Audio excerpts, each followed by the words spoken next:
Good afternoon, everyone. I'd like to welcome you to the City of Santa Barbara Planning Commission special meeting for May 13th, 2021. At this point, I'd like to ask my fellow commissioners to come online. And as we're doing that, we'll ask Ms. Fennessy to please be prepared for a voice roll call.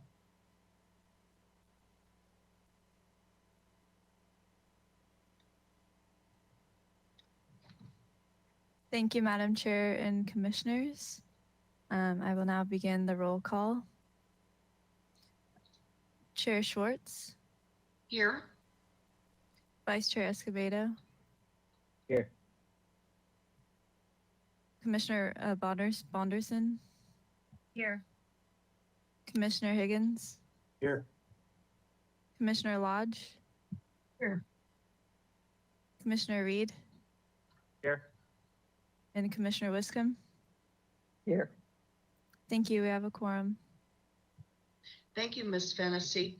I wanted to let everybody know that there has been various internet service interruption issues today, really across the network, and we may experience that here at our Planning Commission hearing. You may see screens freeze or pixelation, so we're just going to have to remain flexible, and some of us may need to exit and back on if we can correct the problem. I've already had to do that with staff before our hearing opened. So everybody's patience will be appreciated. With that, Ms. DeBus, could you join us for preliminary matters? Yes, thank you, Madam Chair. We do not have any requests for continuances, withdrawals, or postponements today. Any announcements or appeals? No announcements, no appeals. Okay. Moving right along, we're going to review for consideration and action the April 15th, 2021 Planning Commission meeting minutes. Does anybody have any adjustments to these draft meeting minutes? I don't see any hands up. So would someone like to make a motion? Madam Chair, I'll move the minutes of April 15th, 2021. I can second. Thank you, Commissioner Wiscombe. And Commissioner Bonderson seconded that. All right, any discussion on that? I'll need to abstain. Thank you, Commissioner Higgins is going to abstain. And Ms. Fennessy, would you please do the voice vote on the April 15th minutes? Thank you, Madam Chair and Commissioners. I will now start the roll call vote. Vice Chair Escobedo. Yes. Commissioner Bonderson. Yes. Commissioner Higgins, abstain. Commissioner Lodge. Yes. Commissioner Reed. Yes. And Commissioner Wiscombe. Yes. And Chair Schwartz. Yes. Thank you. Motion passes. Thank you, Ms. Fennessy. Back to Ms. DeBus. Do we have any comments from any members of the public on items not on our agenda today? Thank you, Madam Chair. Yes, I believe we will. First, I will just explain how to make a public comment. If you would like to make a comment, please click the raise lower hand icon on the control panel. The organizer, that's me today, will notify you when it is your turn to speak, and you'll have 2 minutes to speak. Note that a red arrow pointed down indicates that your hand is raised. So I will call on our first speaker, Ann Hefferman. And Ms. DeBusk, if we have more than one speaker, could you do as we did in our last hearing, which is a new process, mention how many speakers are in queue and then who's up next, one or two next? Yes, thank you for the reminder. It looks like we have 4 people that would like to speak on general public comment. After Ann Hefferman, our next speaker will be Anna Marie Gott, followed by Mark Alvarado.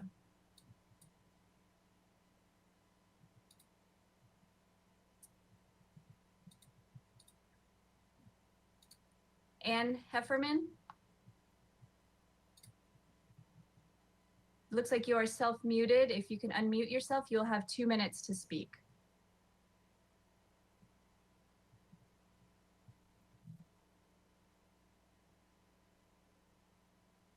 And Hefferman, there we go. Can you hear me now? Sorry. I'm speaking today in response to a memorandum sent to you from the group identifying as the Save Ortega Park Art Committee, or SOPAC. I've lived on the east side for 30 years and raised my kids here, and Ortega Park is my neighborhood park. I joined the Ortega Park Mural Rescue Project because this was the first time people started really talking about and paying attention to the murals. I give credit to the city and Parks and Recreation for their initial attempts to reach the East Side community and for the interest and commitment to renovating the Ortega Park.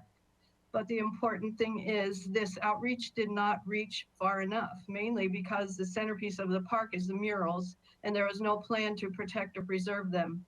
There's no other park in Santa Barbara with as many murals in one place, let alone murals by and for the Chicanx community. It's that simple. There are many points of agreement in this process. We want improvements to the park. We want better recreational facilities. We want it to be a cultural center for the neighborhood. We want murals, and we want to involve the original artists and to bring youth into the creative process of creating new ones. But we want to honor the creative spirit and the history that the existing murals represent. And for that reason, I'm disheartened by SOPAC's recent memorandum in support of the Ortega Park Master Plan's intention of destroying all the murals. Thank you. Thank you, Ms. Hefferman. Thank you. Our next speaker is Anna Marie Gott. I have unmuted you and you will have 2 minutes to speak. Commissioners, the city's annual budget has been severely affected by the pandemic, and there have been calls to rebalance the budget that the city allocates to fund the police department. I've been told that 30% of the police department's budget is related to alcohol-related crimes. Last year, that was about $13 million. What could the city fund annually if it didn't have to fund the police department for these services? The city pays for the police services that businesses who profit from the sale of alcohol create.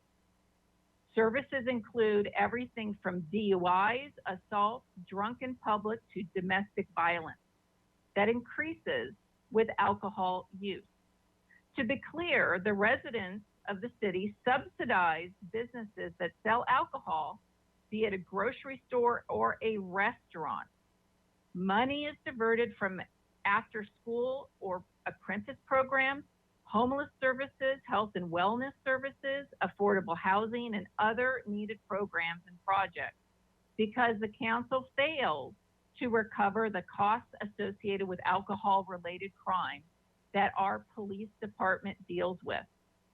If you are concerned about funding these programs for the community and rebalancing how the police department is funded, you should ask the city council to address this massive annual subsidy that we subsidize businesses profiting from the sale of alcohol with.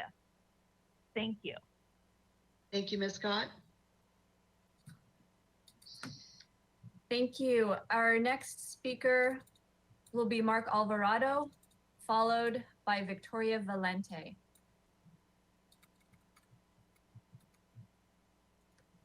Mark Alvarado, you have been unmuted and you will have 2 minutes. Thank you. Good afternoon, commissioners. If you might recall, back in December, the Ortega Park Design Master Plan was going to be heard by you, and it was postponed. That was postponed because there wasn't a sequel report on the murals and the buildings themselves. And so from that point, it went through an evaluation process. And when they got to the HLC continued it so that there would be more community outreach around the murals, which we were happy about. And then there was a couple of community meetings, and one online that was a disaster. And then the second one was in Ortega Park, which was successful on April 24th. We had about 150 people. The Ortega Park Mural Rescue Project helped with the outreach for that event, and for those who attended, felt that it went very well. Unfortunately, we didn't get any kind of response on the status of the design or the grant itself, the $8.5 million grant that the city is applying for the revitalization of the park. In fact, there was a new group that Ann Hefferman spoke of that came into the park and presented themselves, and it was kind of disingenuous because as we organized, co-sponsored that event with the city, we had asked for those very artists to collaborate with us, and we were told they weren't interested. And then it turns out that we found out the city admitted that they helped facilitate that group and knew that that group would be coming into the park. So that was a bit disingenuous. And then the memo that you received was a little disparaging, trying to discredit us. And it just doesn't seem like there's too much unity right now around this issue. And so we're calling for unity. We don't like this divisiveness in the community. We want to come together and create one voice so that we can work together with the city and be supportive of this process and not be in an adversarial role, as which we're finding ourselves in, because there's not great communication right now, and there's a lot of damage and a lot of hurt going around. And so I just wanted to see whether or not you even know if this is going to be brought forward to you. We were told that June the 12th that the grant needed to be submitted with the CEQA report, and I do understand that it needs to come to the Planning Commission before that can even happen. And anything that you guys can do to help us support this process would be great, because we're not making any progress right now. Thank you. Thank you, Mr. Alvarado. Thank you. Our next speaker is Victoria Valente, followed by Adriana Arriaga. Victoria Valente, if you unmute yourself, you will have 2 minutes. Commissioners, I'm speaking in protest over the manner in which the Parks and Recreation Department has handled the Ortega Park Renewal Project, and also the written public comments you received today from Marina Martinez of Save Ortega Park Arts Committee. From what I've observed and from information I've gathered in my public records request, it is clear that from the very beginning, the city had no intention of including the input of the community. In 2017, Jill Zachary inquired about and searched for a feasibility study to justify an additional skate park, an apparent attempt to fabricate the need so that one could be prioritized. For some reason, this was the city's priority. In 2018, public outreach began using methods that wouldn't actually reach the community. Workshop attendees found out through word of mouth. And then when they attended these workshops, brainstorm boards were pre-printed with what the city had wanted. For example, a non-competition pool. Surveys were pre-printed with suggested answers. On the other hand, the city went directly to members of the Goleta skateboard industry to plan 2 specialized workshops to design the skate park. Community input has been contrived, just like the master plan. The latest community workshops related to the murals included a substantial amount of disruption and obstruction. First, by the designers' rate the murals approach. Was this done deliberately to offend the community? And then with the on-site workshop on April 24th, it was hijacked by what appeared to be a solstice troupe called Save Ortega Park Arts Committee, using the same logo as Ortega Park Murals Rescue to confuse the public into signing their petition calling for the destruction of the murals. Their apparent mouthpiece from the city screamed, "Si se puede destroy the murals," was their actual message. The city's offer to work with murals advocates to reach the East Side community was insincere. They used the community's low-income designation to apply for the grant, and in the design process, they ignored what would actually benefit the community, as is stipulated in the grant application. The city needs to start over and redesign the Ortega Park project. Thank you. Thank you, Ms. Valente.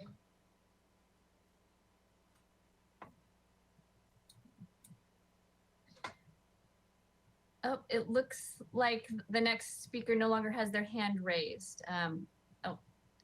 Adriana Arriaga, you are the next speaker. You can unmute yourself and you will have 2 minutes.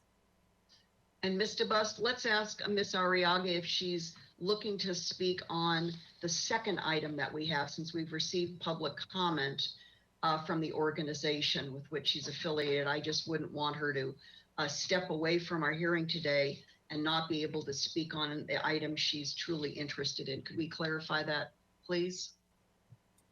What was the second item again?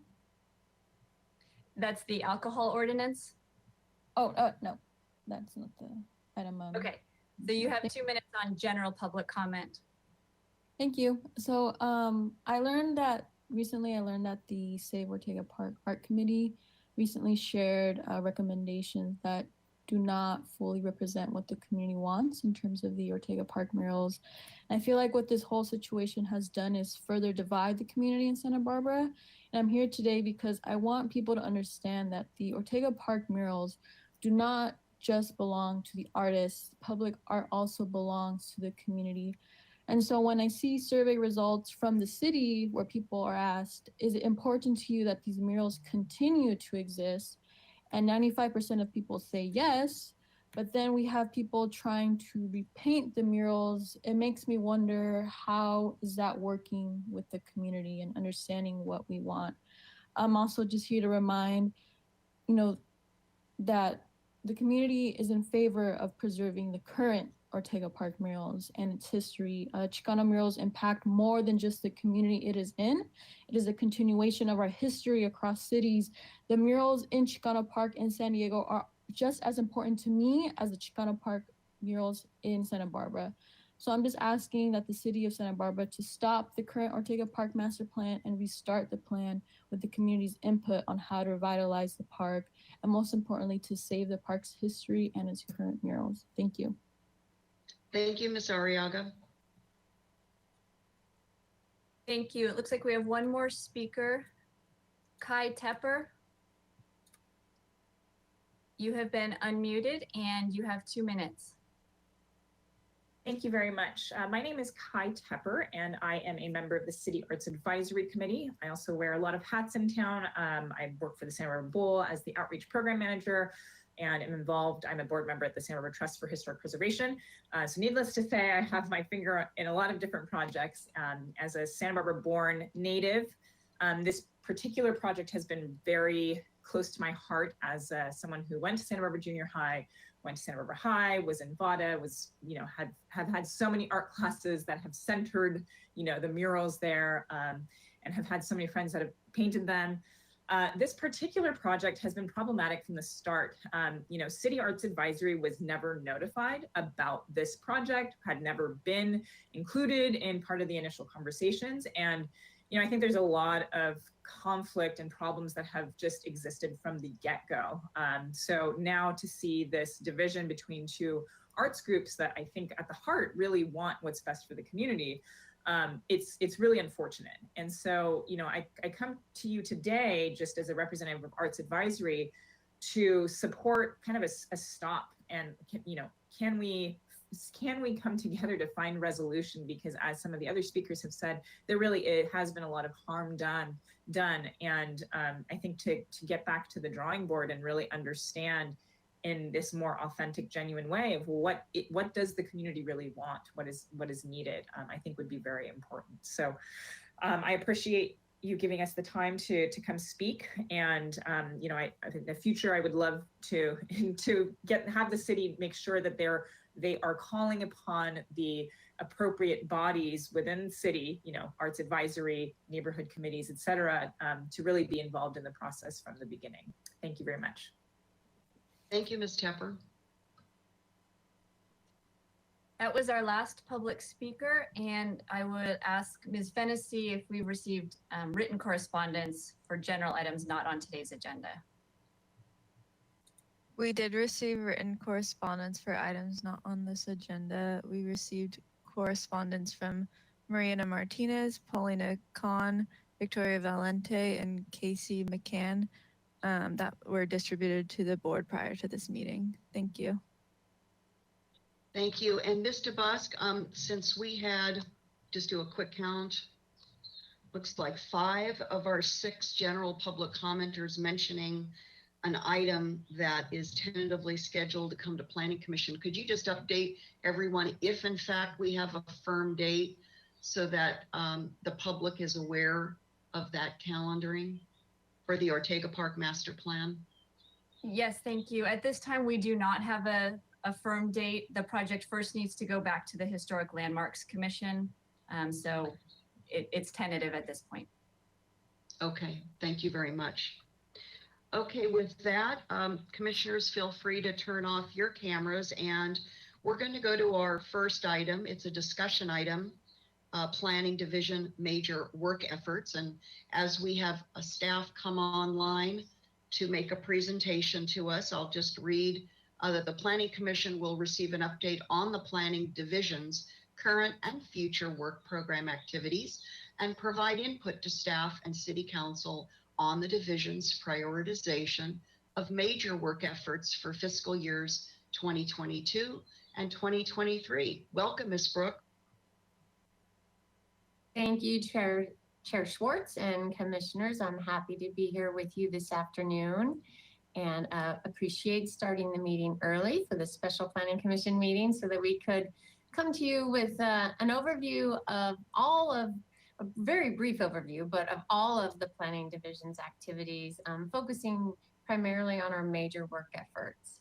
So I'll be presenting the first part of the presentation, and then Mr. Dan Gullett will present the annual general plan progress report. So if you could go to the next slide, please. Again, pretty much covered this, but focusing on the Planning Division's services that we provide to the community and our major work efforts. Mr. Gullett will give you a brief overview of the general plan annual progress report. And then we're really here to receive questions and input from the Planning Commission on our programmed work efforts as we have them lined out, both in the staff report and what you'll hear today. We are set to present our community development budget proposal to City Council next Wednesday, May 19th. So if there is some information that we can pass along to the City Council from today's hearing, that would be good to know. Next slide, please. So I have quite a few slides in this section of the presentation. I don't need to spend very much time going through every major work effort, but I do want you to know they're here. We can refer to them if you have questions on them, because I do really want to save the bulk of the time for your questions and discussion. So I might skip over a handful of slides at a time, actually, as I get going here. So first, I just wanted to give you a little overview of the Planning Division. So I know you might not be able to read everything on the organizational chart. It's just supposed to be somewhat illustrative, I guess, that this is the Community Development Department.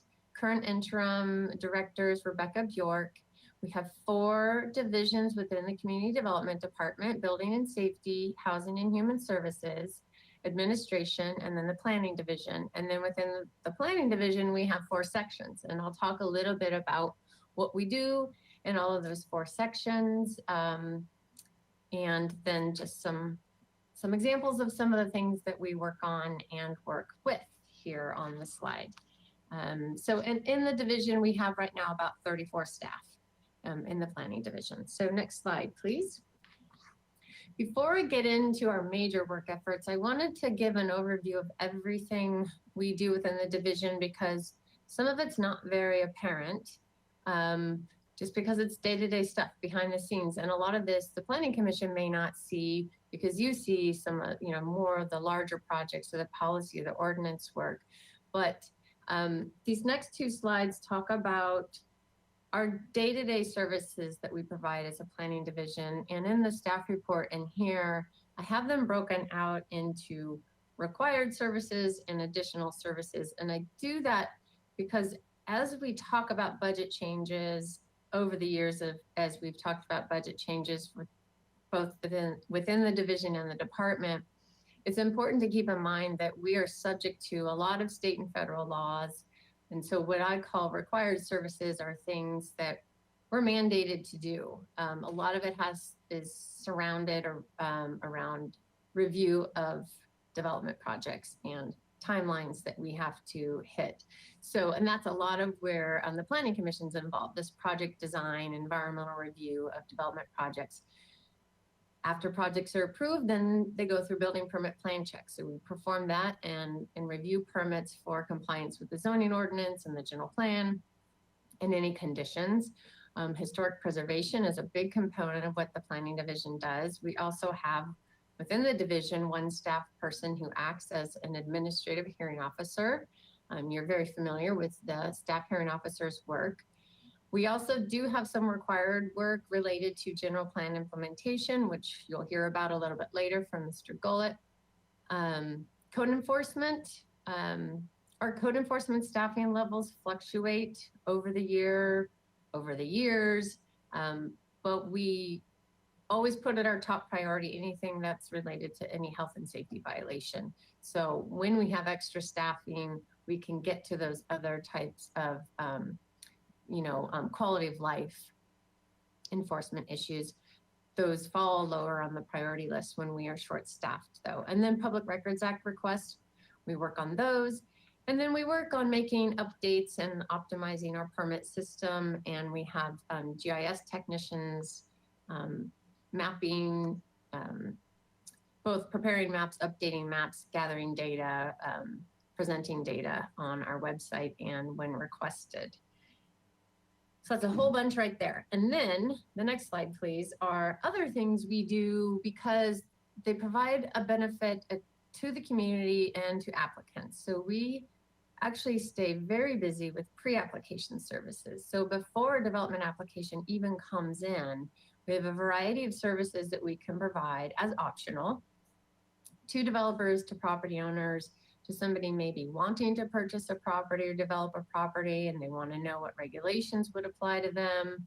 They haven't submitted an application yet, but they just want to have a conversation with somebody about those issues, both related to zoning, policy consistency, design review, and then preliminary plan review is an optional service we offer for anyone who wants to submit a plan and have it reviewed for zoning compliance before they've submitted officially a building permit, just to see if there's going to be any big hiccups that come down the road. And then, as I mentioned, that code enforcement, that's more the aesthetic and quality of life type complaints. And then general plan local coastal program implementation, we've been very busy with that lately. That's kept us quite busy, as well as staffing the planning counter, which is processing applications and answering general questions from the public. And then any other special assignments, which varies from year to year. Sometimes it's working on interdepartmental teams, like when we formed interdepartmental team on drought issues. It might be business task force. It can vary. So we also are involved in that. And then next slide. And then you are probably quite aware, I just wanted to show this slide. This is, we also track pending legislation. And so to the best of our ability, we try to track what's going through Sacramento and figuring out how it might affect Santa Barbara. This is just a snapshot of pending legislation related to housing. These are just housing bills. So you can understand both tracking these, and then when they do get adopted, then we need to often make ordinance amendments to comply with them, which we've been busy doing the last couple of years too. Okay, the next slide, we'll start talking about some of our major work efforts. So I'll focus on these next two slides and then the chart, and then I think I won't go into a lot of detail of each one, but I just want you to know I can if you have questions about any of these. So you're very familiar with the objective design criteria for streamlined housing projects. That came to you, was just adopted by council earlier this week. So that I'm happy to say is more or less done, although we have some trainings and handouts to update with that. Historic Resources Ordinance and the companion historic resource guidelines will be going to City Council next week. So, next week, the 18th. So that's pretty exciting. That's been a long-standing work effort for us. Accessory dwelling unit ordinance was adopted by City Council in November, the latest iteration of our update to that, but we are now in the process of submitting that to the Coastal Commission so that we can have our local ordinance effective in the coastal zone. So it's another little subsequent work effort related to that. And then, of course, very familiar with everything we're doing with multi-unit housing development standards. So I won't cover that too much. You just got a great overview of that last week. So next slide, please. So you know that the City Council approved the Sea Level Rise Adaptation Plan earlier this year. We now need to take that information and turn them into updated local coastal program policies. So we had placeholder policies in our coastal land use plan until the adaptation plan was adopted. Now we need to go back and update and add some more detail to those policies in the coastal zone. So working on that. African American Black Historic Context Statement. We hope to add this to our work program. We were just at City Council a couple weeks ago asking for their authorization to apply for a certified local government grant from the state for $40,000 to work on a comprehensive context statement surrounding the importance of the African American Black community in Santa Barbara and what comes from that, with help from a consultant and reaching out to local folks here who can help provide information into the context statement. We'll be potentially designating structures or sites as historic and significant to the African American Black community in Santa Barbara. So we hope to be able to do that if we get the grant. We're also in the midst of getting consultant help to update some technical studies related to the general plan program EIR so that we can keep that environmental document relevant and continue to streamline the environmental review of development projects and programs. And then you're aware too that we are getting close to wrapping up the regional housing needs allocation process, but then the next step is to update the housing element with that information, and that'll be a multi-year effort kicking off more intently later this year. And then with the recent adoption of objective design standards focused on projects that qualify under Senate Bill 35, our next iteration of that is developing citywide objective design standards, and that'll be a couple-year effort. We have requests for proposals out right now. I believe it closes in a couple of days. And then we'll get a consultant on board to help us with that. And then all kind of behind the scenes are process improvements we're working on for the land development team, primarily focused on those recommendations that came out of the Novak Group's report in August of last year, and then a whole bunch of other wish list items that we've been wanting to do as well. So we're folding those in as we can.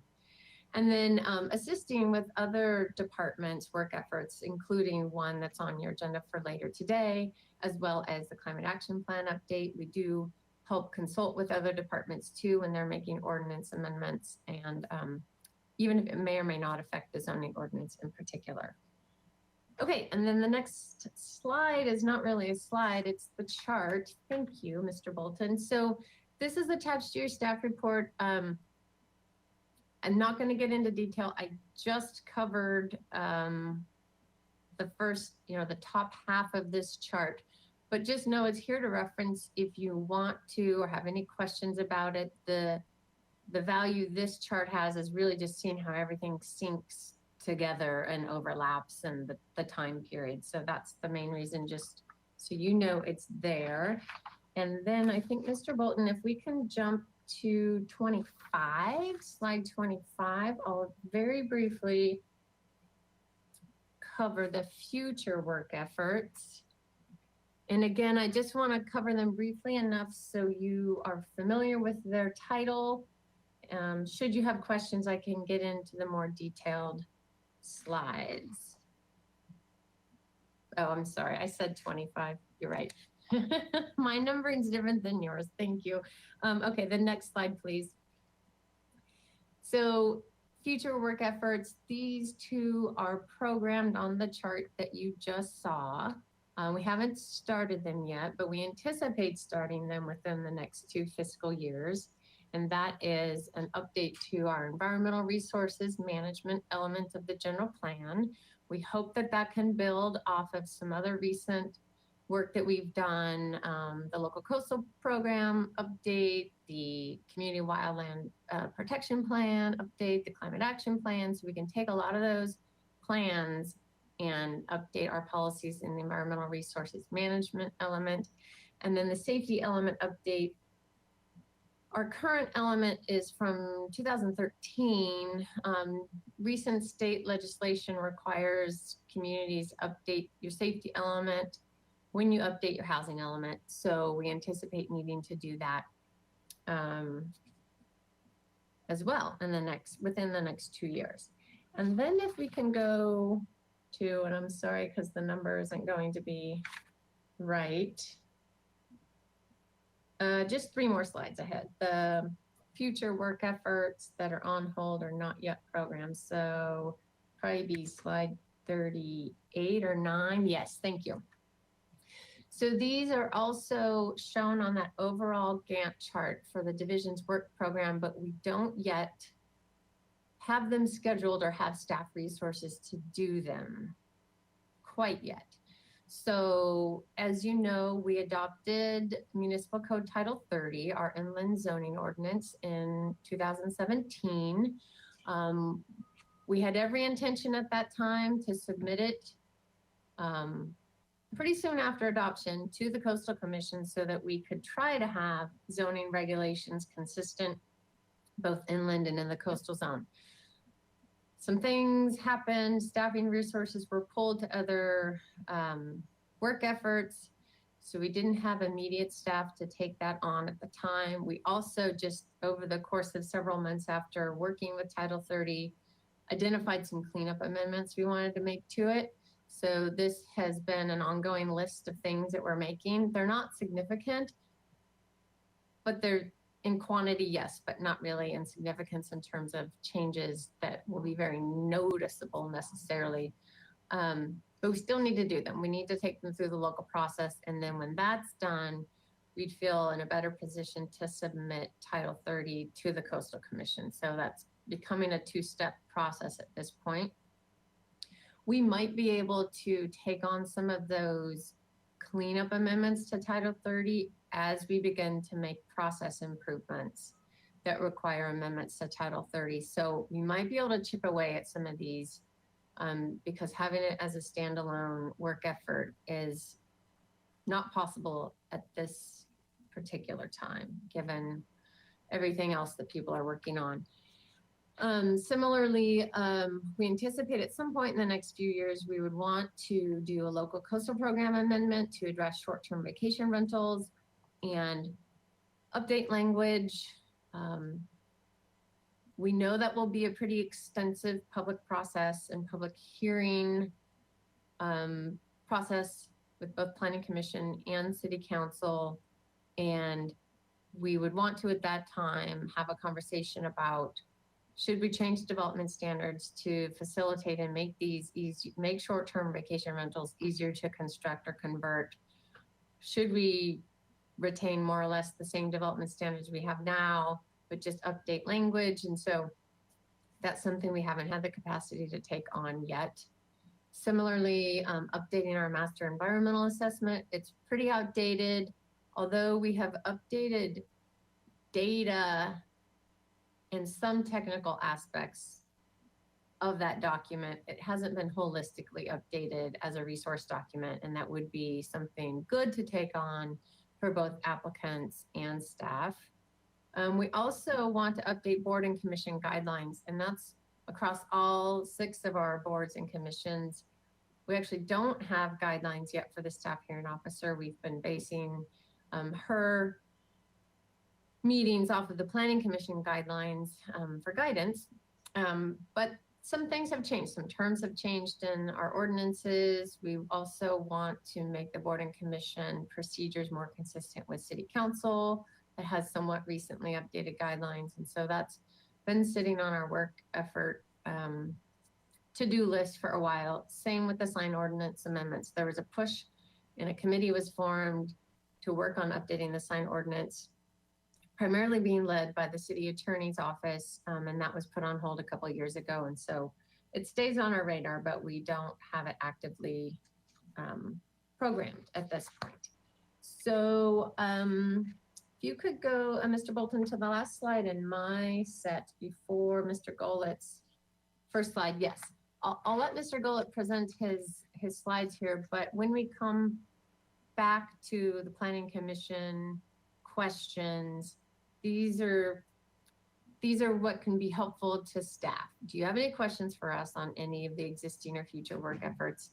And then do you more or less agree with how we've presented our work priorities for the next 2 years? And if not, what would you recommend changing? So I think we can do that after Mr. Gullett has presented his portion, if you don't mind. Thank you.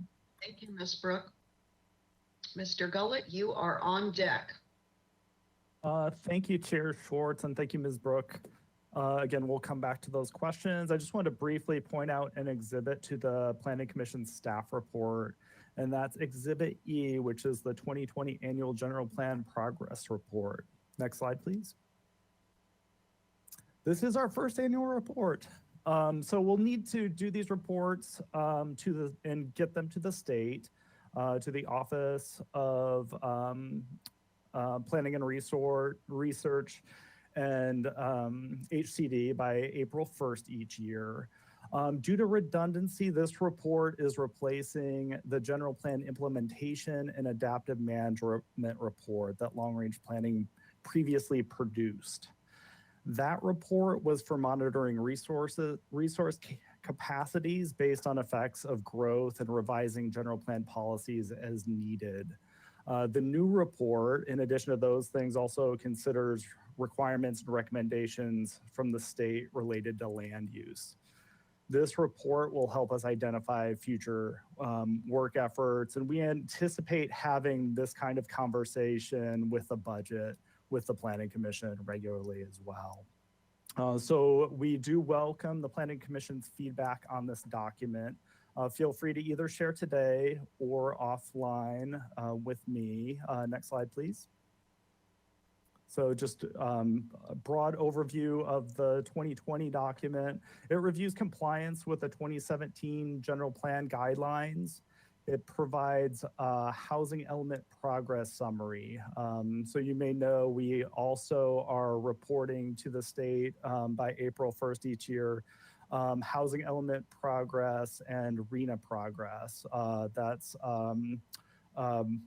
in a very large spreadsheet and much more rigid than this progress report. This progress report, we have a lot more latitude of what we can include in it, but we do need that information on housing element progress. And it also reports on other general plan implementation. Next slide, please.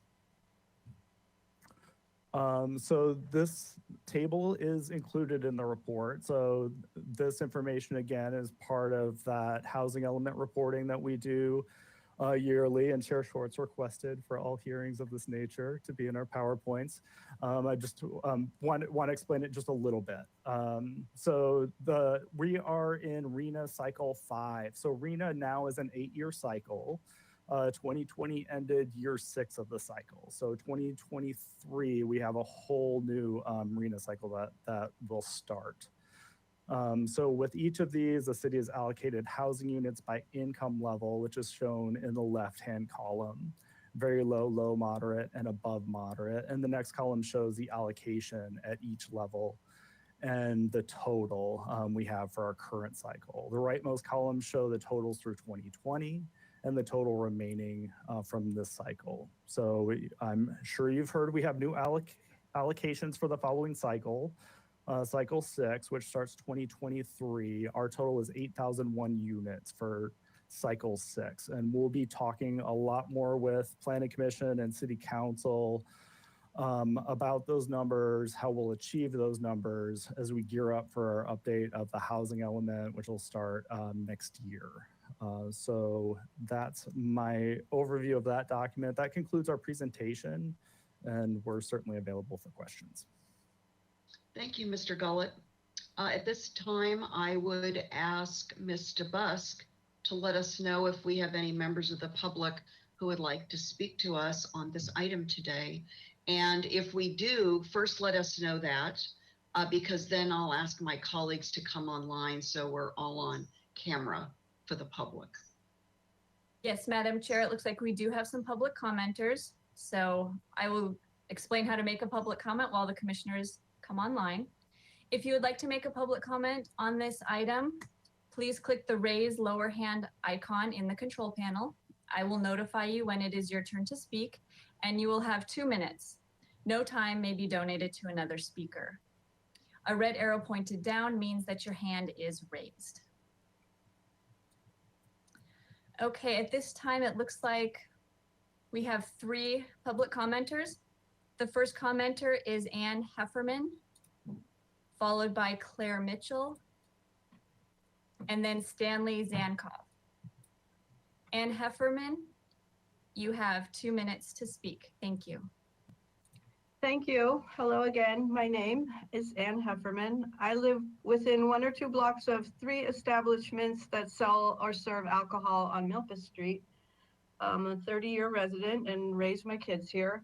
My house is on a corner with a full hedge surrounding the property. Every week, I find alcohol containers stuffed into the hedge, in the bushes, in the gutter, or on the ground. These vary from small airplane-sized bottles to pint-sized bottles, cans of beer, malt liquor. To me, this speaks of how easily accessible, easily consumable, easily dispensable they are, and what kind of purchase power they Is this the right item, Madam Chair? Yeah, Ms. Hefferman, could we stop the clock for a moment? I want to value your time. I want to make sure, Ms. Hefferman, that you're speaking on the item that you wish to address us on. Right now, we're just discussing the Planning Division major work efforts.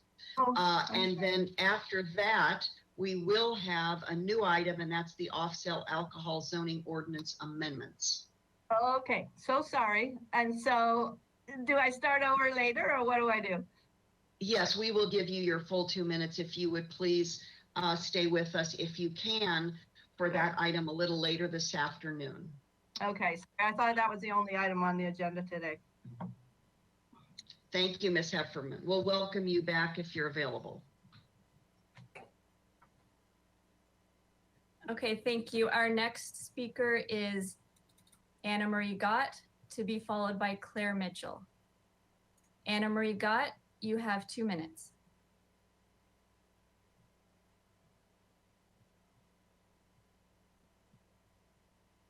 Anna Marie Gott, you need to enter your PIN and then you'll have audio.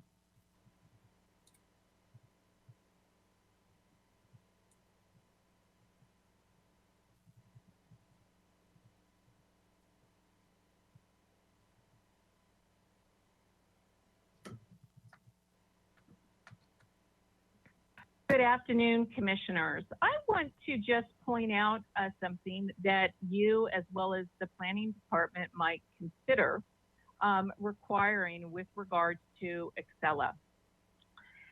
Ms. Brooks actually mentioned during the meeting that the staff actually spends time on public records requests, which is appropriate, but I want to suggest a way in which the staff could actually reduce some of the time that it spends on public records requests, because all of their records are public. We have to make an actual request for people to dig them out of their emails or out of a folder that they have stored somewhere on a server related to a project that the public does not have access to unless it requests the document.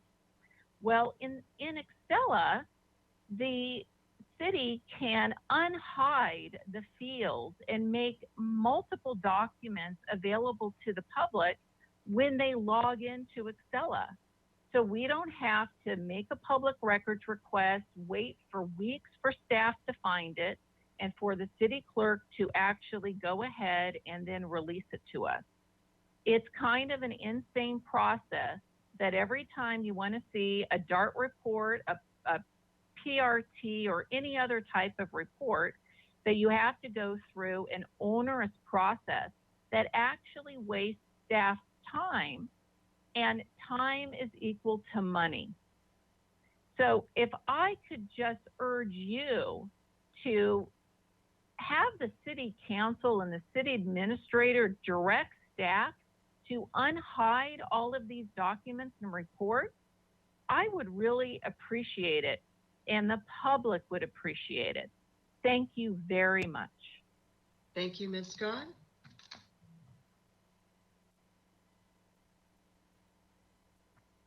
Thank you. Our next speaker will be Claire Mitchell, followed by Stanley Zankoff.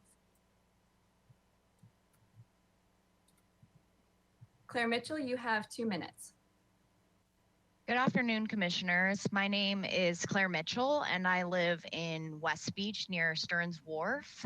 I'm an attorney in town and also on the City Council's Neighborhood Advisory Committee. And I wanted to comment on the division's work efforts related to the potential local coastal program amendment for short-term rentals. The staff report estimates that that project will take place over approximately 1.5 to 2 years. And I'd like to encourage the planning division to prioritize this sooner and to make any potential amendment in parallel with the city's efforts in hopefully imminently creating an effective short-term rental ordinance. As you know, the city's been banned since 2015 from enforcing they can't enforce their ban on short-term rentals. Throughout the pendency of that litigation, short-term rentals have still been operating, but unregulated, meaning the city hasn't been able to collect taxes, to license these individuals who are operating these short-term rentals. And at the same time, we have individuals who are dealing with a housing shortage here, local residents who can't find housing. So that litigation is over. The appeals court just issued a decision. The city lost that litigation, so the city cannot ban the short-term rentals, but we have a great opportunity now to craft an effective ordinance regulating short-term rentals that would really benefit the city in terms of revenue we can collect and also being considerate to the housing crisis and what local residents need and need to be protected from those short-term rentals coming in. So I appreciate your time and allowing me to comment. Thanks a lot. Thank you, Ms. Mitchell.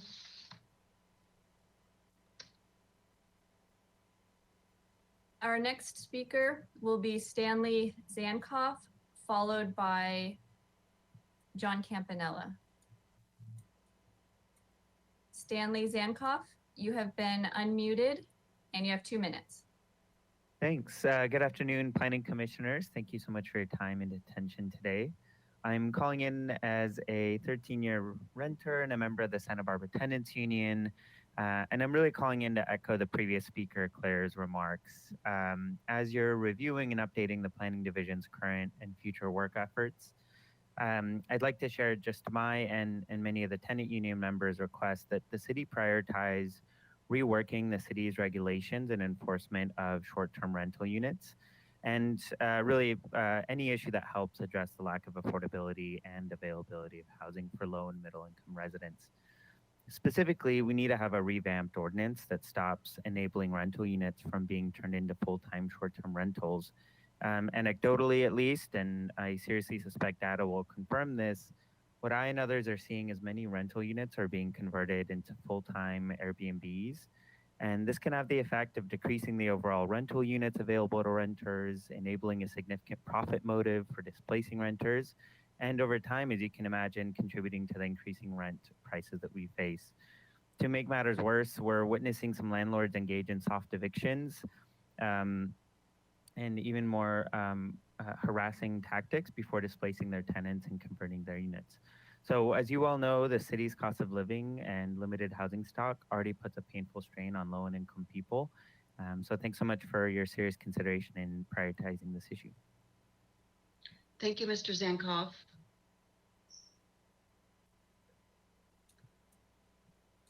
And it looks like our final speaker will be John Campanella. John Campanella, you have 2 minutes. Okay, thank you very much. Good afternoon. In Exhibit E, pages 51 of 62 and 52 of 62, the regional housing needs allocation breakdown is shown in the 131 units that were permitted this year.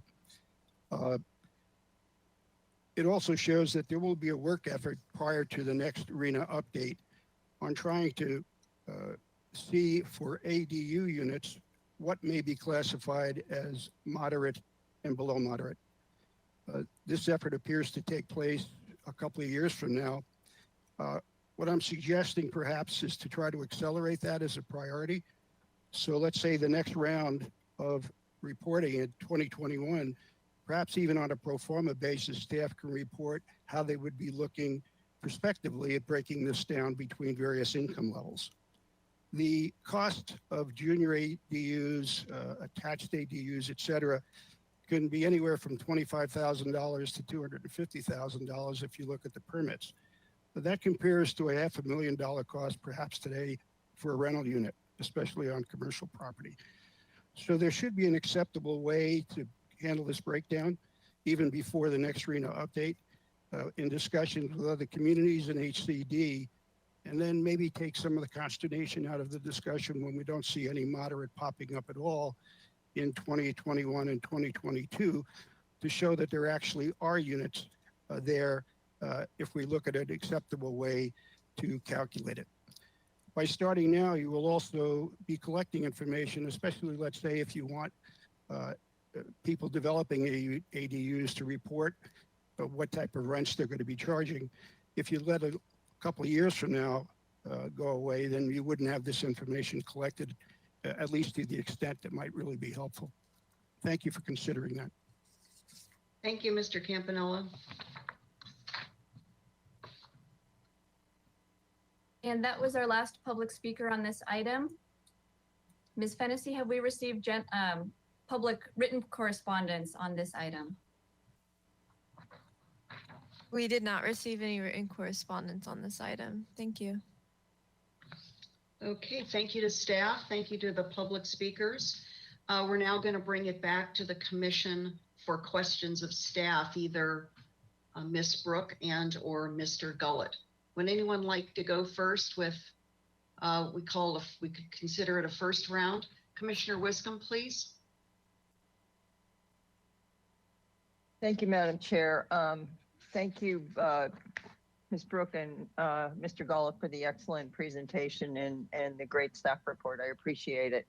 I'm going to start with going back to Ms. Mitchell's comments about the LCP amendment for short-term vacation rentals, and I'm wondering if Ms. Brooke could comment on that. I thought there were some very reasoned comments there made by Ms. Mitchell. Certainly, Madam Chair and Commissioner Wiscombe. So there's a couple of things in the comment. I do want to clarify that short-term rentals are not banned anywhere in the city. They are allowed in zones where hotels are allowed. So they can be proposed in the coastal zone today, go through the development application process and potentially get permitted as a legal short-term rental. So that has always been the case. It gets confusing when people use the word ban. So I just want to make sure it's clear right now, there's not a ban on short-term rentals in this city. The work effort described here on the slide would be, as it says, about a 1.5 to 2 year effort. And I base that on the conversations we had back in 2014, 15, 16 with City Council when we were at that time contemplating amending our development standards to that relate to hotels, which a short-term vacation rental is a hotel under the definition of a hotel. At that time, based on the public input, City Council decided at that time to not amend our code or development standards related to permitting short-term vacation rentals. So we've carried on with the same development standards. If there was an appetite by City Council to want to revisit those development standards, we anticipate it would take about 1.5 to 2 years. A lot of that would be probably at the local level, just getting public input, figuring out what it is that we might change about the standards, or, you know, because I don't know, I couldn't predict what might change. Maybe nothing would at the end of the day, but just going through that process is a significant work effort. And then of course the submittal to the Coastal Commission as it's in the coastal zone. And that takes some time, although we would keep the Coastal Commission staff in up to date on what we're working on, right? As we do, we consult with them often on local coastal program amendments. Okay. So what you're saying is this requires direction from council at this point. And I guess just as a follow-up question, is that duration of 1.5 to 2 years, does that include going to the Coastal Commission? It does, and that would assume that I know that's a guesstimate, but sure, and that assumes that we're kind of in alignment with the Coastal Commission staff at that point. So if we don't think there's extensive renegotiation of the standards based on whatever would be adopted by City Council, then just following on with the typical LCP amendment through the Coastal Commission process, that's 4 to 7 months there. So back out of that, it would be probably at least a year to work through our local hearing bodies and receive public input on a topic of that nature. okay. Thank you. Thank you for that response. I appreciate it. Don't go away, Ms. Brooke, because I have some questions for you. Okay. I'm going to go to the staff report, and on page 5 of 62, you start to list the significant development review projects. So these are the projects that go from a pre-app to a conceptual to DART to project design approval eventually after design review, and then building review and permit, right? That's kind of the process we go through. You agree with that, right? More or less, right. So what's on this exhibit are the more significant projects, and then they are broken out by sort of what stage the project is currently in. Right. Yeah. And I really appreciate this. This was great to look at. So realizing extenuating circumstances beyond staff's control, and have you created a timetable for these projects that identify areas where the process perhaps could be shortened? In other words, I'm just as an example, 1601 State Street received Planning Commission approval on 4/6/17 and is now under construction 4 years later.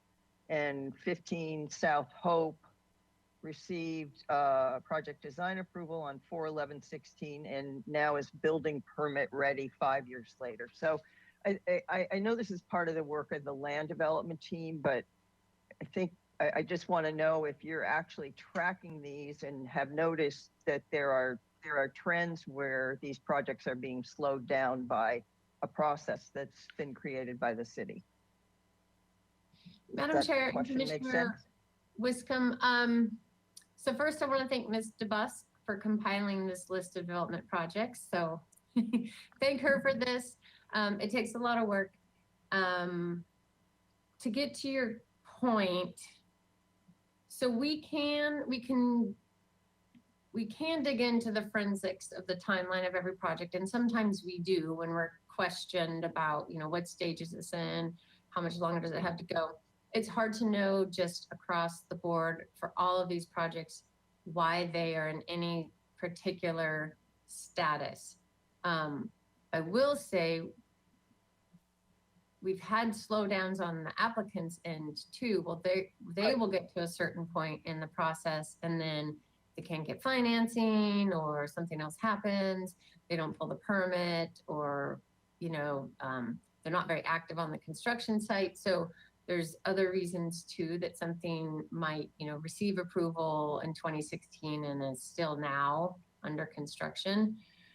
But if there's any one of these in particular that you want to know more about, Ms. DeBusk, or someone else? It was more of a general question of, we have a very nicely compiled list of significant development review projects in the city. We're going through a process now, and I'm just wondering if there's been any tracking of all of these that have a significant window of time when they've been in, one stage or another where you have identified that the process might be shortened. That was my only question. Got it. not specifically on any project, but just, where are the, and I understand totally you don't control where the project is, if it's back with the architect or with the developer or anything else. And I know that takes time, but you understand my question now. Just, I think it would be an interesting thing to see if there are any, anything that really stands out as being, as being consistent, or in the over 50% where there might be stumbling blocks in the city system. So that's why I was asking the question if you have actually done that, but it sounds like you haven't done that. We did that with Novak when the Novak group was interviewing both staff and stakeholders. They did ask us for a handful of projects, and they tracked the steps from start to finish just so that they could understand our process and identify areas where things could be adjusted. So that was done for a few projects as part of their recommendation about the land development team process improvements. Right. Okay. Okay, that's great. I'll move on then. Okay, and then on page 25 of 62, let me just get to it here. This is the citywide objective design standards, and so the staff, this says in here that the RFP was released on April 7th with an April 30th deadline. And I think today you said it closes in a couple days, so maybe it got extended. Is that Mr. Gulaton? Yeah. Yes, Chair Schwartz, Commissioner Wiscombe, we did extend it to May 14th, so it closes tomorrow. Okay, thank you for that. Okay, and then I'm just curious because I'm looking at one of our roles here is to look at your work efforts and where they are, et cetera. So I guess this is a two-part question. Exhibit D, which is your big chart, shows that, yes, there it is, shows that you'll have a consultant selection by the end of Q1 of FY22. So I'm wondering, that's how I'm reading it. So I'm wondering, why is it taking so long to get from a deadline that closes tomorrow to a selection of a consultant by the end of FY22? So just as a reminder, FY22 starts July 1st, so we're about a month and a half. I understand that. So we're talking September. Yeah. Yeah. So our proposals will close. So we'll interview proposers, and then we'll have to go to council for a contract too. So somewhere in the next couple of months, we should have a consultant on board to do that work. So maybe a little sooner than that. Okay. It just seems like a long period of time to select a consultant, but and I understand you have to go through an interview process and you have to vet them, and I get that whole thing. I've been there, done that. So yeah, and part is because of city council schedule as well, because city council start. Okay, yeah, that's right. They're dark during Fiesta, right? Yeah. So okay, and then Mr. Gullah, can you explain what the anticipated process is going to be to develop these standards? There's a line item here for initial public outreach, and I'm trying to understand how this is going to work a little bit. If you could just delve into that briefly. So there's a need for objective design standards identified from multiple different angles. There's a legal need. There's a want for more certain standards for the development community and for the community. So again, we have this whole stack of design guidelines that we want to honor and move forward what we can move forward. But we are also working with a group of experts as a subcommittee, and we will want to go out to the community more so than we did with the SB 35 design standards. SB 35 was more of a stopgap effort to address those. This is more of a community fundamental shift in how we do design review, and how that works decision making wise remains to be seen at this point.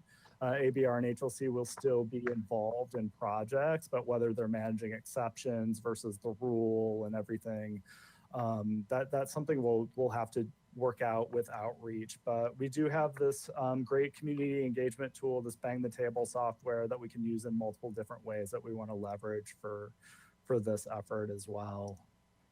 Okay. Okay. Thank you for that. Okay. And then I'm going to move on to page 29 of 62, which is the Title 30 cleanup. And I was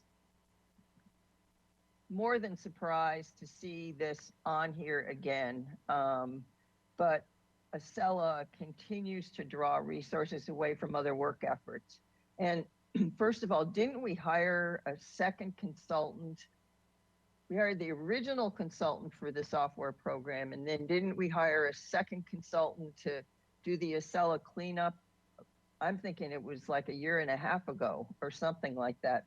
So I'm just wondering when Acela is actually going to be totally functional and operating and is no longer taking staff time away from other work, because that seems to be an ongoing issue here with this program. So that's my Acela speech, and I would love I would love something that gives me some optimism. Yeah. Pessimism. I hope I can do that, Commissioner Wiscombe. I mean, a little bit of bad news, but then maybe some optimism. So you've got the story here on the screen. When we started implementing the permit tracking software system, Acela, took a lot of staff resources to get it online, and then to optimize it, because our process is unique. It took a lot to customize it. And then we were more or less running with it last March or April when the pandemic hit and we went to remote work and converted completely to online application submittal. So we were anticipating doing that at some point, but not so abruptly. So we had some work going on behind the scenes to be able to accommodate that. That had to get sped up, implemented really quickly. And then since then, we've been optimizing it for that purpose. So online application, electronic plan review, additional functionality. And then as we make process improvements, we have to go back into Acela and update the workflow so that staff can hit the right buttons and make sure that projects, proceed through the permit tracking system. So I have the same objective as you. I don't want my planners to be IT administrators. And council did authorize an additional position in information technology and a Acela administrator position. It took a while to get that position filled. And then it was filled for about 6 weeks, and then the person resigned. So it's currently vacant, which is why we've been supplementing staff time with Gray Quarter, which is a consultant who's been a great help, but also not something we want to be spending money on in the long term. We'd rather have this in-house with an IT staff person. So there will be an effort to fill that position again. And, we'll always have some work related duties related to Acela because we understand the business practices. But we would like to have, the behind the scenes work part of Acela done by IT staff. We just help them understand what needs to be changed based on how we change our front end process. So just know I'm on the same page as you. I would like my planners to be doing planning work. Okay. Well, thank you for that answer. So have we, do you have to go back to council for authorization to reopen that position to try to fill it again? Or have you already reopened it and advertised it? I'm not sure of the exact status of the recruitment at this point, but no, the position exists now in our position control resolution and the information technology department. So it'd be IT taking on that recruitment again. It wouldn't require council authorization to fill it. Okay. Unless there's some budgetary concern that I'm not aware of. But Right. yeah. Okay. Okay. Thank you for that. Okay. And then if you just stay there, Ms. Brooke, under Exhibit D in this State Street, so I'm back to the big timeline chart here, State Street Master Plan, and that's number 20. It's down, yeah, number 20. I didn't see a line item for hiring a consultant. So I'm just wondering, I know you have to get council authorization to hire a consultant. I don't think they've authorized the committee, but I don't think they've authorized the consultant. Is that correct? I think, yeah. Right, Madam Chair and Commissioner Wiscombe, I'm glad you brought this up because I did put this on the chart because we know it's a work effort in which the planning division will be involved to some extent, but we don't know yet how much, which is why I didn't want to make any assumptions and even do a write-up on it or create a slide. But that's why the categories here are very general because the work effort hasn't been scoped, the advisory committee hasn't been formed, and so the whole scope and timeline and everything about the work effort has yet to be decided. The consultant could come out of the city administrator's office too, then, right?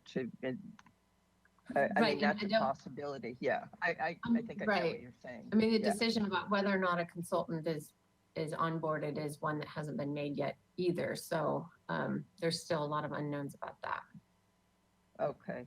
Okay, thank you for that. I mean, I think that's something that the community in general really wants to get going. And when I saw how vague it looked, I was kind of alarmed by that, but now I understand your answer. So thank you for that. Okay. And then I want to go to Mr. Gullett just for a minute on the general plan report, which is annual progress report, which is Exhibit E, and page 46.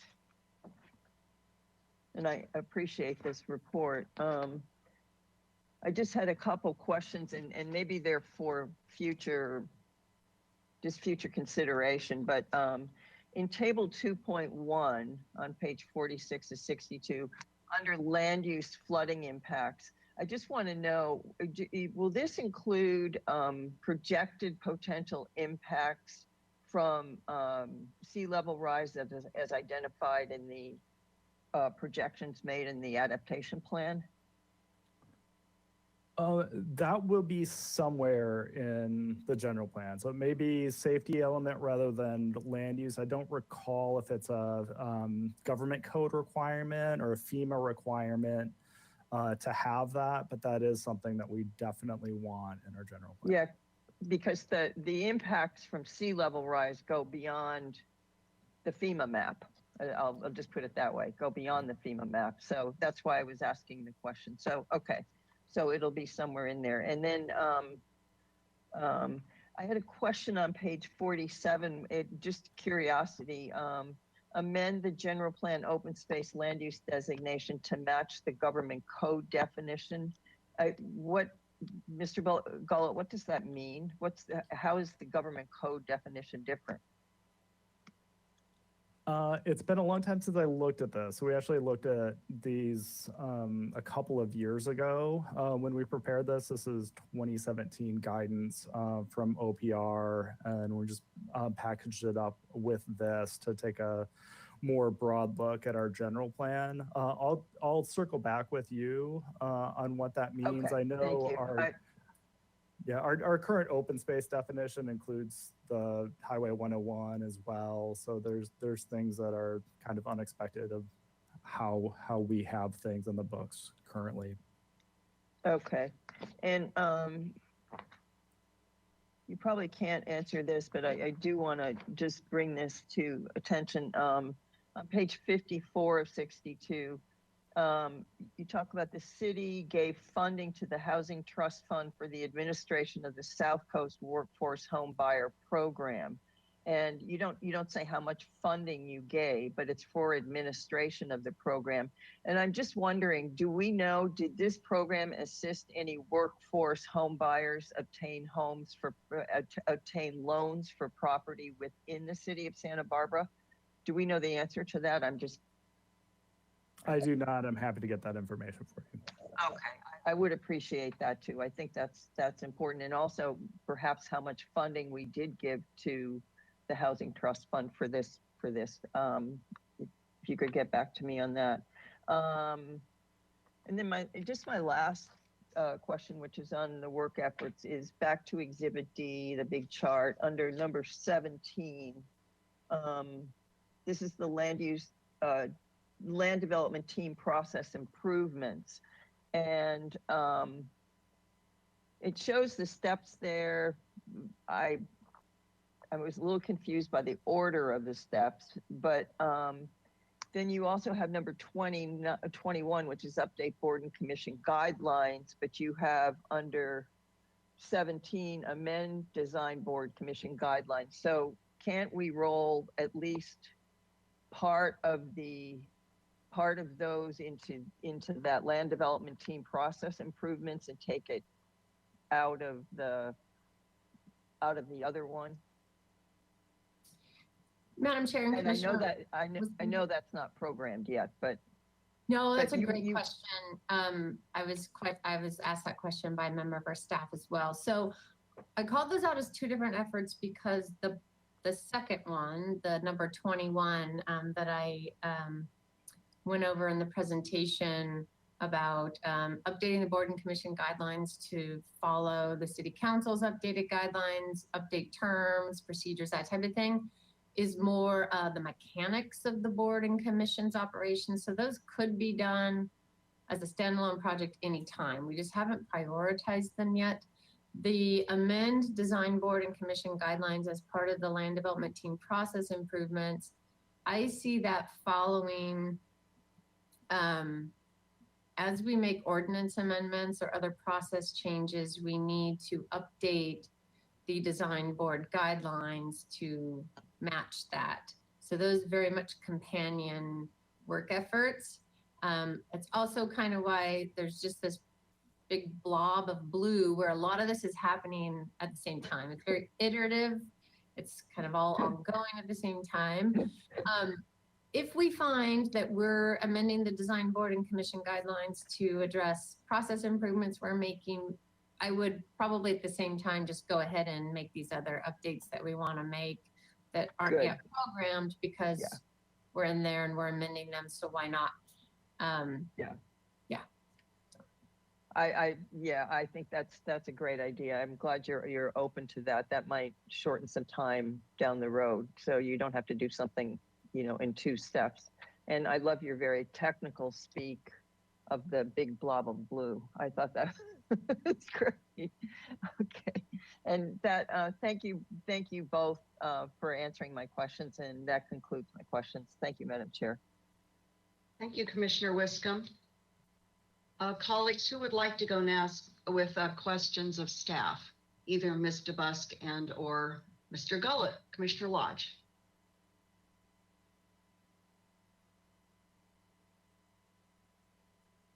You're muted, Commissioner Lodge. Sorry. I noticed that there's some vacancies in the listing of the staff. Sometimes those don't get filled when there are budget constraints. Are these expected to be filled?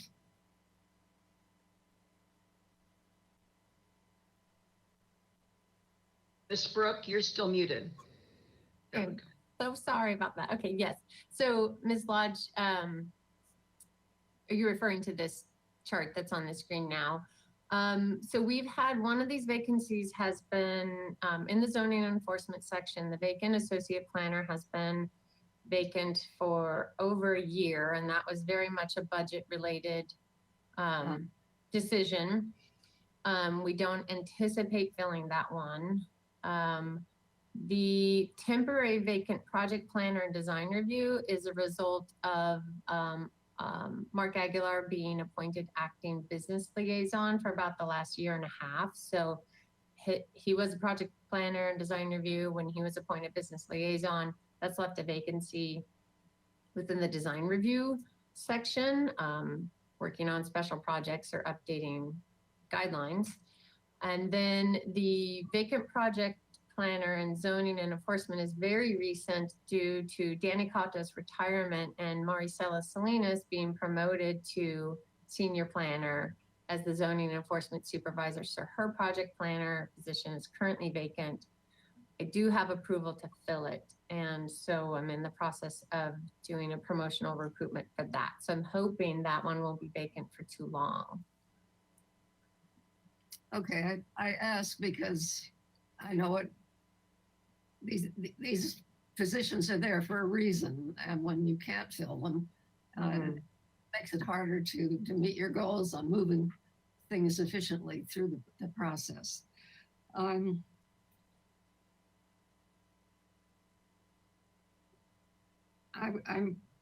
given the court's decision on short-term vacation rentals, it seems to me that they should be amending a higher priority than it is. I guess that would be my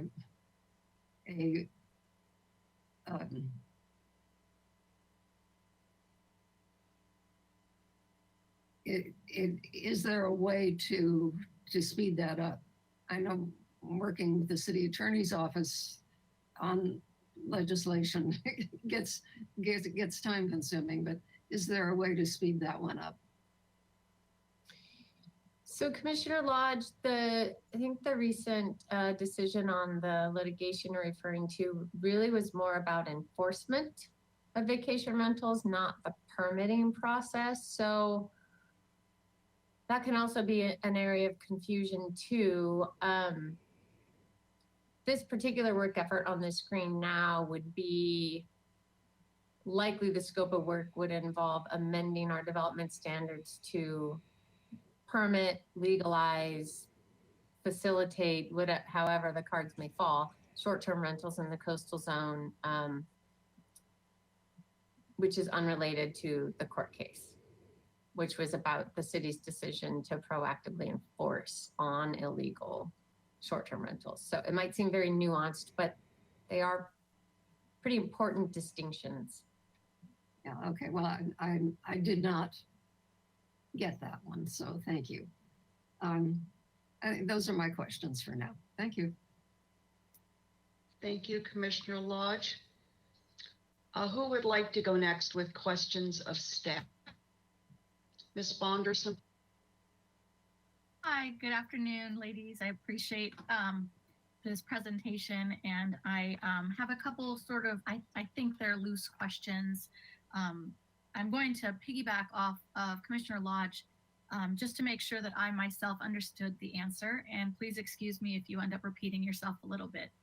I was curious to speak further about the LCP amendments for the short-term vacation rentals, because I understand there is a certain process and order to how everyone has to work together. And if I remember correctly, and please feel free to correct me if I'm wrong, but I'm just doing this off memory.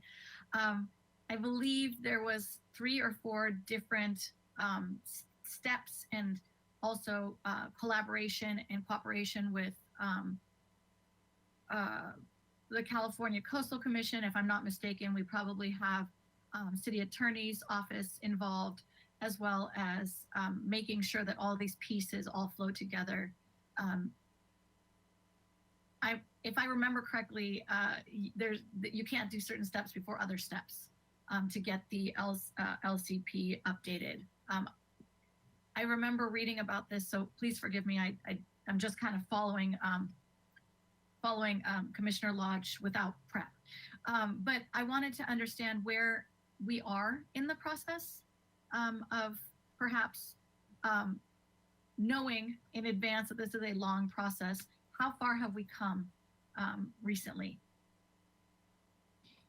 Sure, Commissioner Bonderson. So we've not been working on amending regulations for hotels or short-term rentals recently at all. So the standards in place that have been in place for many years are still what someone would be subjected to if they wanted to convert, usually house, but not always. We've had some commercial space convert to a hotel short-term rental too. So those standards have been in place. We haven't been actively working on trying to amend them since about 2016 when we had our last public hearing on that with City Council, and they opted not to change the development standards at that time. So unless we're directed otherwise, we wouldn't take this on until we probably finished up some other significant work effort, just because this will be pretty staff intensive to do. So, and if we were directed before that, then I would need to ask what else, what would we sacrifice then? What would we not work on if this is determined to be a higher priority, which is part of why we're here too with the Planning Commission, because we can give that input. If you want to pass that along to council, then we'd need to have a difficult conversation about what doesn't get done, or how does it get done, I guess, if there's another option. Thank you. That actually gives me clarity, even though my question was really vague and random. I appreciate you caught it and you knew what to say. And that actually brings me to my next curiosity about that topic. If I remember, again, this is all off the top of my head. If I remember correctly, in 2019, I believe, the court case did bring forth the decision to potentially modify the way that short-term rentals are looked at and dealt with within our community, which leads to amending the policies and the ordinances. But that has sort of just been on the back burner, for lack of a better term. I know that that's not your priority based on what you've just said, but in the event that we would like it to be a priority, is it as simple as discussing it here and making a recommendation to City Council today? Commissioner Bonderson, so today is a discussion item. So we would take comments from the commission about any work efforts you have concerns about, you'd rather prioritize in a different way. And then we can take that into consideration when we propose our budget to City Council and our anticipated work efforts at that time. I'm not sure I understand your reference to a policy or ordinance that was put on the back burner as it relates to a court case. I think I'm not following that part of it though. Ms. Brooke, don't worry. I will turn off my camera in a moment and I'll try to find what I'm referring to. And if I can find it in time, I'll come back on and speak about it further. Otherwise, you can just scratch it for the moment. Sound good? I am not really prepared to speak on that. I'm assuming Mr. Bolton just put up the slide. I wanted to thank whoever did that. Mr. Bolton, if it's you, thank you for putting up the slide. This helps a lot. I think we may have lost Ms. Brooke, but my next question has to do with slide 16. So, oh, there you are again. Welcome back. Mr. Bolton, if you are in charge, if you're the man behind the slides, thank you. I believe this is the one, and yes, it is. I noticed on the left-hand side, close to the bottom, we have a highlighted topic, anti-discrimination. And I know that you weren't able to, and there's no way you can discuss every one of these points, but I was curious if you wouldn't mind talking more about that. That one in particular. Commissioner Bonderson, I apologize. Those are not bills that I'm familiar with, unfortunately. I am most familiar with oh gosh, SB 9 and 10 and some others that have much more to do with like the root of housing development standards or ministerial approval of housing projects. So maybe more up in the top part of the chart, the top left part of the chart. So I apologize. I'm not familiar with all of them. No apology needed. I just kind of got excited when I read that title, and I'm sure this is something that goes a lot deeper.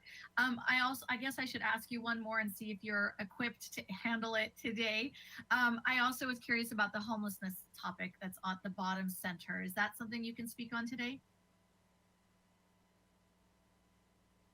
Oh, I'm not sure. I did recently attend a California League of Cities legislative update. I don't remember details on any of those, although some of them are probably covered. I apologize. I'm not up to speed on all of them. Thank you so much. These certain ones on here are really exciting to me, and I'd love to hear more about it, but we'll do that in a different format, I assume. My last question for you now is with regard to the item on page 27 of 62, which is off-sale alcohol ordinance. And I'm curious because we are going to talk about that in the next item. Will we be able to sort of once we're through that item, is there any way for us to kind of piggyback the outcome of that into today's discussion with this item, since it's happening out of order? Is there if something comes out of the next item, if we can put it on here as a recommendation or as a prioritization or whatnot? Oh, okay. I think I understand what you're saying. If there's some other additional work effort that might come from your discussion this afternoon, then, right, we need to take that under consideration. This has largely been led by the City Attorney's Office and the Police Department, and Planning Division has been an advisor in helping to craft the ordinance language and understand the process for permitting these establishments. But right, that'd be something we would need to figure out how we prioritize that, should council also want to add some other work effort related to this. Thank you. Appreciate your time. Thank you, Commissioner Vonderson. Other questions of staff? Please go ahead, Commissioner Reed. Thanks, Chair Schwartz.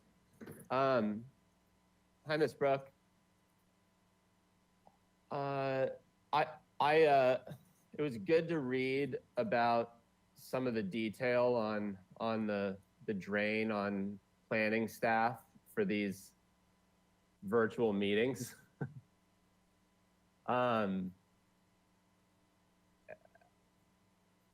What can we do to get back in person? Madam Chair and Commissioner Reed, I wish I had all those answers, but I appreciate I appreciate the question, because we are having those conversations among city staff about again, adjusting our operations as more things are opening up, and remote board and commission and city council meetings are always coming up for discussion. I can tell you from what I know today that we'll follow the lead of city council, and when they begin to change their meeting logistics, meeting in person, then we'll follow their lead. I don't have a crystal ball about when that will be. And even what they'll look like, really, because there still might be some remote components to some of these meetings if it's determined that, remote public comment is still desired. I'm thinking a lot about our meetings in particular and our design review board meetings, because we made the shift to electronic application submittal and plan review, and we're dealing now almost exclusively with electronic documents and plans. And how do we return to design review board meetings in the David Gebhardt public meeting room? What does that look like? So there are some things for us to figure out, and you will be consulted, I'm sure, at some point about how should planning commission meetings run in the future when it's all more or less electronic too. Is that going to change? So I'm optimistic that we're somewhat close, maybe in the next few months. Hopefully, I didn't just jinx that, but what would be, if we were going to make a recommendation to city council to prioritize in-person meetings, how do you think that could best be stated? Well, I know that decisions about city operations are made very much with the dependence on the Center for Disease Control and the county public health directions or guidance. So I don't know that a recommendation from a board or commission would supersede that. That's still information that we'd very much rely on in terms of safety. Always concerned about the safety component of it. The logistical component of it, yeah, that's time and resources, and maybe some budget too if we need to update technology in some of these rooms. That is something we're exploring right now. So you could make it a general comment as something to pass along. I'd be happy to do that. And for you, Ms. Brooke, and potentially Mr. Gullett,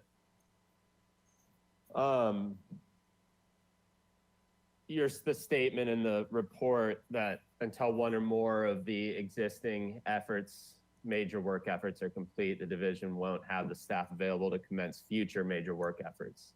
That's a significant issue, statement, bottleneck, whatever. I wouldn't want to be asked these questions or have to answer them, and you may not want to or be able to, but would you recommend substituting any of the existing major work efforts for any of the future major work efforts? Commissioner Reed, that's a great question.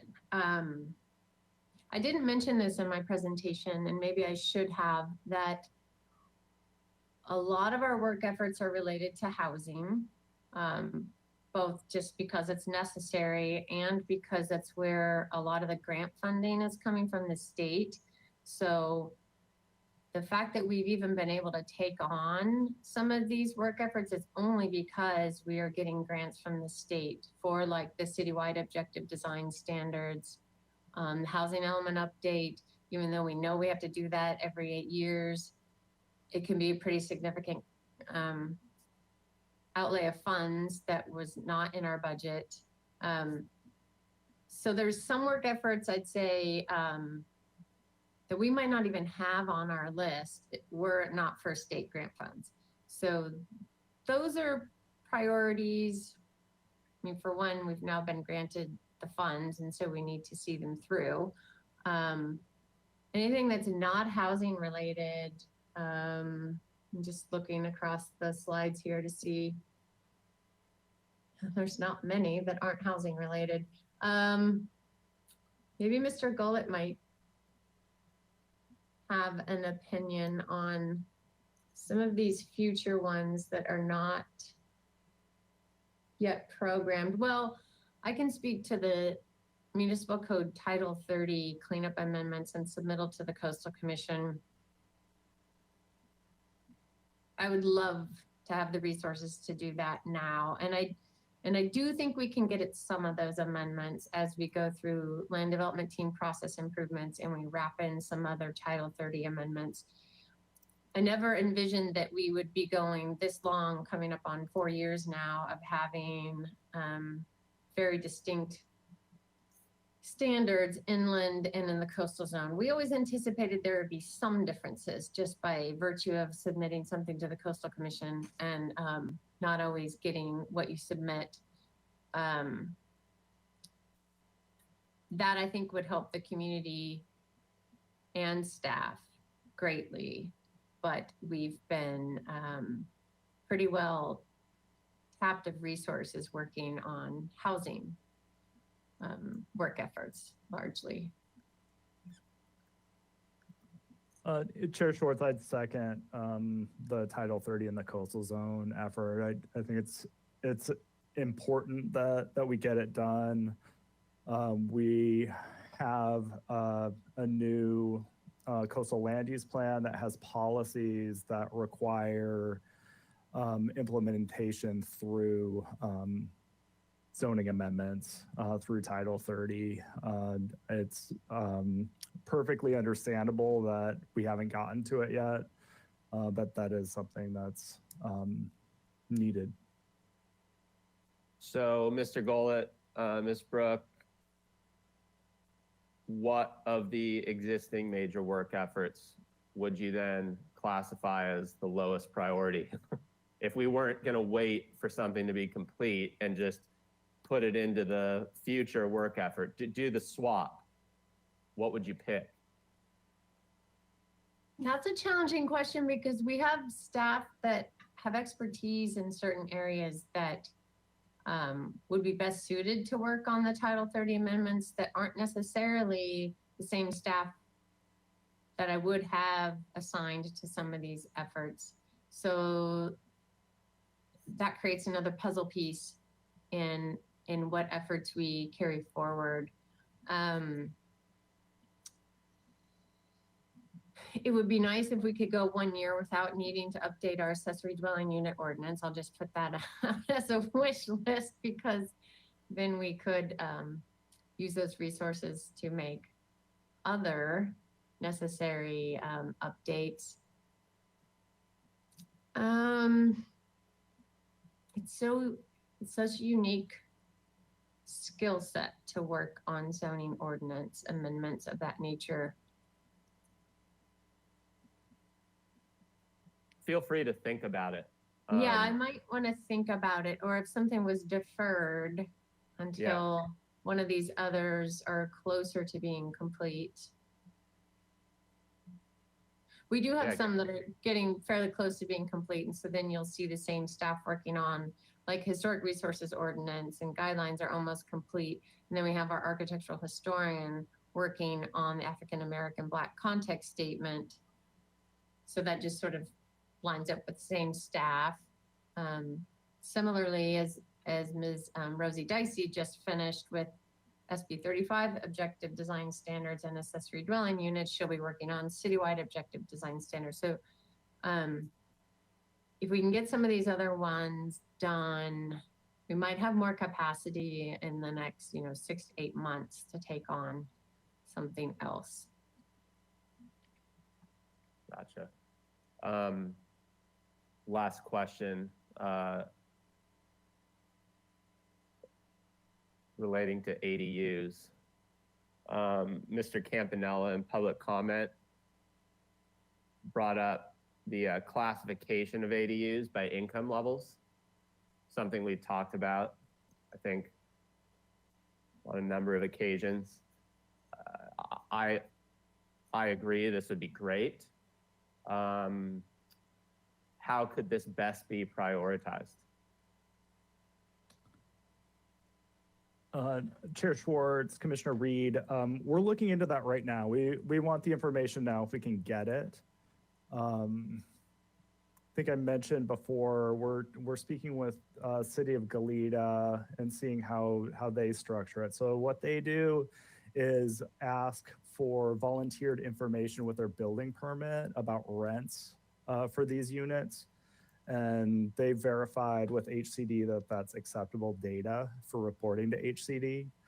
So we're just making sure that that is getting us the information we need, and we have other information needs regarding changing of units and rents. But we're actively looking at it, and we've had conversations within the past week with Goleta on it. And Mr. Gold, if we were going to make that a recommendation to prioritize that, what's the most effective way to do that? It's an administrative choice. So it's something that we ask on our application. So it's staff doing it, and we were looking to do it anyway. So if that information is good enough for HCD, if it's providing useful information to us, we want to do that. It's something we want to relook at too, potentially with a housing element if we need to. Okay, great. Thank you. Thanks, Chair Schwartz. That's it. Thank you, Commissioner Reed. Vice Chair Escobedo. Thank you, Madam Chair. I think that this would be for Ms. Brooke. My first question. Hi, Ms. Brooks. Do we keep track of how much staff time goes into staffing and preparing for commission and board meetings? Madam Chair and Vice Chair Escobedo, not typically. We could, if that was something we wanted to do, we could probably track a typical week or month given different agenda lengths and items on an agenda. We sort of did that when we did the land development team fee study 2 years ago. We talked a lot with our fee consultant about every aspect of every staff person's time that's involved in the development application, so we could capture the full cost of that. But it was broken down a little bit more general categories, not specifically everything related to preparing for a board or commission meeting, but we could do it. And the reason I ask is,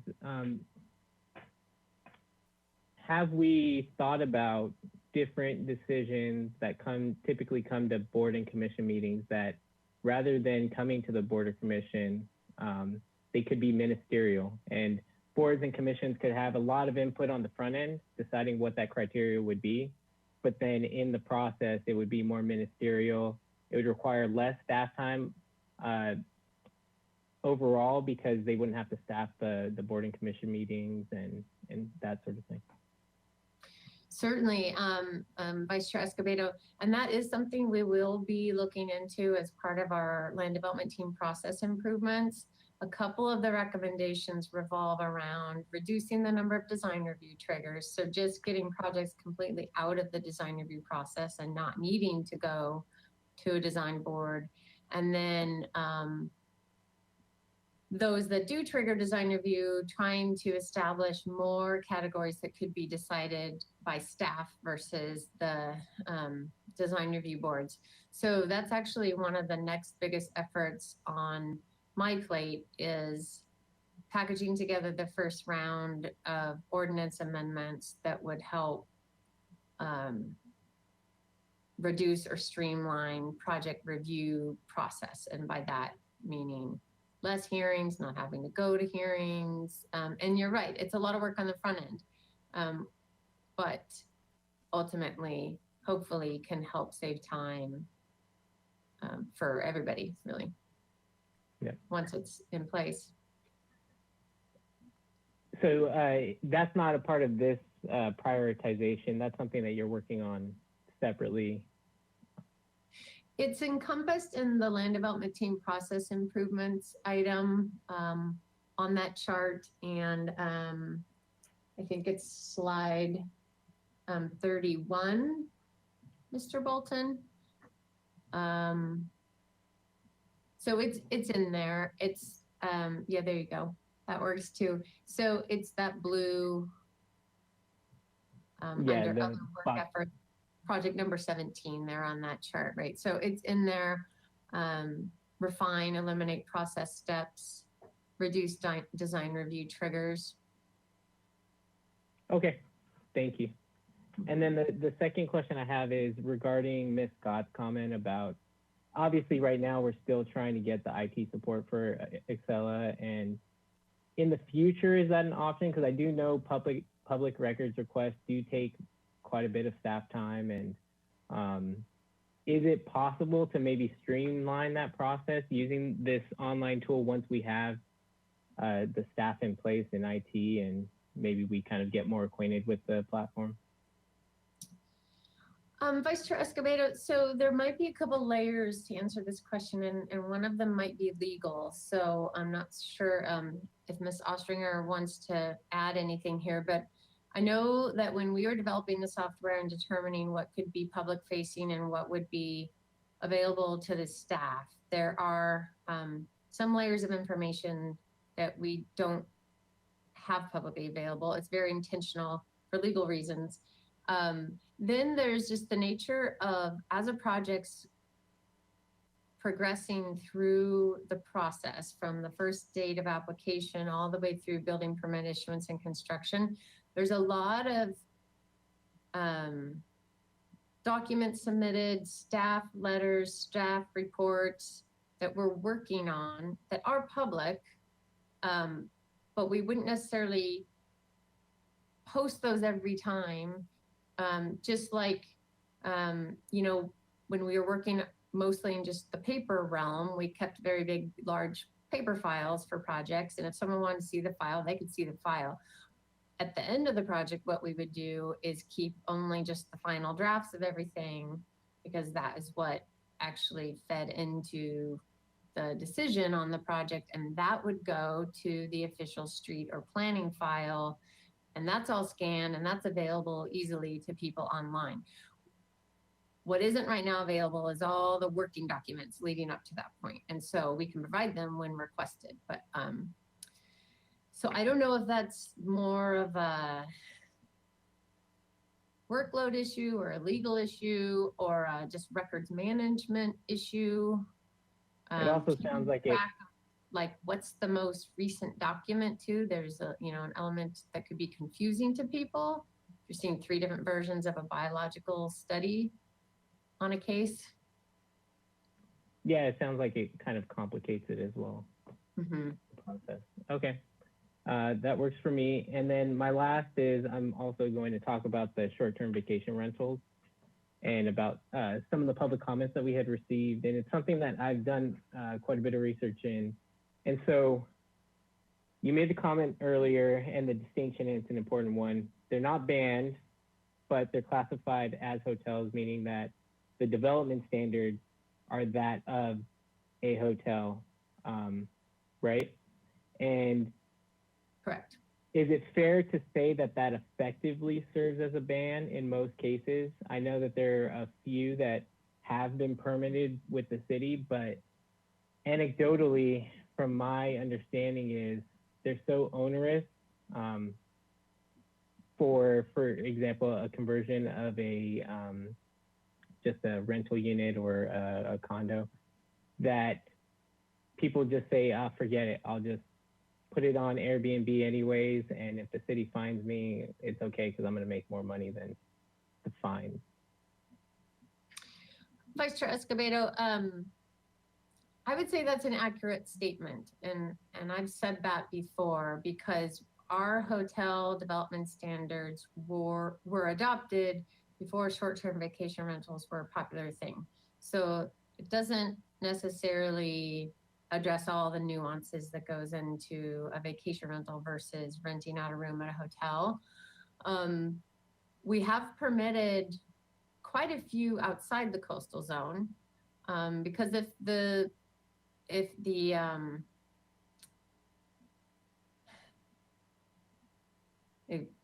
I'm losing my word, but anyway, if everything aligns, it can actually be a fairly easy conversion process, especially if the unit is less than 1,000 square feet, because these are commercial use. They're subject to the non-residential growth management program in the city and allocation of square footage. And, you know, there's a different process for if something's under 1,000 square feet or between 1,000 and 3,000 square feet. So all those variables make a difference in terms of how easy it is to permit a conversion to a short-term rental. In the coastal zone, there's the added layer of a coastal development permit and the policies that come into play about, so you've got visitor serving use, yes, but then you've got access, so you need to meet your parking demand. It's hard to do in West Beach when you might not have any parking on the site. So like any use that triggers a coastal development permit, you're going to be subject to those policies of not hindering coastal access. So yeah, that has made it challenging. So we've not received an application for one in the coastal zone even. We've had people come talk to us about the process to convert a home or something to a short-term rental, and they've decided not to proceed based on, I think, just the process and maybe the time, and not sure of the outcome either. Some of the ones inland have been almost ministerial. They've been pretty straightforward that have gone through pretty easily. And with the recent court decision, that basically prevents us from enforcement in the coastal zone, which in essence means that right now we can not, unless we submit our development standard right to the Coastal Commission for approval, and that we can't enforce. And so it's basically the wild, wild west of short-term rentals in the coastal zone. No, and I'm glad Ms. Ostringer is coming up because I don't want to make any assumptions about how that court case affects our operations, and she would be better to answer. That's fair. Chair Schwartz and Commissioner Escobedo, the court case basically focused on the fact that we started actively enforcing on vacation rentals. Before that, it was generally a complaint-based enforcement. And I think we would still, depending on how council directs us and after we have this court case, we could still, on a complaint-based mechanism, enforce on these. If they're creating a nuisance in the community, then we can enforce on them. So can I ask you this question, Ms. Ostringer, is would one of the benefits of having something like a LCP amendment for short-term vacation rentals is then, if approved, we would have the ability to actively enforce? Well, it depends, Commissioner Escobedo. It depends what we chose with the LCP amendment. Really, right now, this is something that the council needs to weigh in on. It's a policy decision, so that's where it's going right now. And that, I get that, but it opens up the possibility of active enforcement. Let's put it that way. Obviously, dependent on what the amendment was, city council direction, what's approved by the Coastal Commission, but it at least opens up the possibility, because what we're doing now, we can't. Is that fair to say? If all those ifs came true, then yes. But right now that's very speculative, and we're waiting to hear what council wants to do with this. Okay. And follow-up question for the inland zone, for the Title 30 zone, are we still able to actively enforce? Crappie was specifically for the coastal zone, and we recently had more success there, so in the inland area. And what does enforcement look like, active enforcement? Commissioner Escobedo, we have a full-time prosecutor that if we receive complaints, we can enforce. And so it's just a prosecutorial mechanism. Okay, thank you. That works. Thank you. And Ms. Brooks, the reason I asked all those questions, and I know quite a few follow-ups, but you mentioned it earlier, much of the planning division has been focused on housing and generating housing and making sure that we have a efficient development process that gets us the housing that we want. And there's a tool online called airdna.co, and it's basically a real estate investment website where it labels all the VRBOs and Airbnbs in a particular jurisdiction, tells you what they're going for on average, what the vacancy rate is, how many units are active. And when you put in Santa Barbara in general, it says about 1,000 units. So I decided to put 3 specific zip codes, and 93101, 93103, 93105, and there were 630 units in just those 3 zip codes. And so those are units right now that are being used for these Airbnbs that could be used for residents here. And obviously that's assuming that they're not being spent for residents here most of the time. But even if half of them are being used for just the business purpose of short-term vacation rentals, those are units that we need. Would it be fair to say that that should be higher on the priority list, since then we don't have to have the discussion of is this housing fit our character and whatnot? It's already here. It's in the character, it's in the fabric of our character, it's in our neighborhood. Is that something that's fair to say, or do you disagree? Commissioner Escobedo, I agree with you. I haven't done a search myself to see how many come up, but I don't have any reason to doubt what you said. So we did take this issue up several years ago with City Council. Ultimately they decided not to change our development standards to let those who wanted to convert to try to legally seek that approval. And we've had several do that. In terms of enforcement, it's a matter of staffing and priority. So we do still receive complaints. I'm not as familiar with the nature of them in detail, whether they are nuisance or it's somebody running a search like you did and submitting a bunch at a time. But our enforcement section has been down staff for a bit, and then it does depend on the city attorney's workload as well, because we work very closely with them on these cases, just given the nature of them. So if we were to try to put more resources on enforcing, particularly in the inland area, it would, come at a cost of something else not being enforced, or, putting this as a higher priority, which we could do. And that's very much a budget resources question for City Council to determine.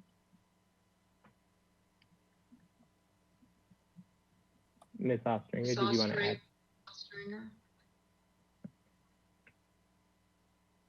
And have we, in that process, did we look at, Ms. Ostringer, did you want to add anything? No, actually, Ms. Brooke covered it. If this is a topic that the council wants to, about enforcement, this is something that, we could come back with more information for you, particularly as how our office handles it. Thank you. And last question for Ms. Brooke. I promise I'll drop this topic. In that process, when it went to City Council, if you remember, were there types of approaches to different ordinances, short-term vacation rental ordinances that other jurisdictions have used? I know that Carpinteria has one that the Coastal Commission is quite fond of. There are other approaches that have legalized it in a very narrow way, preserving other housing stock and also generating revenue for enforcement for that very reason, that it does take staff and money to enforce. Right, thank you for that question. So when we were exploring a vacation rental ordinance with the City Council, we did also talk with them about what we called at the time home sharing too, thinking that might be a compromise where there's still more or less somebody's principal residence, but that then also rent out just part of the home to visitors. And ultimately City Council didn't want to pursue that. We had concerns with enforcement. It'd be very difficult to enforce, so largely probably just a complaint basis as well. The very general scope that I put for potential work effort for an LCP amendment on this topic, I would imagine would come with some trade-offs. And I'm just, my professional judgment, I would guess that we would probably identify some areas in the coastal zone where it seems very appropriate and maybe less of a nuisance to have that type of transient nature occurring, and then be very clear about other areas where it's certainly not allowed. Where those are and what parameters, or what the process is to legalize them or permit them or allow them, I don't know. But that's why I think it would be a pretty intensive work effort, because we'd need to to really drill down in the coastal zone and determine where those areas are. And then how much do we facilitate it? Because there's a very valid argument about the loss of housing stock. So it's like you're weighing some very big issues in the community when we talk about these. Okay. Ms. Ostringer? Chair Schwartz and Commissioner Escobedo, I appreciated how Ms. Brooke brought that back around to work priorities. So I just want to redirect us and focus this on our work priorities and not get too far into the weeds on policy discussions on STR. Thank you. It was important for me to understand that, though, to make the decision whether or not to recommend this higher on the priority list. So I appreciate that, Ms. Ostringer. Absolutely, and that's why I didn't jump in. So thank you. Commissioner Bonderson, follow-on question. Yes, thank you, Chair Schwartz. I'm going to use this opportunity to follow up with what I wanted to ask earlier, but I want to start by apologizing to everyone that I kind of jumped the gun. So please excuse me, Ms. Brooke, and also my fellow commissioners. I got excited when Commissioner Lodge kind of set that question in motion. I found an email from the Coastal Commission where I was trying to learn about the processes of what would come next after the 2019 Cracky versus the City of Santa Barbara court case. So I want to be very clear. My question was far too vague. I was specifically looking at the coastal zone, and because Commissioner Escobedo just brought it up, and you guys are sort of on a roll, I want to specifically point out the points that I was curious about, and then ask you a two-part question. I'll make it really, really concise. So my understanding from the feedback I received was that over time, as the city passes ordinances in the coastal zone, both the LUP and the LIP are amended. So with regard to the short-term rentals, both the city and the commission want to address those issues that takes place in the LIP update. Is that correct? Commissioner Bonderson, yes, I think you're correct. So the implementation plan of our LCP is in essence the zoning ordinance or the development standards that implement the policies in the land use plan. So it's LUP, LIP. So for people not familiar with the acronyms. Thank you. Yes, so you're right. Think of it as general plan and zoning ordinance. It's LUP and IP, more or less.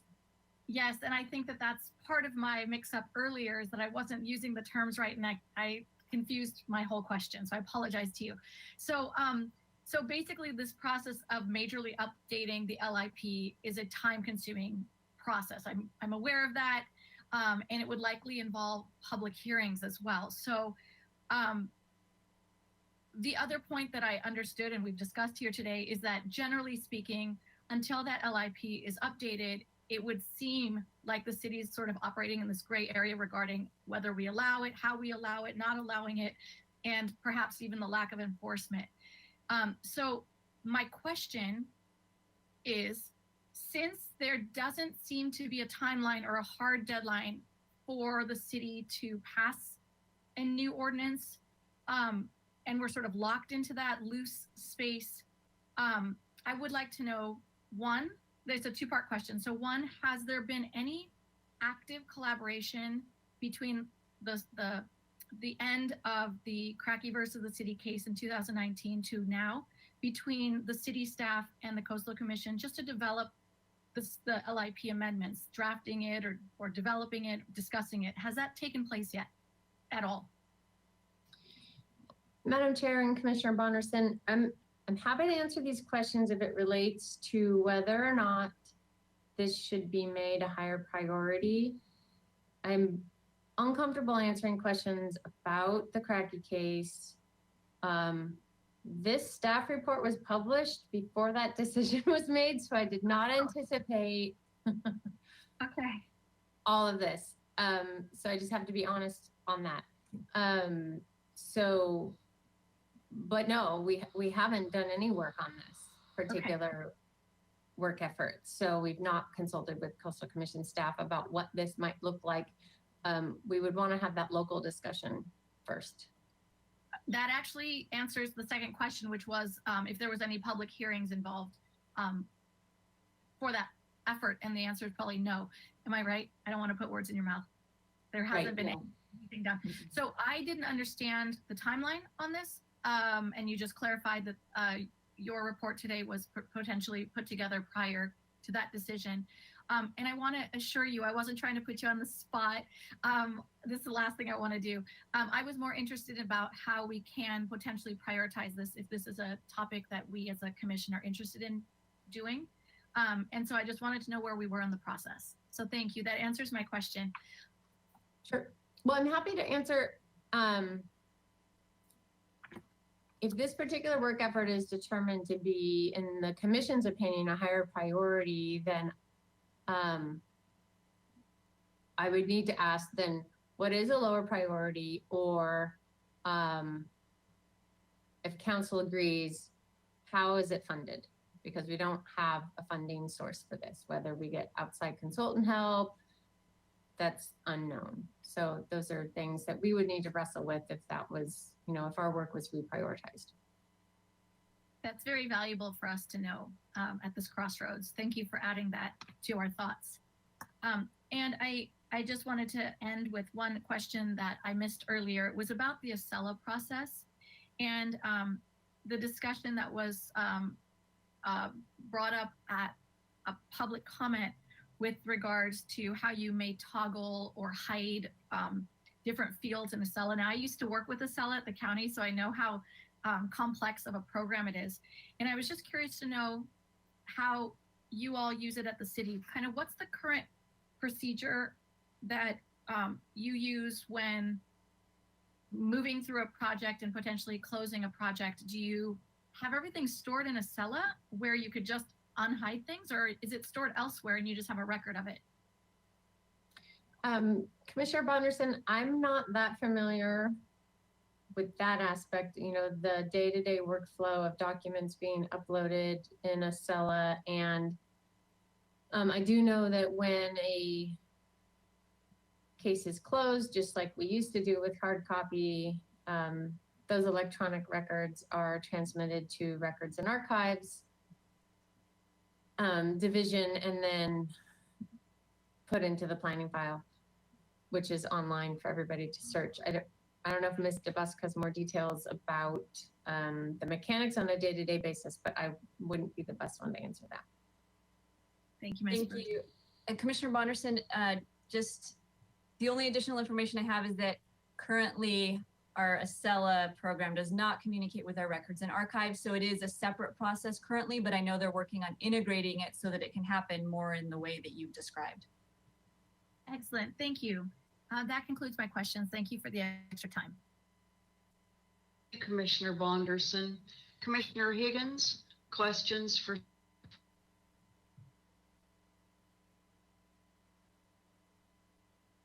None for me. Thanks, Madam Chair. None? Questions. Okay, very good. Let me go to my questions. Let me just start. Brooke, if you could rejoin us, please.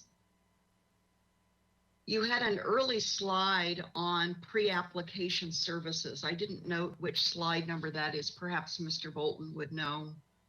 My question to you about that of the areas of pre-app services. Could you just confirm, are all of these pre-app meetings, do they fall in or outside of now the maximum number of meetings? This would be public meetings that we're constrained to under, I think it's the 2019 Housing Crisis Act, if I'm recalling correctly. Could you Correct. recap that for me? Sure, Chair Schwartz. Right, so when you're referring to multi-unit housing project limited to 5 hearings, and that's once an application is deemed complete. So these pre-application services typically occur before we've even received a formal development application. So not subject to one of those hearings. So the good news there is we want to encourage the community to take advantage of these pre-public hearing consultations with staff, correct? Certainly, and the fees are very reasonable. So really, there's a lot of good service there provided to applicants. Okay. Very good. And then on slide 18, Mr. Bolton, if you could bring that up. There was already a question, perhaps by Commissioner Wiscombe, of the land development team process improvements, which we see in the next to the last bullet point. I'm wondering if you happen to have a slide handy, and I apologize, I didn't ask you for this in advance, of kind of where the department is in implementing the Novak Consulting Group recommendations for process improvement. You know, where are we? How much further do we have to go? And what is a timeline deliverable, or deliverables plural? Sure, Madam Chair. So I don't have a slide on that. We do have a webpage dedicated to the Land Development Team Oversight Committee, which is 3 members of City Council that we meet with now every other month. On that is a chart that has each of the 31 Novak Group recommendations and our more or less, estimated % progress in completion of those recommendations. So that's one resource for people to look at if you're interested. And then I gave an overview to the Land Development Team Oversight Committee last month in April at their April meeting. I went through all 31 and gave an update of where we are. So it would mean watching another video to get that. But in a nutshell, we've done a lot of the stuff that we can do that doesn't require ordinance or guideline amendments. So just policy, procedures, handouts, informational videos and brochures on our website, additional outreach with stakeholders, all that type of stuff. And that's really ongoing. That's why more or less these process improvements are ongoing. But the more intensive work effort will be the amendments to Title 30 and Title 22 and our procedures and guidelines, our design review and planning commission guidelines, which I anticipate would take probably about a year or so. We're trying to divide them into different tiers of priorities so we can take them in groups, take the ones that we think we can get through relatively quickly that would still have a big impact on the process overall in a positive way, and then have maybe a second or third tier after that. Okay. We're not halfway, just because those remaining ordinance amendments and guidelines are intensive for both staff and the number of public hearings involved. So we've been focusing on the other stuff, but coming up with a work program for the rest of it. Okay, that's very helpful. Thank you. The concept of tier priorities leads right into my next question. It's a follow on to Commissioner Reed's. On pages 3 and 4 of our packet, 3 and 4 of 62, a discussion about major work efforts, existing, future. Could you just tell me, perhaps I overlooked it in our packet, how is major defined? What is a major work effort versus a non-major work effort? That's a very good question, Madam Chair. I don't have a solid definition of that other than something that lasts beyond a couple months, because we're consulted and pair up with other departments to work on different efforts. I don't consider all of those major. If it's an effort that's more or less being led by planning division staff and is going to extend beyond a couple of months, then it's probably captured in that chart. Okay. And the discussion we're having me then to ask you, in terms of tiering priorities, current versus future, how do the priorities that we have in front of us today, and you said most of them relate to housing. Did I hear you correctly, Ms. Brooke? Correct. So what I'm trying to evaluate in my own mind is if most of our planning resources are being allocated to housing related policies, projects, and yet when we look at, and let me get to that slide, or actually this table in our package, and it's the RENA. Hold on one second. Let me tell you exactly where that is. So I think it's page 51 of 62 in our package, the Regional Housing Needs Allocation Matrix. So we're spending all of these human resources on housing related issues, policy projects, and yet let's look at our progress. We know that in the above moderate, the last time you and I spoke, and I think you came to Planning Commission, it was confirmed that, and you can tell me what the specific number is if it's important. In the above moderate category, where we've done quite well, all of our accessory dwelling unit permits, approved permits, are in this category. And we don't have to do much here because this is a ministerial process as required by state law. And yet we can, and then we go, let's go back down, very low and low, these two categories. It's my understanding, but again, I'd like you to educate me if I'm off the mark here, that these housing units are provided for, constructed by our nonprofit housing development organizations. These are government subsidized housing units for income rent restricted, very low and low. So we're talking what? Housing Authority, City of Santa Barbara, and People Self-Help Housing. So then we have our big area, which we continue to talk about, and that's, some call it the missing middle. Here it's described as moderate. I'm just not, in my own mind, understanding how we can expend the majority of our planning resources on housing related policies and projects, and yet I don't see a needle in any sufficient way in this most important category of moderate. So that leads me to ask you, let's go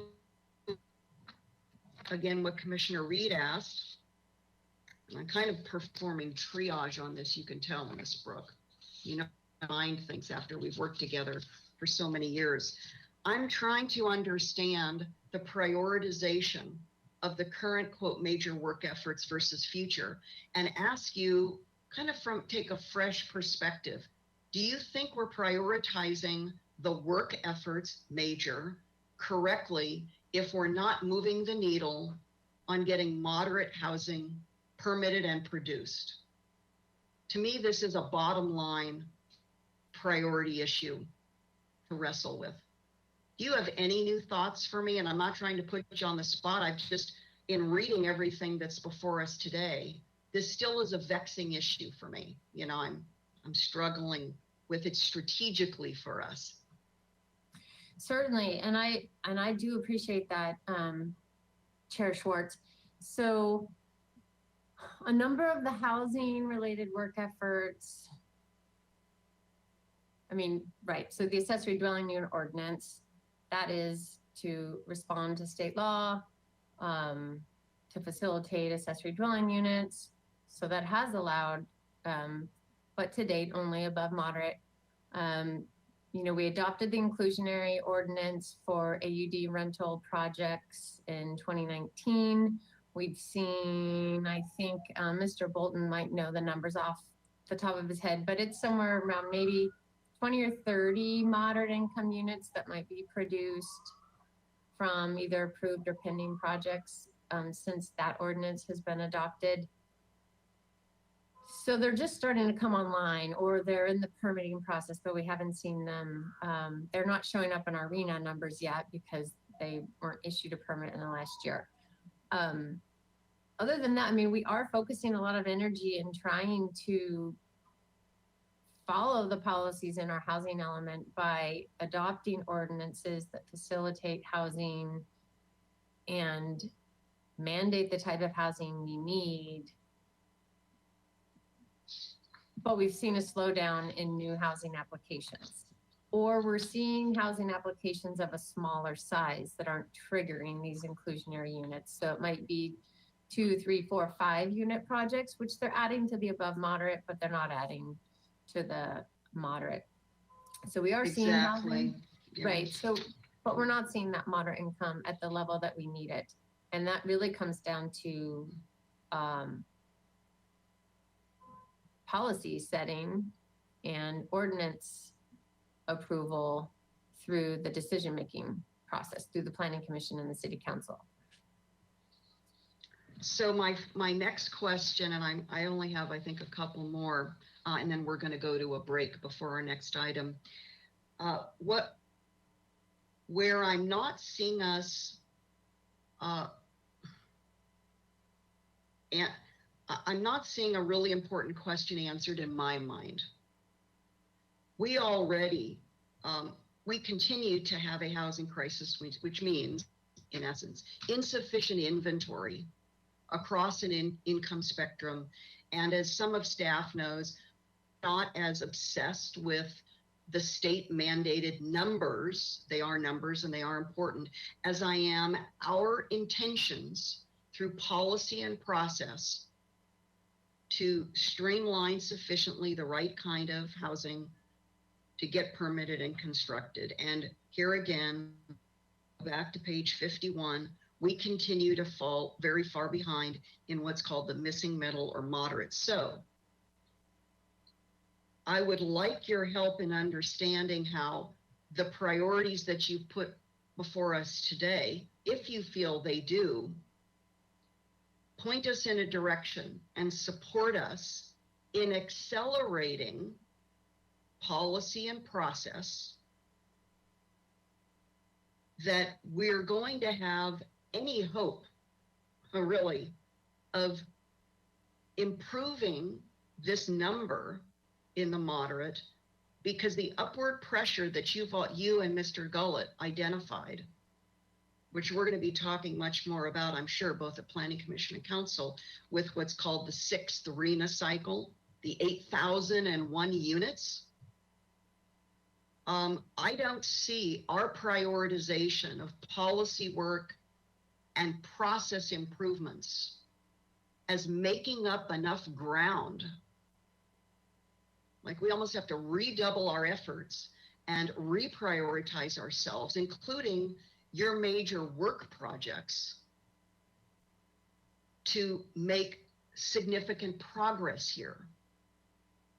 So if not today, if you don't have an answer for me today, and maybe I'm just putting this on your radar to urge you and your team to go back to, sharpening your proverbial pencils, so to speak, to say, really, do we really have the right set of priorities? Because we're so far behind in this meeting the missing middle for housing units created for those. And I'm not saying work harder, I'm saying work smarter, which means maybe different priority. And I don't know what those are. You're in the best position to know how we could shift around the priorities. If somebody said, first and foremost, crack the code on moderate, what would that actually take? That's a tough question, decision, I'm sure. So I'll turn it over to you to any thoughts you have. And I think I may only have one more question for you. Sure. Chair Schwartz, to get to your point, what would have the biggest impact on housing production that we could actually control would be the process improvements. So we made land development team process improvements priority number 1. And I've already been spending a lot of my time on that, but I could pull more staff into that. That, and then the multi-unit housing development standards that we're talking about, really trying to facilitate as much housing in the right places. Continuing with that, offering any other incentives we could to generate moderate income housing, which we've been talking about too as part of that. How do we incentivize that? How do we offer developers trade-offs to get more moderate income housing? Those, if we were only trying to focus on housing, those would be the two highest priorities. But Okay. I'm in a division where we also are concerned about environmental resources and historic preservation and quality of life. And so all of the, the encompass the entire general plan, and we're trying to keep all of those plates spinning at the same time. So it is priority setting. It's all about priority setting. So if I'm told that something else, if something else I'm is really okay, go ahead. I'm really just keying off of your comment about this taking the majority. So if in fact, we're spending the majority, or your team is spending the majority of time, the question all is, what deal getting out of spending the majority of our time in one? And that's what leads down this line of questioning and just reconsideration for us. But I understand. Again, I this to you and your team to maybe talk about further and see what you make of it before this goes on to council. My last question, and again we're going to go to a break. I was wondering if let's leave this slide up, or this page, if there's any feedback you have for me on synchronizing, coordinating the downtown master plan. By the way, I thought, even though it says State Street, I thought this was a downtown master plan process and not just State Street. Am I off the mark there? That's part of what's still to be determined. That's really the scope. So I see. Right. So what I'm not clear about, and I need your help, is what is where's the connective tissue between a new downtown multi-year master plan process,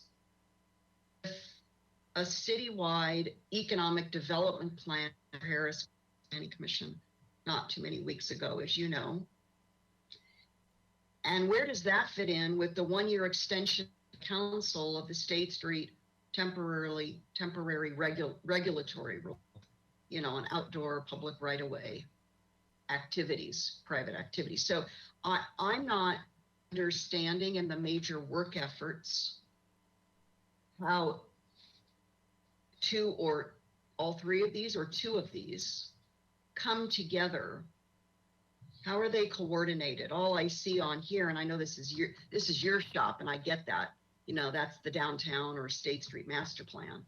But I'm still at a loss to understand how these pieces are going to fit together for a citywide puzzle of planning and economic development of the city. Sure, Madam Chair, and that's a great point as well, because there will be a gap of time between the current order, this temporary order that we're under with parklets downtown and relaxed regulations to facilitate businesses.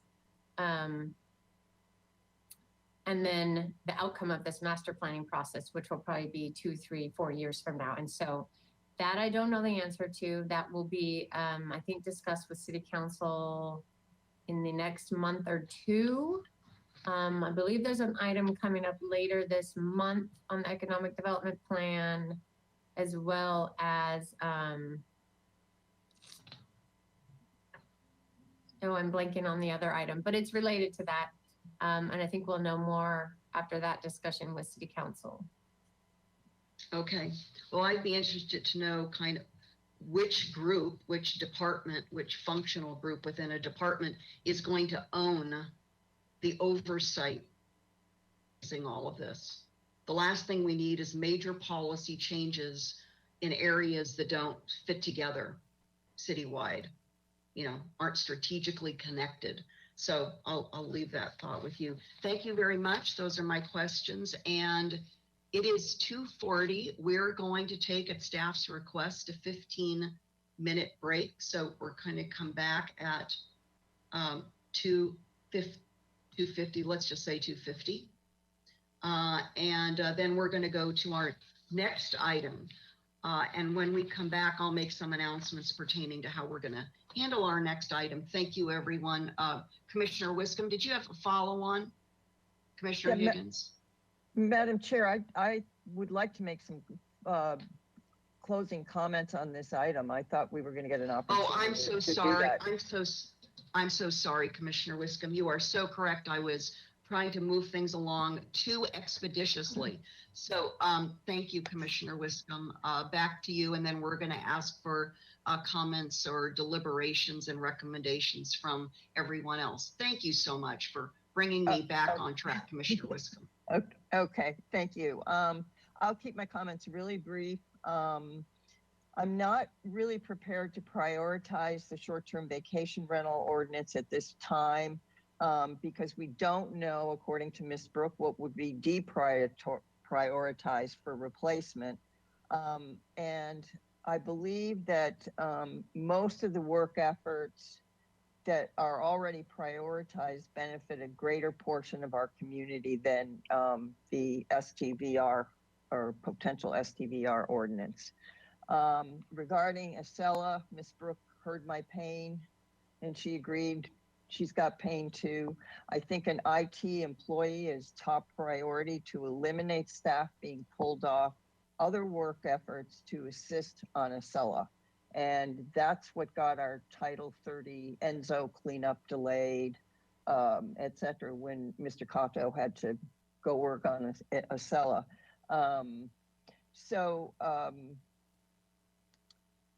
Let's see, what else? I would also like to see the Title 30 cleanup move up. I think it's getting painful to look at these ordinances and go between, and for anyone working with them, go between Title 28 and Title 30.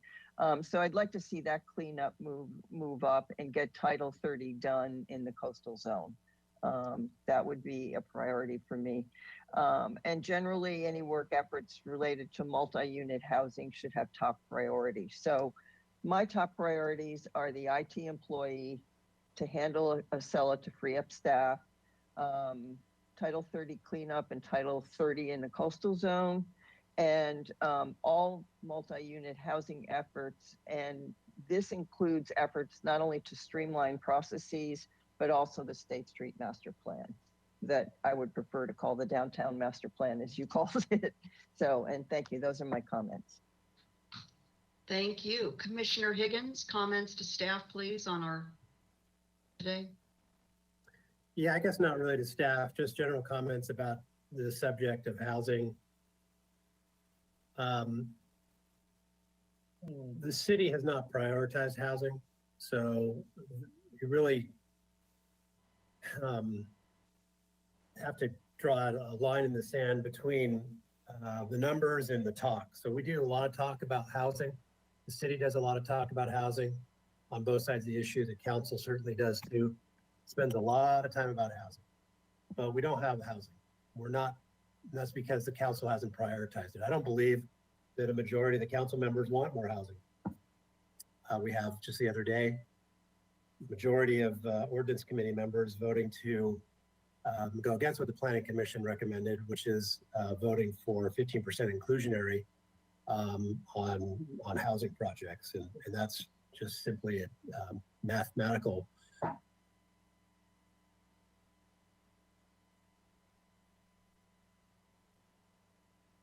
obstacle by way of permissive policies or actual incentives.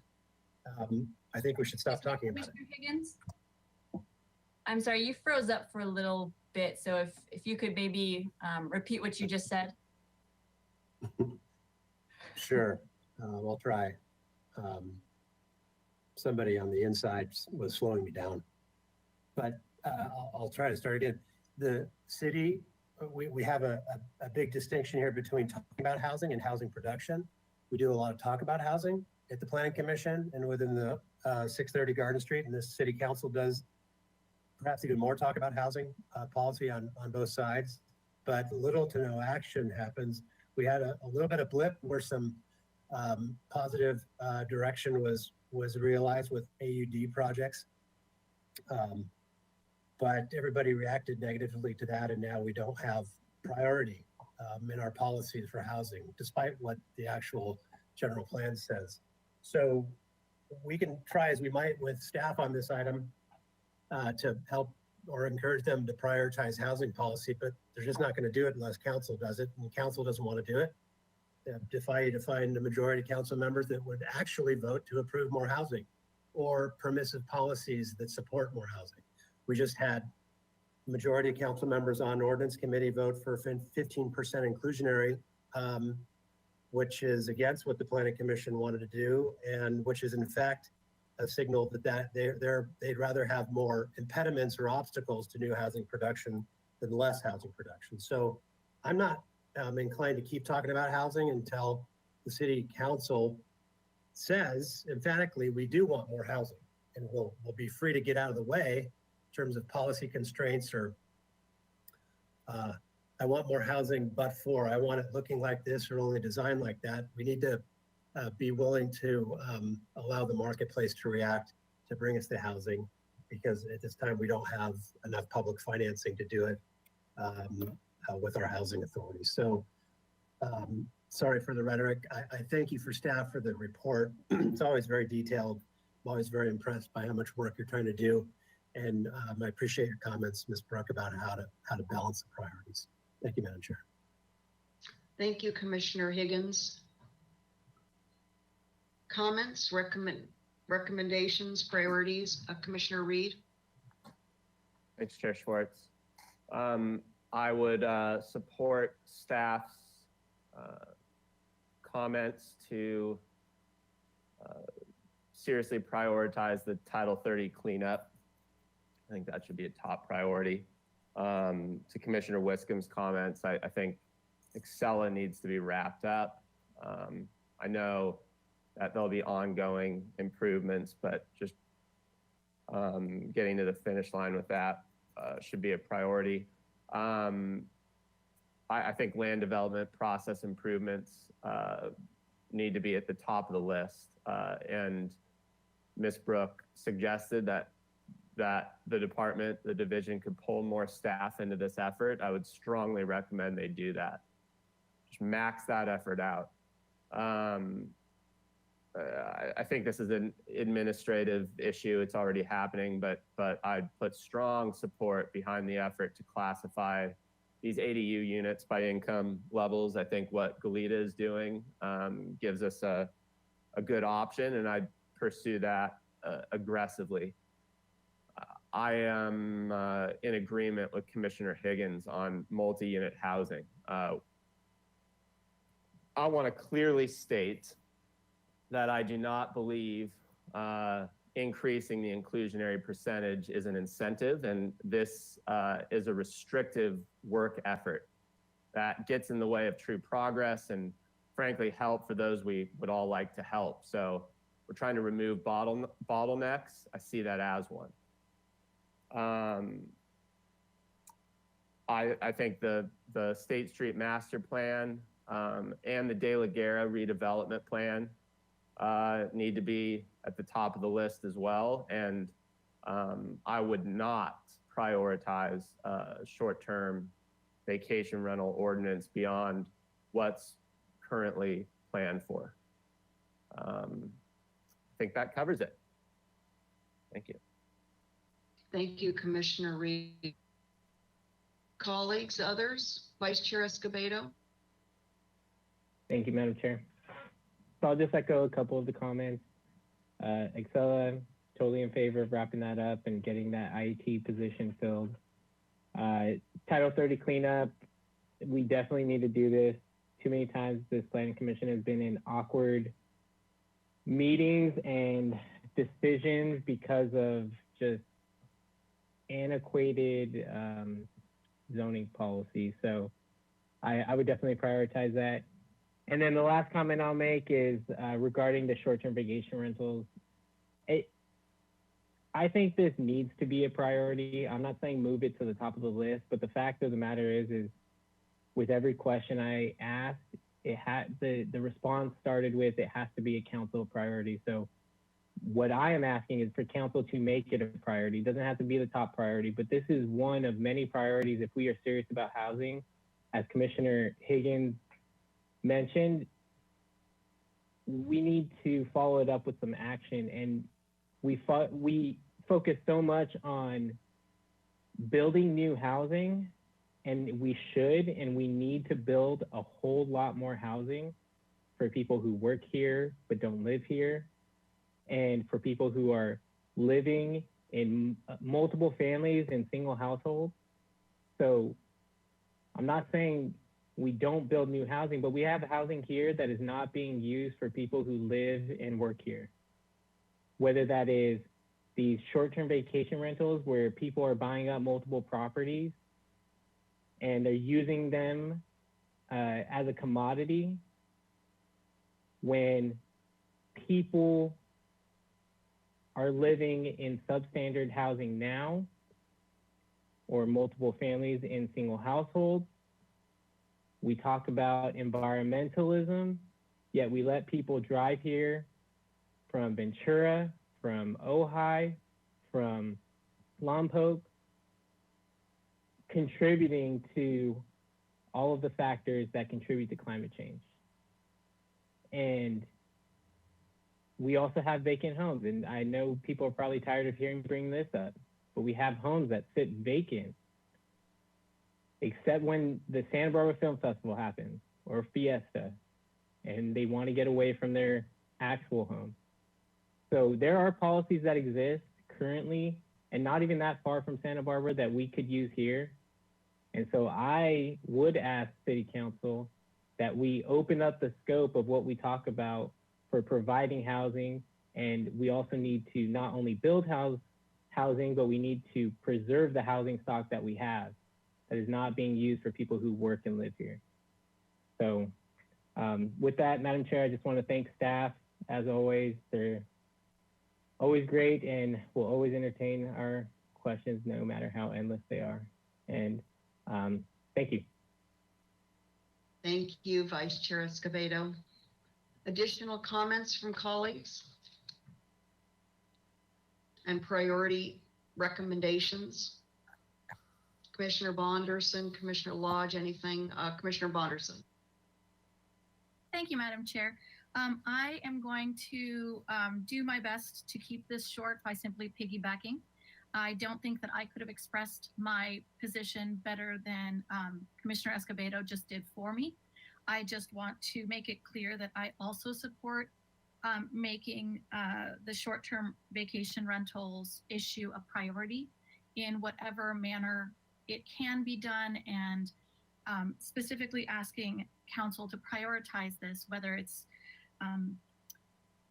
breaking it into parts or focusing on the coastal area first, getting the LIP started, or really making a full effort with the LCP amendment. I strongly agree with every point that Commissioner Escobedo made. And as I said, I don't think I could have said it better, but I do feel very strongly about this on my own. And it's been an issue that has come up for me a lot because I've done a lot of my own research on it. And I feel like it's very important not to leave our community in that gray zone. And the longer we wait, the longer there isn't clear definition and there's no enforcement policy. And it's important for us to know exactly what homeowners need to know and what they face if they don't follow the ordinance. Yet there is no ordinance in place. So I would like to have that discussed as a priority. I'm going to quickly bullet point. I agree with Title 30 cleanup discussion. I agree with the Acela and filling that IT position. I am in agreement as well with Commissioner Higgins. I thought he expressed himself very well, and I don't need to go further, but I do want to clearly state that I appreciate his perspective on multi-unit housing and that it needs to be part of this discussion. I also would like to add something that we haven't discussed here at all today, but it is a priority in my mind, and that is the board and commission guidelines found on page 35. It expresses the work effort to update all general procedures and meeting guidelines for the Planning Commission, Architectural Board of Review, Historical Landmarks Commission, Single Family Design Board and Sign Commission, as well as staff hearing officer guidelines. I think this is extremely important, and I believe it should be at the top, the very, very top of our set of priorities, because without those, none of us can do our job properly and effectively and uniformly. It's I looked this up while we were working on this, and if I'm not mistaken, the most recent Planning Commission guidelines were adopted by City Council in July 15, 1997. Now, there might be additional amendments and whatnot I'm not aware of, but this has been something that has been very personal to me since I joined the Planning Commission. I think that it's important for all of us to be following the same guidelines and procedures. And so therefore, that level of updates and trainings is vital for us to all be working in unison. So I'd really like to express that here. Lastly, I'm hoping that there will be some form of connection between what we discuss and decide upon in the next item having to do with alcohol, the alcohol ordinance.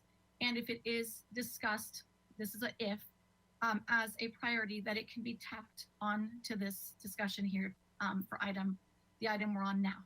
So I'm hoping that there'll be a little bit of a connection between the two if it comes up, if it is decided that it will be necessary. And that's where I will end. Thank you very much. Thank you, Commissioner Bonderson.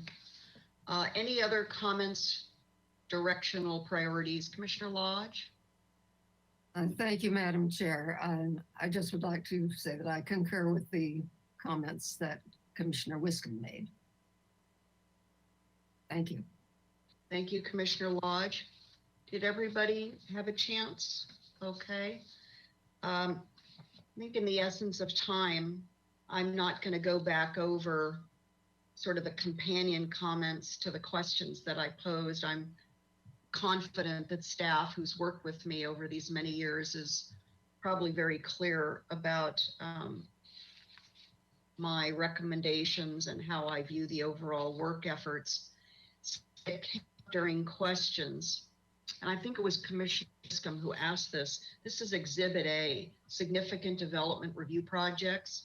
When I think of, and we all, I think, should ask ourselves with how do we work smarter and not just harder?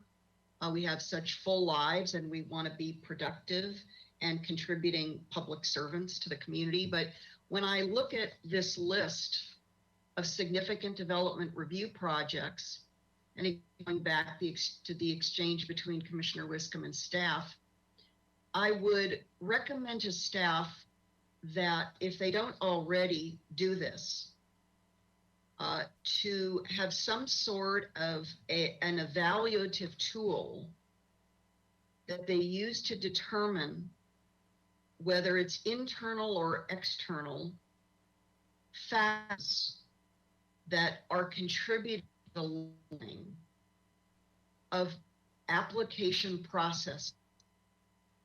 And this means making very sort of self-reflective, honest commentary on improvement. How do we communicate with applicants? How do they communicate with us? And then our internal process, which has been audited, evaluated with recommended changes, as we've already discussed today and previously.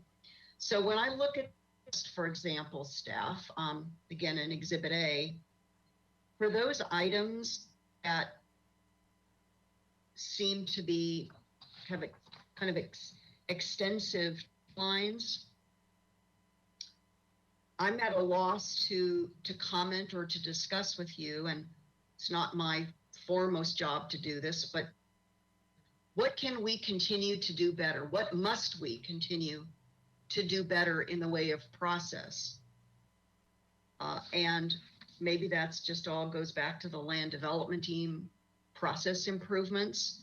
I would recommend to you and strongly recommend to the council that there be very clear direction on redoubling our efforts to very candidly look at that. Because I don't see staff able to take on more. So if we're not going to take on more, and let's just assume we're not going to take on more, then the question is how to work more efficiently, smarter, and prioritize in a way that provides for greater balancing across every we need in the community us in our roles as community servants. So with that, staff, do you need anything else from us? I decided not to get into any other details myself unless you hear anything more from other commissioner. Could you just come online, Ms. Brooke and Mr. Gullett, and tell us if you need more? Madam Chair, thank you. I appreciate the question and all of your comments. I don't think we need anything more. I think we understand the themes of what's important and why they're important. The challenge for us in council will be if we do shift priorities, just how is that done? So, but I think I understand the input from Planning Commission. I appreciate your time on this today. Thank you. Thank you. We appreciate everything you're doing and this package as well. And Mr. Gullett.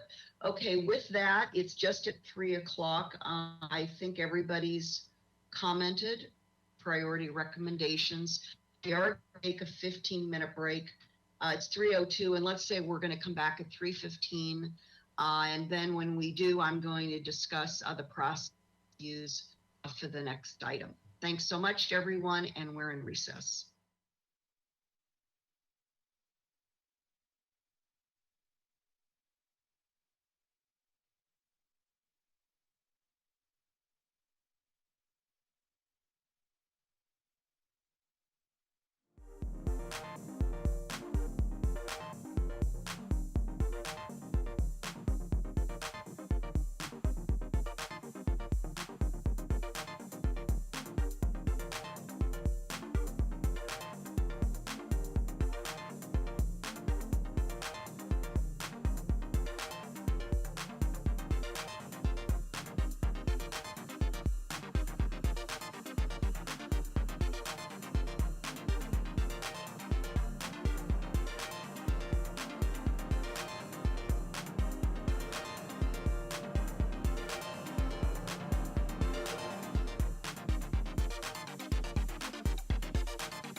Commission special meeting for May 13th. So let me just make sure that we have City TV with us. And I'm going to give an overview of trying to handle this item. You see our Assistant City Attorney, John Doimus, on the screen. He's going to provide us a presentation. We also have, to my knowledge, from our police department, Captain Stoney with us for commissioner questions. Now, follow Mr. Doimus's presentation. We're going to go to public comment. And then, depending upon the length of public comment, we'll have to watch the time. We'll bring it back to commissioner questions. As Vice Chair Escobedo and staff and I have conferred, and my own personal time constraint of needing to leave at 5:30, we've just said it will be best and it's feasible for us after commissioner questions to ask our colleagues for a motion for a continuance to the dates of June. So everybody to understand, we're not expecting to conclude this item today. And if no new information is brought forward from staff on June 10th, we will not reopen public comment. So it just depends on how things go between today and June 10th in that regard. Certainly if commissioner questions need to extend beyond 5:30, I'm going to turn over facilitation to Vice Chair Escobedo, and he can continue on to whatever time concludes commissioner questions. So with that, I'm going to pause to see if any other staff member needs to come on, given my outline of the process. And I don't see any other staff members coming on to guide me or to correct me if that would be needed. And so with that, welcome Mr. Doimus, and I'm going to turn it over to you for the presentation. Thank you, Chair Schwartz. I appreciate that. Good afternoon, commissioners. My name is John Doimus, as Chair Schwartz said. I have with me Captain Stoney, also to answer questions, as well as Renee Brooke, though I want to take some mercy on her considering she's been presenting and answering questions for the last few hours. So I'll try to use her only as needed. I also apologize for any lighting issues. My office never has the greatest lighting, so I may technically be in violation of the proposed ordinance that we are talking about today. So with that, I'll be talking about our off-sale alcohol use ordinance. Next slide, please. The purpose of this regulation and what we want today is we want to present the ordinance, the background, the law for the Planning Commission to hear about today, because they really play an important role. You always play, of course, an important role, but in two ways. One, in the terms of, as we'll get to in the presentation, the CUP process of approving new existing locations or establishments. So on the front end, the Planning Commission gives a tremendous input. But then also at the back end on an appeal process, if you have a new and existing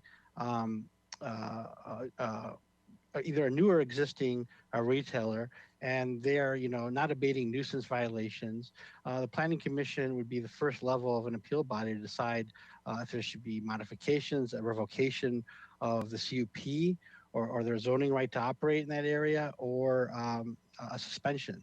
So we as staff are very eager to hear what the commission has to say in terms of what we propose as regulations. Again, these are proposals, and things can be in terms of change, in terms of where we should increase in terms of enforcement, provide more clarity. So we definitely want to hear from the Planning Commission because of the important role that you play in this ordinance.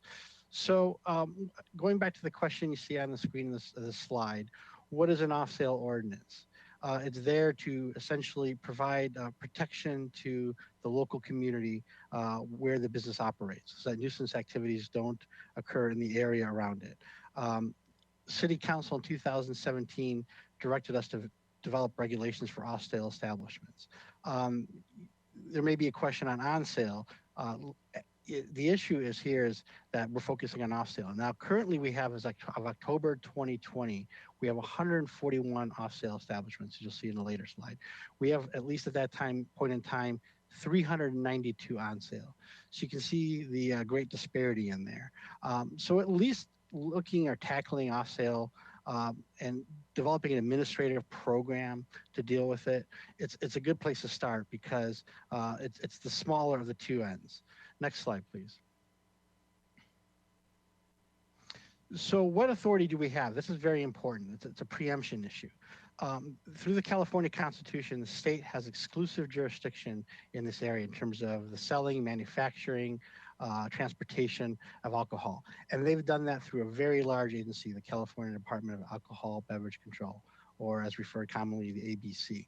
The ABC is a very large agency, and this is no way to critique them in any way, but they go up and down the state having to deal with every establishment, on sale, off sale, that sells alcohol.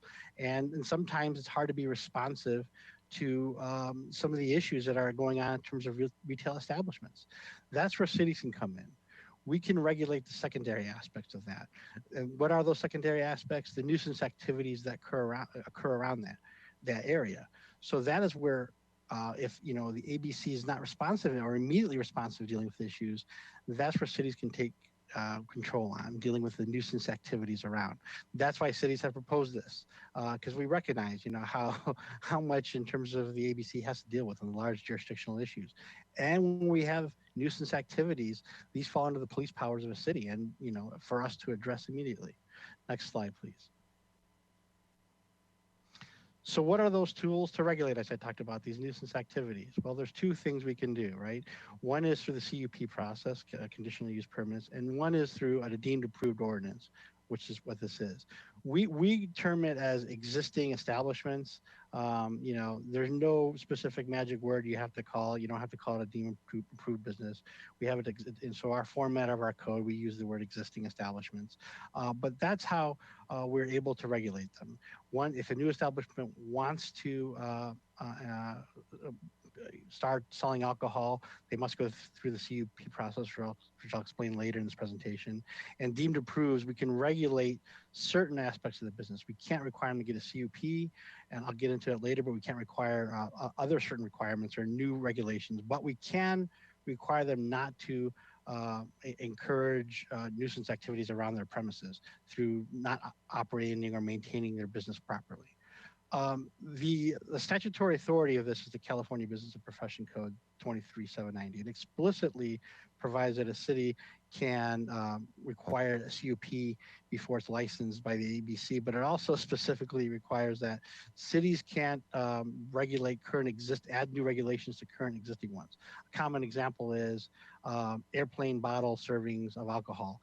If an existing business already sells it, we can't then regulate saying you're prohibited from selling anymore. So we can't require those types of changes. We can only say that you must prevent nuisance activities from occurring around your establishment. Next slide, please. So here's where we're talking about the legal differences. So it's important to understand this in terms of the limitations we have. So that code, as I talked about, prevents us from imposing new restrictions on current establishments in terms of their lighting, their displays, the type of alcohol they can sell. They're already grandfathered in terms of location. The CUP process, though, is different. It allows us to do that and put, certain restrictions, modifications in terms of they're going to operate. Here are the rules, regulations you have to follow, like you would see on anything else with a conditional use permit. There's also something I wanted to point out too. A lot of people talk about us enforcing, and I'll get to that later. That's a portion of this presentation of our enforcement. But I wanted to point out in a section is the unlawful liquor sale abatement law. And that's codified in the penal code. So in some ways, what this is that if there's nuisances occurring, a city can take an action like you would on any other type of business or individual in terms of they're creating a nuisance.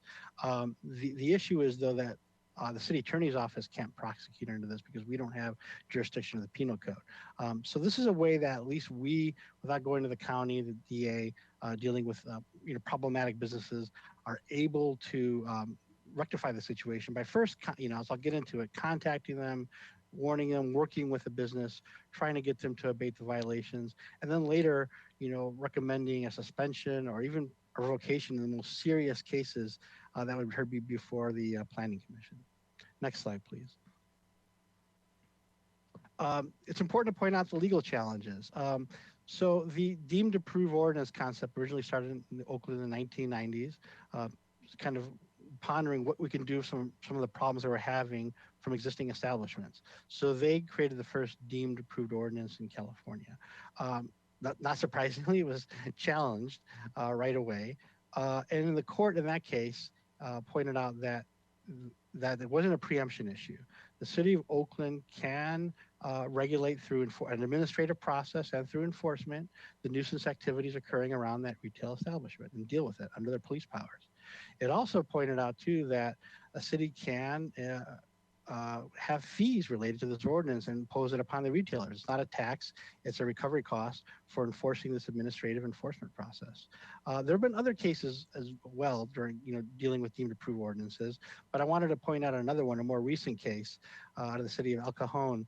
And that one was interesting. The city had an ordinance in there that excluded retailers that devoted 10% of their space and over 10,000 square feet of their, there was over 10,000 square feet. The small liquor stores or smaller liquor stores filed suit saying violation of equal protection. They were being treated differently than the ones that are exempted. And the court said, no, the cities can create this differentiation because the main purpose for the smaller ones are to sell alcohol versus a large store that only devoted a small part of their retail space to serving alcohol. So in point, what the court said is the cities can choose how to regulate this issue. They have great power under the police power to decipher and to regulate and prevent nuisance activities. Next slide, please. So the important question I'm sure everyone is wondering that is watching and concerned is what retailers are being regulated for this? Well, the two types are ones that sell type 20 and 21 license. So type 20, we're dealing with those that sell beer, wine, and 21 has also distilled spirits, strong alcohol. It's also dealing with grocery stores, mini markets, wine shops, not wineries, gas stations. It does not deal with restaurants or bars. That would be on sales. As I mentioned earlier, right now is of October 2020, so it could be maybe one or two more. I don't know exactly. The city has 141 off-sale establishments. So if a program was created and there would be costs associated, they would be looking at possibly these 141 establishments being responsible for that share of our cost. Next slide, please. What chapters are being affected in this? I just wanted to point that out. It's chapter 2880 for those in the coastal zone and 3185 for those off-sale retail establishments that are inland. Next slide, please. So let's start off with first, I think the big concern is existing establishments. I can understand business worrying about, we have a new ordinance before us. What does this mean for us? Basically, all existing establishments that sell alcohol would be deemed approved, which means they are grandfathered in, as a common word you would see. And their status may continue. There are three things that would prevent them from losing that status. One is modification operations. What would that mean? Well, if you went from maybe being a grocery store to then all of a sudden a full-on liquor store of every aisle, that would be a modification operation that we would look at. Also, a discontinuation of the use for a period of 1 year, or that the retailer does not lose their ABC license. So that would be an action taken by the state agency, the ABC, not the city. And then finally, we also have, if you're not creating nuisance conditions, right? And again, it's important to stress that is the last, if we're not getting cooperation and nuisance continues on and on, that's our last resort, our last option. So I do want to stress that. It's important too. Next slide, please. if it's declared a nuisance, how would that, if, as I mentioned, if the corrective measures are unsuccessful, it's declared a nuisance, what would happen next? Well, it would go before a planning commission. So we would look at a code enforcement officer, typically gathering evidence, showing all the steps they've taken, working with the store owner, probably showing a notice of violation issued, maybe an administrative fine, et cetera. After a period of time, if those steps aren't working, you would have is a recommendation that would be suspended. It would be put on for a hearing before the planning commission. I imagine the city attorney's office would be the ones prosecuting the case on that before the planning commission in terms of why it should be revoked. And if let's say there's a suspension would be different. If there's a revocation, what would happen is if the person wanted to resume selling alcohol, besides following the determinations by the planning commission in terms of what needs to be rectified, they would also have to obtain a CUP to resume again. Of course, the retail owner has a right to appeal the planning commission's decision to city council. And then even after city council, under our Muni Code chapter 1.30, they can appeal to Superior Court. The court would look at the administrative record and decide whether that revocation of the action was proper or not. Next slide, please. New establishments are different. We require new establishments to go through the CUP process, and that's in Chapter 2894 and 30/2015.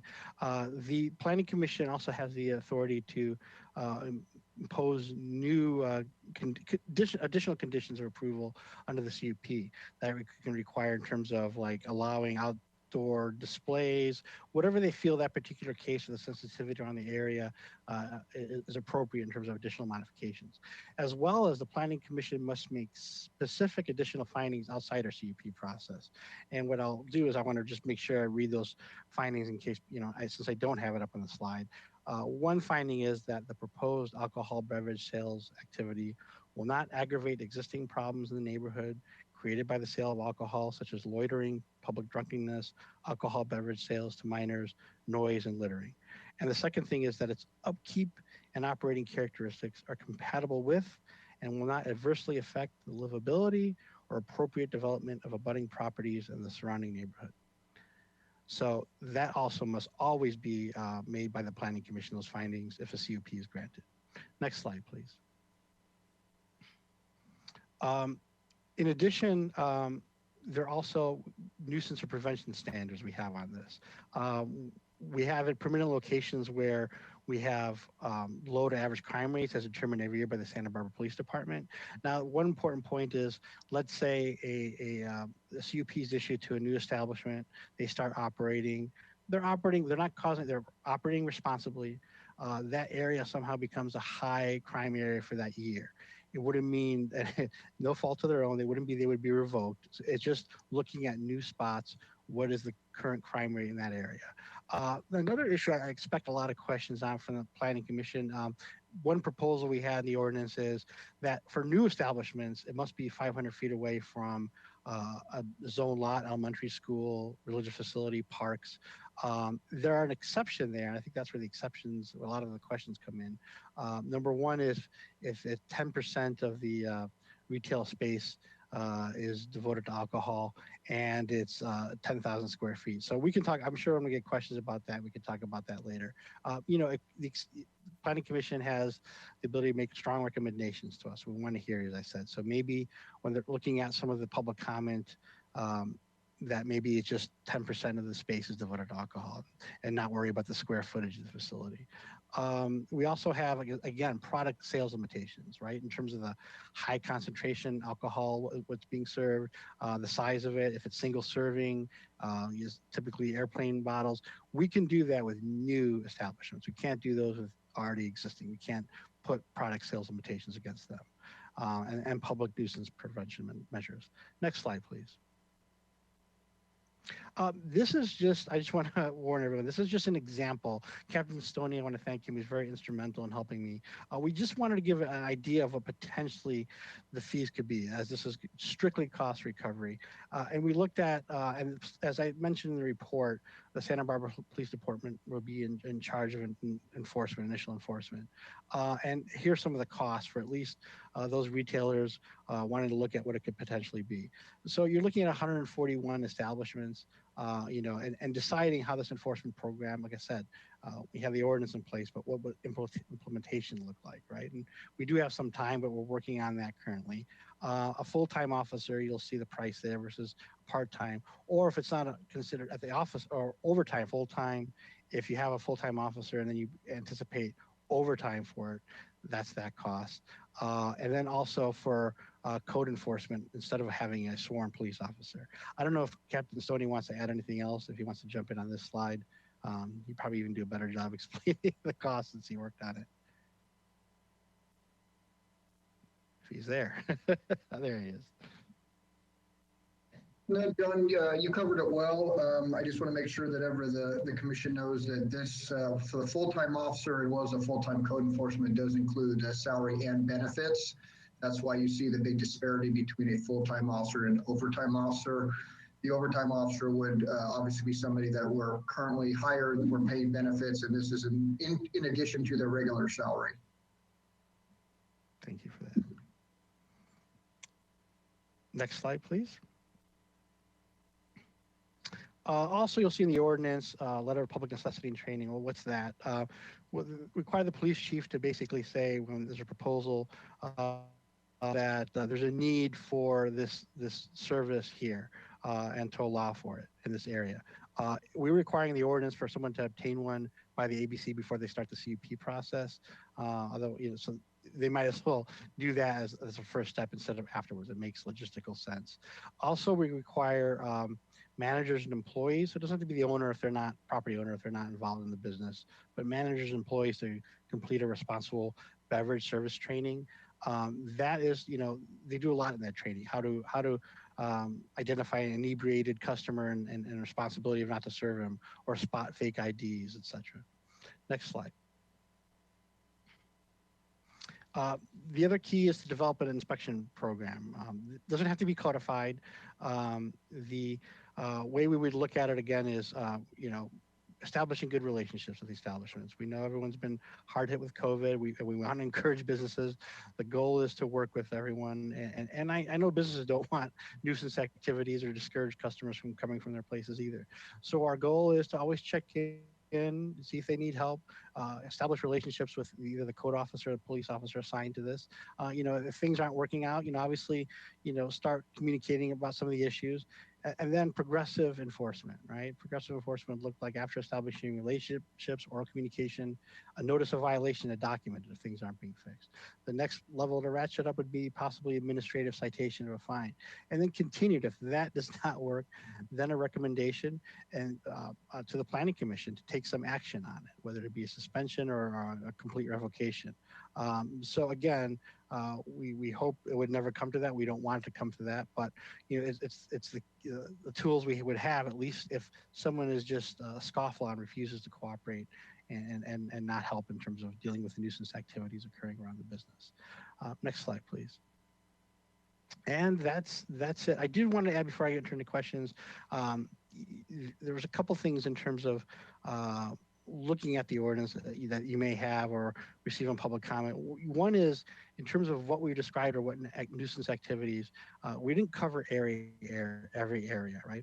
And there's a reason for that. The more specific you get or inclusive you get, it almost excludes other things. You want to be, you want to give notice to what nuisance activities are, what improper behavior are, but not basically say, this is exactly the nuisance activity that we're trying to prevent, and everything else is allowed, because that could cause problems with enforcement. I also do want to make a correction of a minor mistake I made in the report, is a zoning affidavit.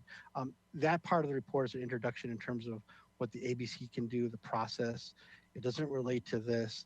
It's not the city that does signs the affidavit. It is the applicant who's doing it. However, what they're required to do is list the city planner who's been working with them to where they obtain zoning approval to put an establishment there. Because a lot of times the ABC, where we hope, will do follow up with that planner to confirm that it is allowed in that area and everything is okay.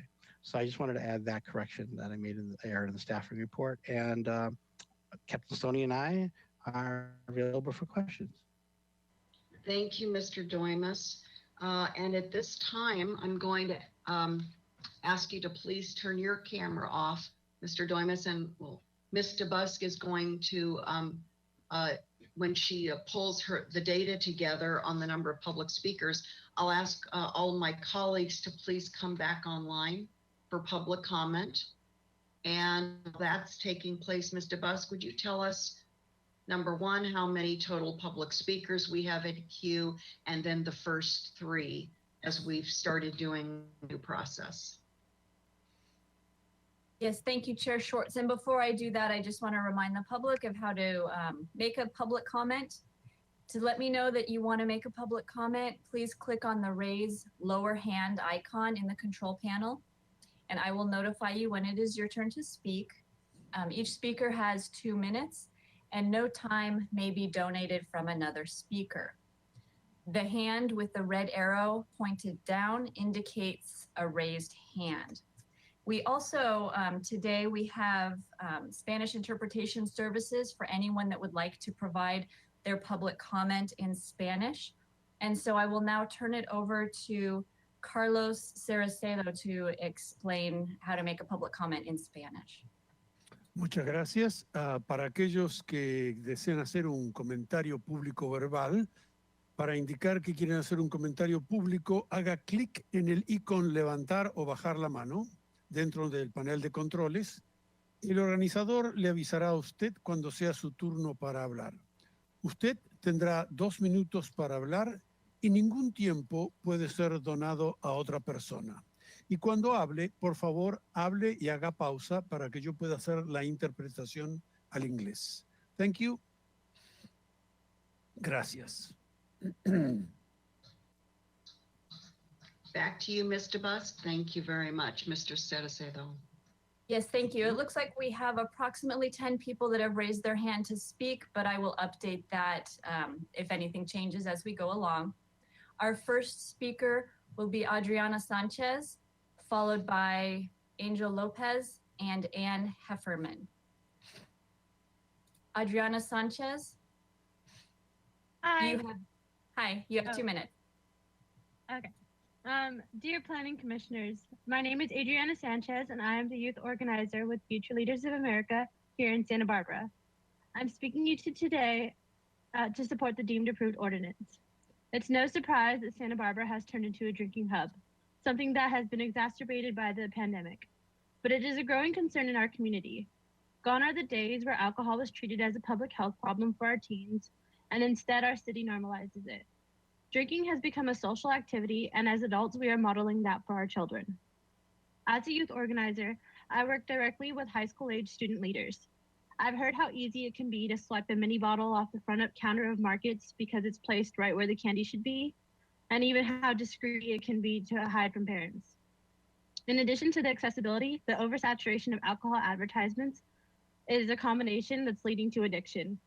I support the deemed approved ordinance because it would ban these airline minis, and you have the power to make this decision. I also find it important to note that the most directly affected by the oversaturation of alcohol outlets are low-income communities of color. They suffer from the consequences of disturbances, which include, nuisances and food deserts. But it is vital to note that they will also suffer from an increased police presence if the proposed ordinance passes as currently written. With that, I would like to voice my support for an alternative model of enforcement through community policing. I hope that with the information presented to you today, that you can make the right decision for our future. Thank you. Thank you, Ms. Sanchez. Thank you. Our next speaker is Angel Lopez. Angel Lopez, Yes. you have 2 minutes. Okay. Thank you. Hello, everyone. My name is Anke Lopez, and I am a Santa Barbara community member.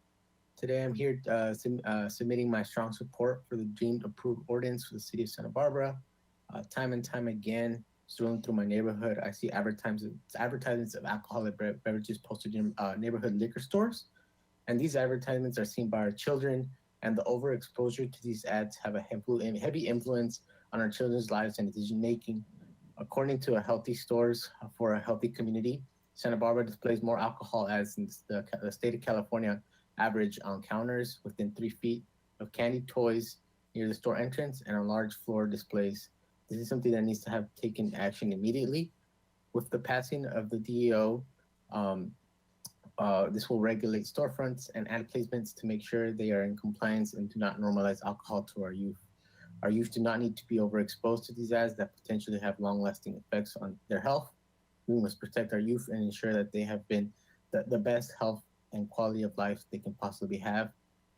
A suggestion that I'd like to present in changing the policy is shying away, like mentioned by the previous speaker, from law enforcement handling this policy and moving towards a community accountability plan where the community gets to regulate the liquor stores, liquor advertisements.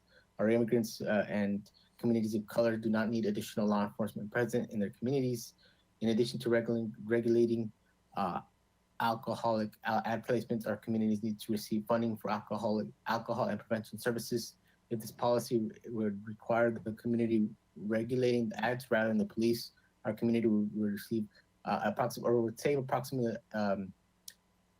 $860,000 that can be poured back into the community through much needed resources and services. For this reason, we are asking for the Planning Commission to take action to protect our youth from the overconcentration of alcohol outlets and the consequences left to our communities. I urge you to stand with our youth and put their health and well-being over profit. Thank you.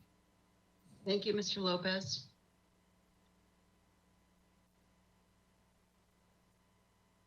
Our next speaker will be Ann Hefferman, followed by Daniel Gonzalez.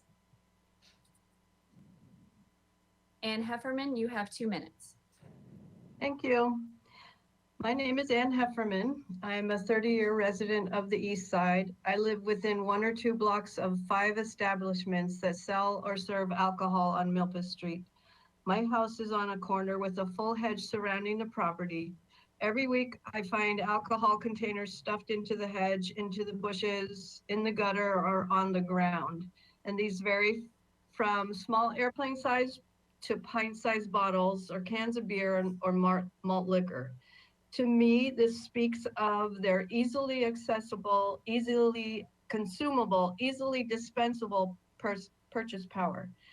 There are several things that make the Milpas corridor and on the west side, the San Andres corridor different from State Street. These main streets are directly adjacent to housing. Housing means families, kids, and neighborhoods. What makes the Milpas Street corridor even more unique is its proximity to schools and after-school program facilities. The number of businesses that sell alcohol on Milpas Street is already too many. Instead of coffee shops, we have stores that sell alcohol on almost every block. We don't want more opportunities for underage and irresponsible drinking. I've seen a dramatic increase in the number of inebriated people sleeping on bus stop benches, in doorways, and sidewalks along Milpas and Gutierrez. There's a need for more control of how alcohol is sold in our city. I strongly support the deemed approved ordinance for the city of Santa Barbara. Thank you. Thank you, Ms. Hefferman. Our next speaker will be Daniel Gonzalez, followed by Patrick Morris. Daniel Gonzalez, you have 2 minutes. Hello, committee members. My name is Daniel Gonzalez. I am a Santa Barbara resident. I'm here to encourage you all to support the deemed approved ordinance. The number of on-sale liquor licenses are 3 times more than the original recommended limit set by the city and are twice as many off-sale licenses. Currently, there's not enough regulation around alcohol sales in the city of Santa Barbara. Due to the lack of regulation, underage drinking and excessive drinking is becoming a public health crisis. Our communities need more support to deter underage drinking and excessive drinking. The biggest issue that I see within our community is the close proximity of wholesale liquor stores to low-income neighborhoods and near our schools. These establishments have taken advantage of old regulations that have allowed them to transform their stores from markets with a variety of products to full-blown exclusive liquor stores. This has had a tremendously negative effect on our community and has led to food deserts, And many low-income families who rely on public transportation have to travel long distances to buy groceries and usually at a higher markup. Youth are also being predominantly targeted with advertisements and content from these liquor stores at every corner. How can we promote a healthy, conscious lifestyle for our youth while at the same time exposing youth to alcohol advertisements? The truth of the matter is, the more advertisements you see, the more they're likely to drink. It is up to us to ensure that we have rules and regulations in place to address these concerns. A dream-approved ordinance will definitely help to address many of the health disparities associated with the sale of alcohol. Lastly, I would like to add that at the moment, the DAO is currently written to be enforced by the police department, which I think would lead to more criminalization of our community. So I urge you to seek a more community enforcement model that would eliminate the need of the police and give the community a bigger role and responsibility. Expecting a business for compliance doesn't require the need for any additional police officers. So I urge you all today to stand and approve the deemed approved ordinance. Thank you, Mr. Gonzalez. Our next speaker is Patrick Morris, followed by Guy Dolev. Patrick Morris, you have 2 minutes. Thank you. To the members of the commission, I represent quite a number of these small corner markets, liquor stores throughout the city of Santa Barbara. I sent a letter to the commission raising our concern about the manner in which the current ordinance is being presented for your review. And that was directed to procedural grounds, and that is that the ordinance was first made available to us for our review only 3 business days before today's meeting. Considering that this first came before the city council in 2017, one has to think about why it is that 4 years later, an ordinance is being presented for review that is given only 3 days of review before this commission was being presented with the opportunity to refer it to the city council. I think that my clients across the board recognize a great many of the issues, and many of the speakers who spoke before me raise issues that this ordinance will never solve. My clients are all existing store owners, so I only speak to that portion of this particular ordinance, which we have not been able to read and digest, and I don't think we've been given a fair opportunity. And I ask that someone make a motion to continue this. Madam Chair has indicated that that may already be taking place through June 10th, but I think that that's an appropriate thing to do under the circumstances of a situation that was described 4 years ago and only now has come before the commission. And with us having only 3-day notice, really deprives my clients, who are just small business people in Santa Barbara, of the due process necessary. We feel a great many of the concerns that the prior speakers have raised are addressed by a more holistic approach. And this hands-on police enforcement, people with guns coming into the liquor stores to determine whether they're following some rules that they didn't have to follow before, is an inappropriate way to handle this. And we would simply ask that this commission table this matter till a future date so people have ample time to review it. Thank you very much. Thank you, Mr. Morris. Our next speaker will be Guy Dolev, followed by John Dixon. Guy Dolev, you have 2 minutes. Hello, my brother and I have a commercial building in the Lower East Side, and we experience constant issues which would lessen by adopting the ordinance in question. It's taken a very long time to bring this issue before the Planning Commission, and it's an important time to make a decision here. Certain vendors are far from compliant and create nuisances for many others in the area, particularly in the Lower East Side where the problems are most severe. This alone shows the necessity where the area is heavily impacted by related issues, and it looks like a rundown area in LA. These days, many such areas have eliminated certain types of stores, which has had an immensely beneficial impact. I prefer not to go into graphic detail of what we see, but if you spend any time in the area, you'll see more than what anyone can describe with words, and the issues will be very clear to you. Please help by making a decision that will greatly benefit the public. Thank you. Thank you, Mr. Dolev. Our next speaker will be John Dixon, followed by Lay. John Dixon, you have 2 minutes. Hi, this is John Dixon from Tri-County Produce in Santa Barbara.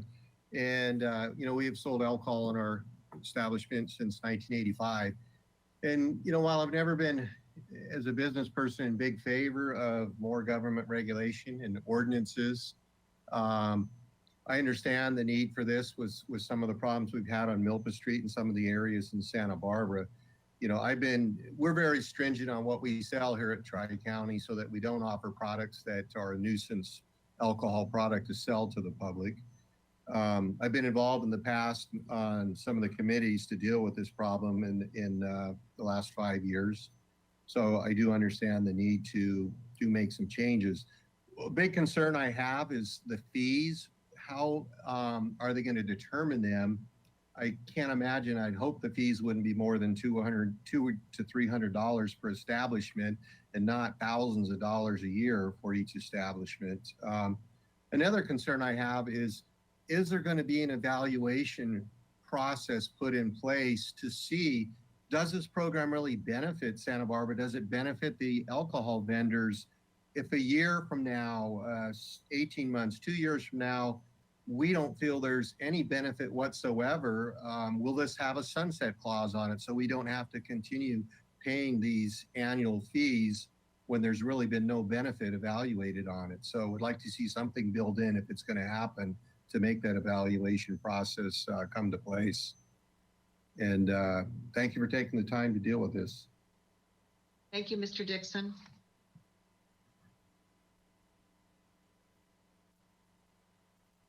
Our next speaker will be Lay, followed by Natasha Todorovic. Lay, you can unmute yourself and you have 2 minutes. Good afternoon, Planning Commissioners. My name is Lay, and I wanted to voice my strong support of the deemed approved ordinance in Santa Barbara. As someone who works directly with the youth in Santa Barbara, I'm stunned by the stories they recount in regards to alcoholic consumption in the city.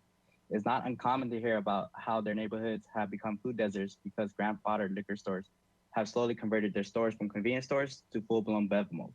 The number of on-sale liquor licenses are 3 times more than the original recommended limit and twice as many for off-sale license. This oversaturation of liquor stores have led to a normalization of drinking in Santa Barbara.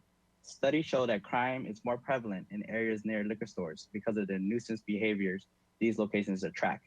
In fact, 5% of all police calls are to this class of business. This has cost the city $860,000 annually, or $4.2 million in the last 5 years.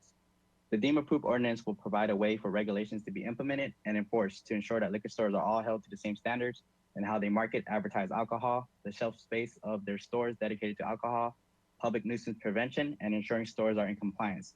This goes a long way towards eliminating food deserts, fostering an environment for diversity of businesses to crop up, and focusing on the public health of our community.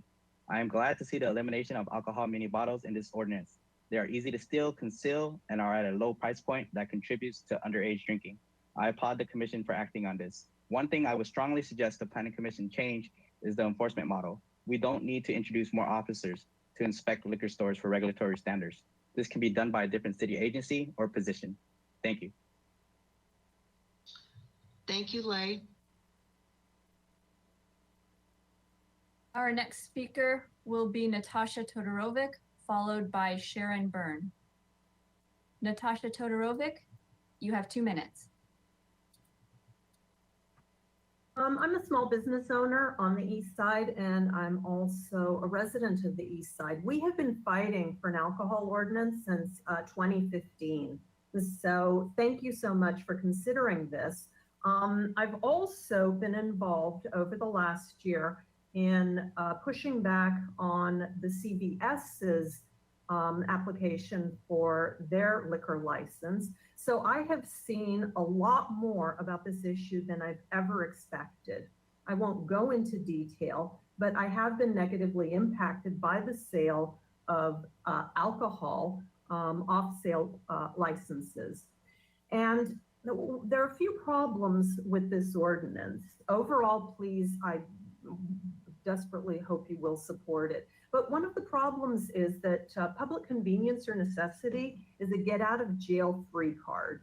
And we've seen what the police department has been doing with it.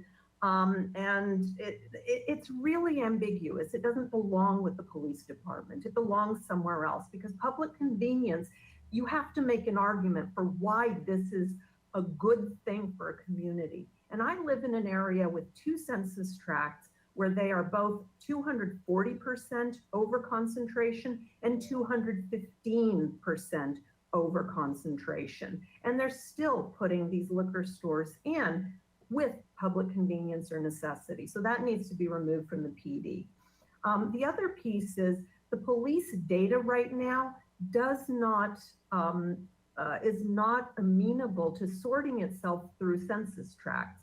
So it's not easy to understand the crime stats in an area because of the way the police department sorts it. And that's written into the ordinance, and that needs some change. So please support the deemed approved ordinance. We really need it, and we need to tweak it. Thank you, Ms. Todorovic. Our next speaker is Sharon Byrne, to be followed by Anna Marie Gott. Sharon Byrne, you have been unmuted. You have 2 minutes. Thank you. I live downtown in 3 blocks of 3 liquor stores and a food desert, as many other people have aptly described it. One of the liquor stores is an extremely egregious operator. And I was kind of surprised by the liquor store rep that was on earlier, who talked about how his clients are all wonderful people. If you've had to do any work in the area of homelessness or public drunkenness or working on community issues, you will know that the liquor stores are a huge part of the problem. So I don't think everybody is quite as good of an operator or behavior as John Dixon is. Very much support this ordinance. I was serving on the Milpas Action Task Force back in 2012, 13, and 14 when we asked then Ventura City Attorney Ariel Colon to bring his version of this ordinance to Milpas and to help us push for it. So like the previous speaker, I'm really happy to finally see this come forward. And I do hope that it will have the kind of teeth that it's going to need in order to deal with some of the poor behaviors. I'm also really happy that you will be the body that will be hearing for revocation or suspensions on permits, and that we are going to finally move forward with this. These things are usually problem spots for the communities that they're in. If they're in neighborhoods, they generate a lot of trash, a lot of waste. You get a lot of bad behaviors around these establishments, and it's really unfortunate. We could do this so much better. So I want to thank you for bringing this forward, and I'd like to support it. And I'm very impressed with the youth speakers that have turned up today as well. Thank you. Thank you, Ms. Byrne. Thank you. And it appears that our final speaker will be Anna Marie Gott. You have 2 minutes. Commissioners, first I've got a question for you. Did you know that some cities actually require new businesses with off-sale alcohol licenses to carry a certain amount of fresh vegetables and fruits? That would kind of help with these food deserts, especially if someone actually runs afoul of this new ordinance, which I do support, but I do support it only if we make some changes. And one of the changes, before I can go into detail, which you have a letter from me today about, really is about, you know, this idea of the cost recovery. We're only actually asking for 1/3 of the cost recovery, and that's really insufficient. We also do very much need the police to actually enforce this, because we know that our city planning department is overextended and they could not enforce a short-term vacation rental that is basically across the street from them, that's been operating for 5 years, and it's illegal to do so because guess what? It's an AUD and it doesn't have a permit. So let me get off that track and, you know, just echo Sharon Burns and Natasha Todorvik's comments. I totally support them, and I absolutely do believe that the police department should be prohibited from issuing any additional PCN letters because they are issued like candy. We also have a problem with the police department because they actually will not actually run a crimes report by census tract. They keep telling us they can't do it, but now we're told that they can in this ordinance. I've made a number of very sane suggestions and that I have sent to you regarding Title 28, which is also applicable to Title 30, regarding substantial modifications, conditions of approval, performance development standards, as well as revocation and public nuisances, including zoning. So I hope that you would read my letter and adopt some of those changes. Thank you. Ms. DeBus, does that conclude public comment today? We actually have 2 more public speakers. Our next speaker will be Natalia Gavoni, followed by Melissa Villafuerte. Natalia, you have 2 minutes. Good afternoon, Chair Schwartz and commissioners. As a business owner on the Milpas Corridor, I have witnessed almost daily countless episodes involving drunks patronizing Pat's Liquor Store as an example. Our parking lot is used as a human toilet. I regularly deal with cleanup of vomit, urine, and feces, along with people hiding out for the sole purpose of consuming their booze. Because they empty alcohol bottles, food, trash, clothing, and sometimes even themselves passed out on the pavement, I am then forced to double down as cleanup crew and security. And I am not alone with these impacts. I, along with other concerned business owners, have begged, in fact, pleaded with the ABC to get conditions on this establishment for the transfer of ownership. We wrote declarations. Santa Barbara Police Department went to bat for us to the ABC, and it all fell on deaf ears. We are frustrated and tired of the vagrants, the drunkenness, the crime, and lack of response from the ABC while watching our customers and livelihoods disappear. There are properties that cannot be rented. There are businesses that refuse to set up next to these liquor stores due to the problems that we tackle every day and night. Employees of nearby businesses are harassed. It's a magnet for nuisance and crime. Did you know, despite our detailed declarations outlining crimes and nuisance activities, the ABC granted the new ownership without one condition on it? All the time, work, and energy that I, along with other business owners, invested into documenting evidence into our declarations for the ABC with the Santa Barbara Police Department, trying to make a case, were ignored. The city itself was ignored. Please, please implement this alcohol ordinance. Thank you. Thank you, Ms. Gavoni.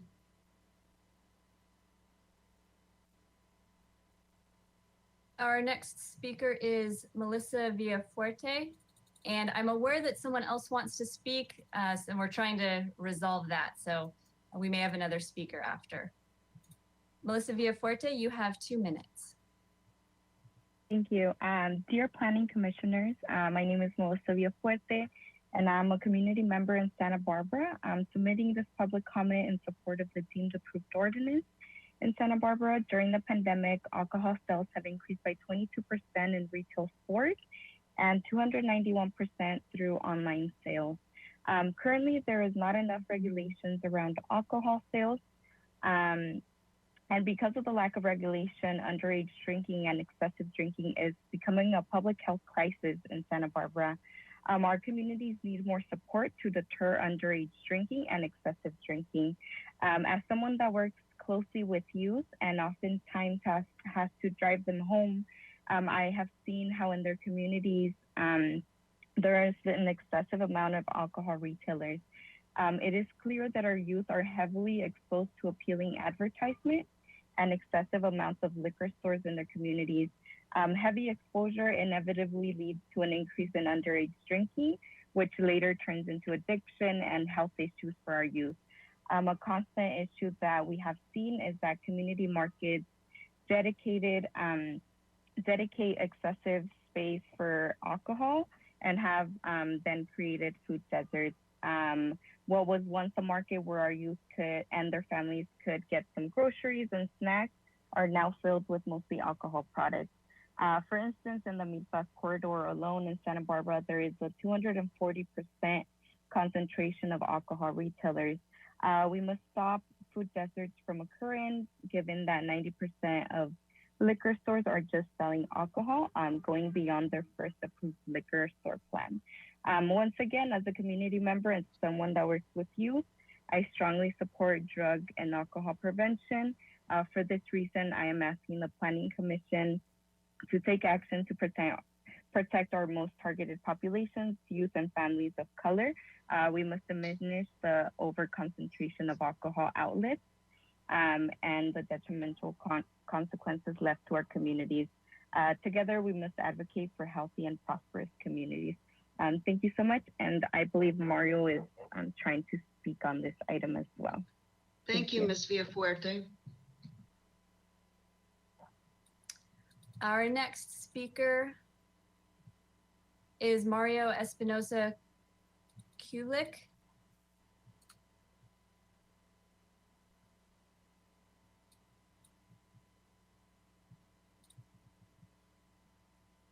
Okay, And thank you. I was you. just able to unmute.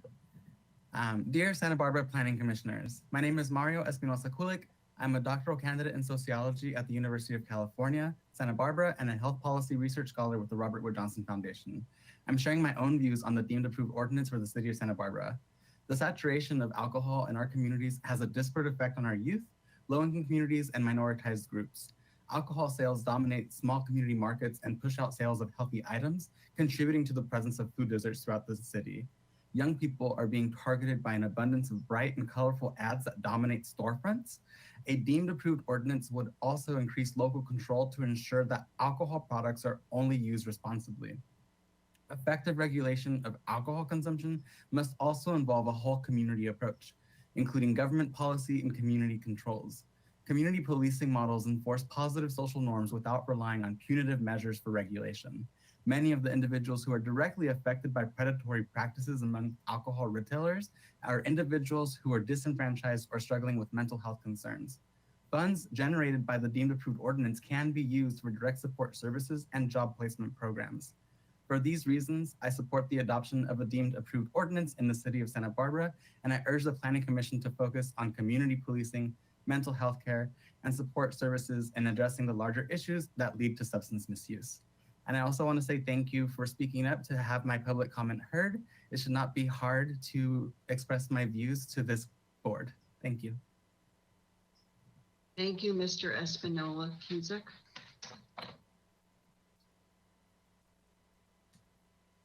And it appears those are all of our public commenters. Ms. Fennessy, can you list the written public comment that we received on this item?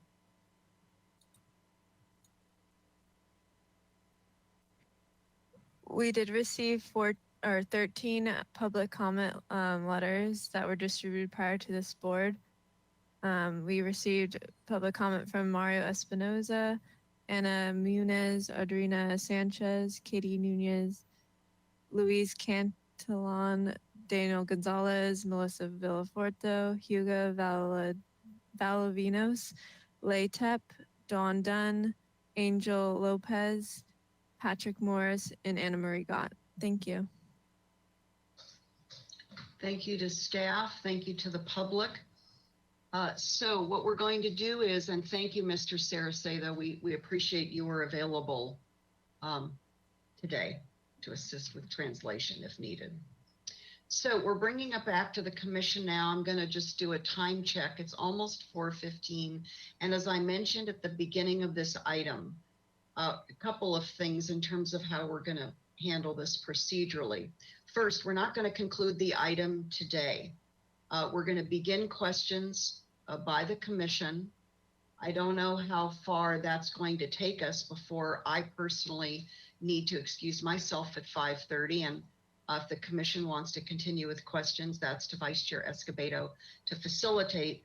But we're certainly not going to go beyond questions from the commission. I would ask, if I am still here facilitating, that we have a motion and a second to continue the item to the certain date of June 10th. And we have concurred with staff that that is feasible. So why don't we go ahead and start with questions? Commissioner Wiscombe, please. Chair Schwartz, why don't you go first with questions since you have a firm time to exit the meeting, if you're willing to do that. I would rather hold back. I would like to allow, my colleagues to please go forward. And I think that's more important than my questions at this time. But thank you for that, Commissioner Wiscombe. So who would like to start? And then the rest can just turn off your webcams. And again, we'll just see how this proceeds. Vice Chair Escobedo. Thank you, Madam Chair. Hi, Mr. Joyner. Long time no see. Hi, Vice Chair Escobedo. Nice to see you. So I'm going to start off with something related to this. So you talked about how the ABC has the strict authority to kind of regulate alcohol related issues when it comes to these businesses, these off-sale establishments. Do we have a working relationship with ABC? And it's my understanding that part of the application process is they submit a floor plan depicting where they're going to have their alcoholic items in the establishment. And the reason I ask that is, if we have a working relationship with ABC, wouldn't it be easy to point to that original floor plan and find them out of compliance? That's a great question, Vice Chair Escobedo. Yes, there is one of the automated forms the ABC has is a floor plan, which people draw a diagram on of the setup. That is within the jurisdiction of the ABC. So the concern is taking action on something that is an ABC form, their jurisdiction. And remember, the ABC deals with the actual, the license selling it. Now, they can also put modifications in a license, in terms of hours of operation, everything else. In terms of the working relationship, our police department has a working relationship. I don't know if Captain Stoney wants to expound upon that. He would know more than me on that issue. But we're looking at more of where I think this ordinance goes to is the PUC aspect of it, right? What are ways to reduce nuisance activities? And it goes beyond just the floor plan. It goes to the outside displays, the lighting, other issues that this commission should have purview, and much more important, I would even suggest to the commission than even just a diagram of an internal floor plan. Captain Stoney is on if you want to address in terms of our relationship. Hi, Captain Stoney. Good afternoon, Vice Chair Escobedo. We do have a working relationship with the ABC representatives. They are out of the Ventura area. They do get into Santa Barbara. I will say that usually when they're in town, their focus is on our on-sale establishments, the downtown bars in terms of over-serving, underage serving. So again, we have limited in terms of their agents being in town, and that's generally where their focus is when they do come to town, because you saw the disparity in numbers. We have over 300 of the on-sale establishments. Okay, thank you. That's very helpful. Mr. Doimus, there was mention of, so this would be helpful in addressing nuisance behavior. What is the actual process in establishing a off-sale site as a nuisance? I imagine there's complaints, and is it outreach and it just doesn't get addressed and eventually it's deemed a nuisance? Vice Chair Escobedo, exactly. So it would be typical as, well, there's three ways this ordinance contains that, right? One is that, right? Maybe we get a complaint and we see loitering, littering, your typical nuisance activities that you would have on any real property. And we would go and do outreach. We send a code enforcement officer, whoever we're going to decide to designate to enforce this. And they would do outreach. They would try to work with them, just like you would normally do on any type of enforcement case. And if that fails, it would ratchet up in the process. A notice of violation, documenting them, giving a certain deadline to abate whatever the issues may be in terms of the nuisance. Let's say it's just, a lot of litter, or let's say it's, loitering, allowing just people to hang by, not doing anything about it. Then at that point, we would go on the administrative process with a citation, and planning commission could, hear a severe punishment of a revocation or suspension. But we also have in the ordinance annual reviews, which and I think that's a point where one of the public speakers talked about, Mr. Dixon, about, how are we knowing this is working? So that ordinance is there too, a report before the planning commission on just our reports of how the process has been going, how previously problem retail establishments, how they've been operating, how they've improved. Because, I'm sure the planning commission and the public want to know if it's working. Want to know if those that maybe were having trouble are doing better. So that's contained in the ordinance too. So it's not just, it's also not just responding to a problem, you get a call. It's also continuously visiting, establishing relationships. We're also proactively monitoring too. And that's why step one kind of makes sense, is looking at the 141 off-sale establishments and doing that, and deciding, what level of staffing that will need. Because that's where all the cost comes from in this. Thank you for that. And I know there was mention of our on-sale sites as well. Would creating this off-sale ordinance set a good foundation if in the future we wanted to address on-sale?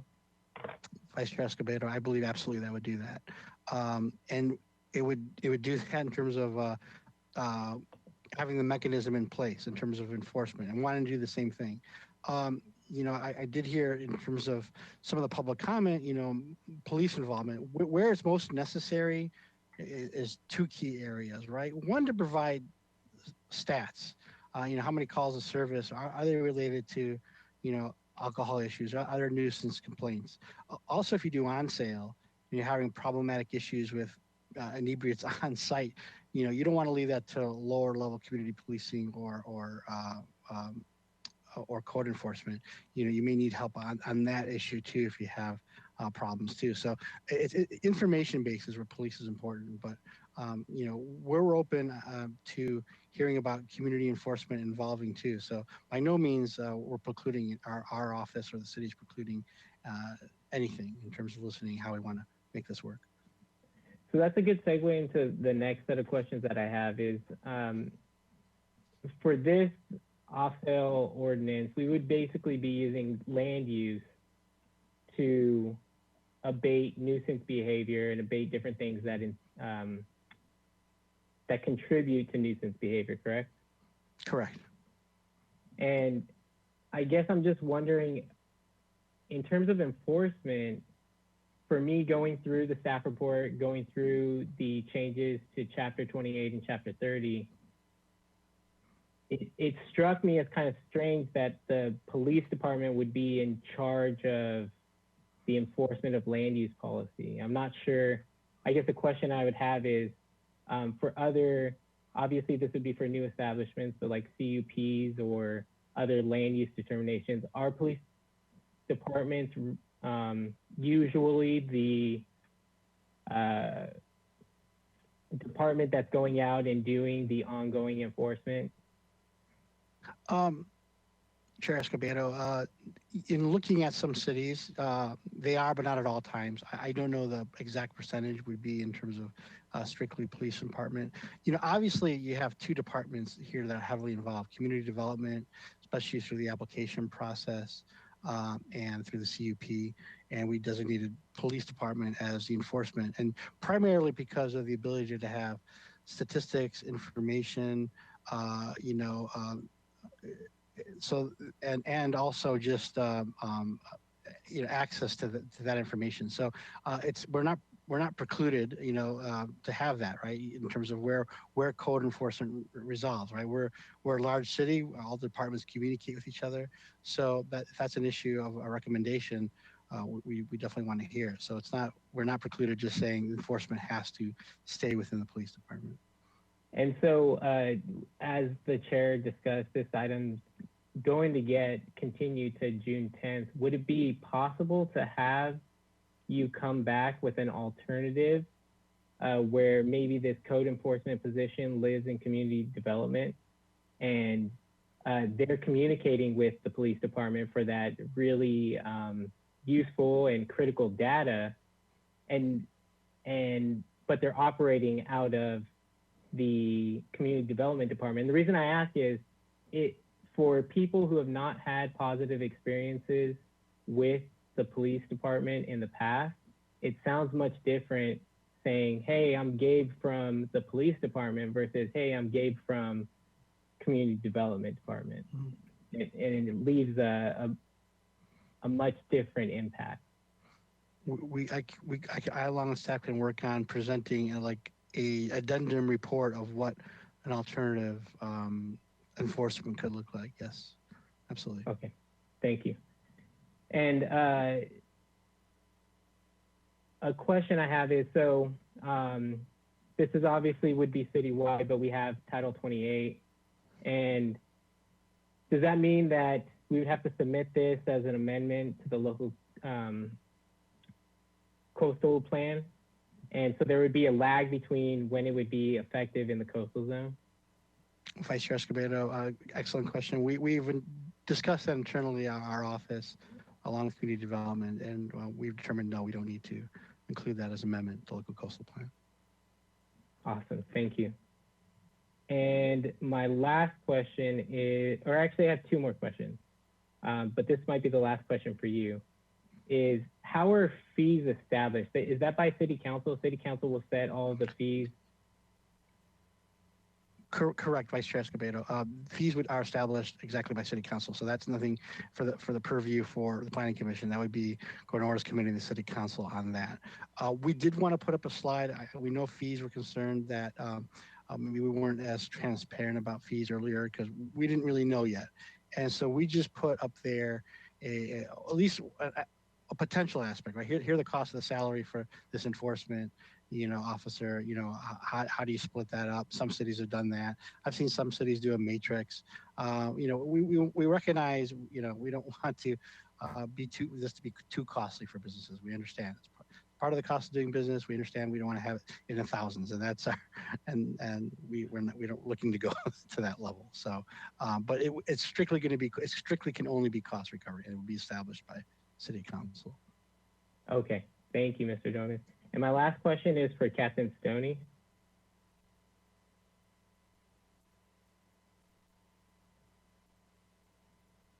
And the question is just how do we determine what are low to average crime rates?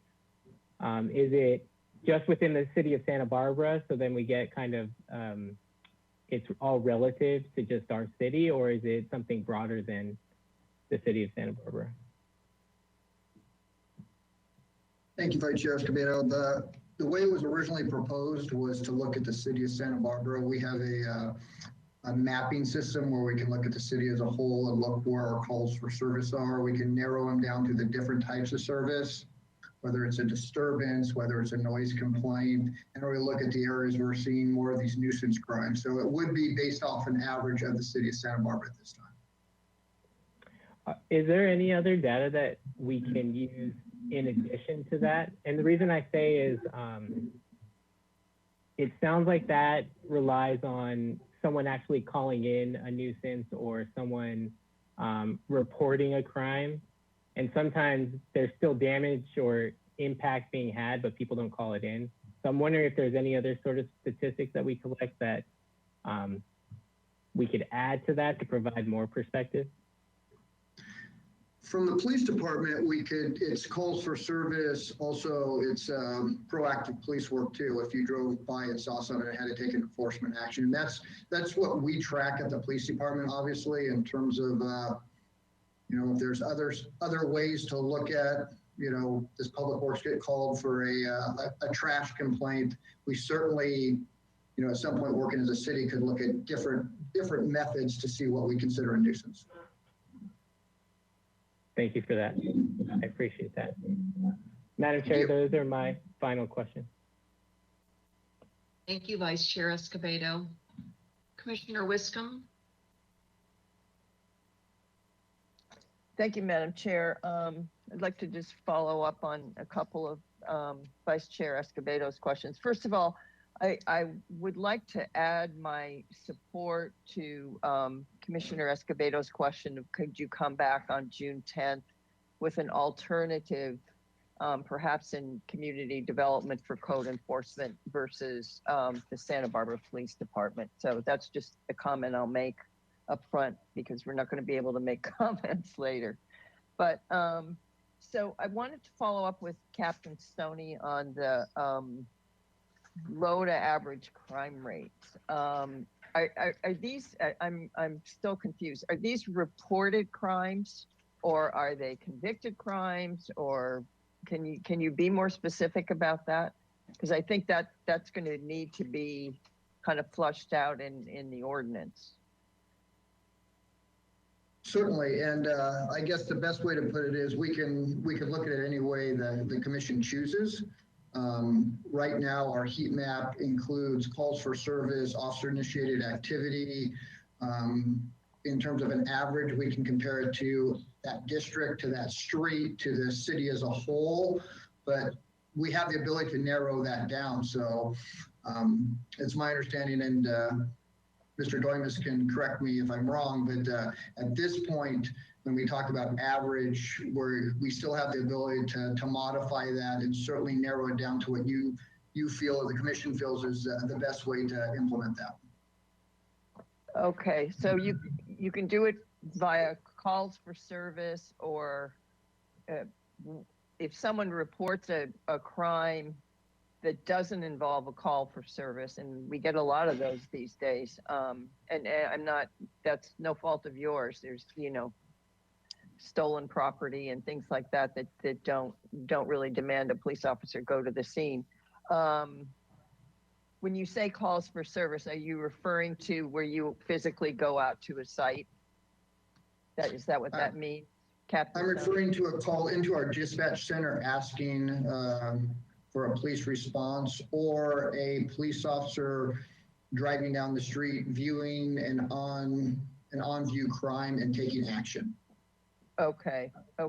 So could we add to that those that call in that say, there's someone on my, I'm just going to say it. There's someone on my private property that's doing something that's against the law because they're on my private property, and they shouldn't be there. So can those types of things get added to the statistics? I'm making sure I'm understanding your question, because if somebody was trespassing on private property and a call came into our dispatch center, that would require a police response. So any call that comes into our dispatch center is certainly tracked. Whether or not we send an officer, whether we take a police report over the phone, that is something that we'd be able to identify as a call into the police department. How we respond to that call is irrelevant in terms of the fact of how that call came into the dispatch center and how it's tracked. Okay, I'm referring. I was going to say, sorry for interrupting. Oh, please continue. Go Sorry. ahead.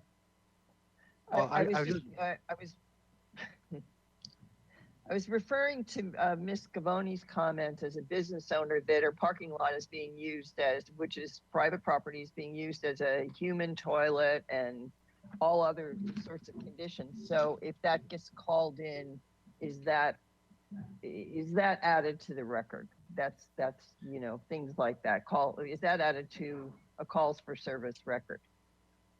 Commissioner Wiscombe, yes, any call into our dispatch center would be tracked as a call request for services. How that is dispatched out would be determined by our dispatcher. Good. So it doesn't necessarily have to be dispatched out. It just needs to be called in to your, and it's not just 911. It's not just 911 calls. It's to the regular. Okay, great. Mr. Doimus, did you have something?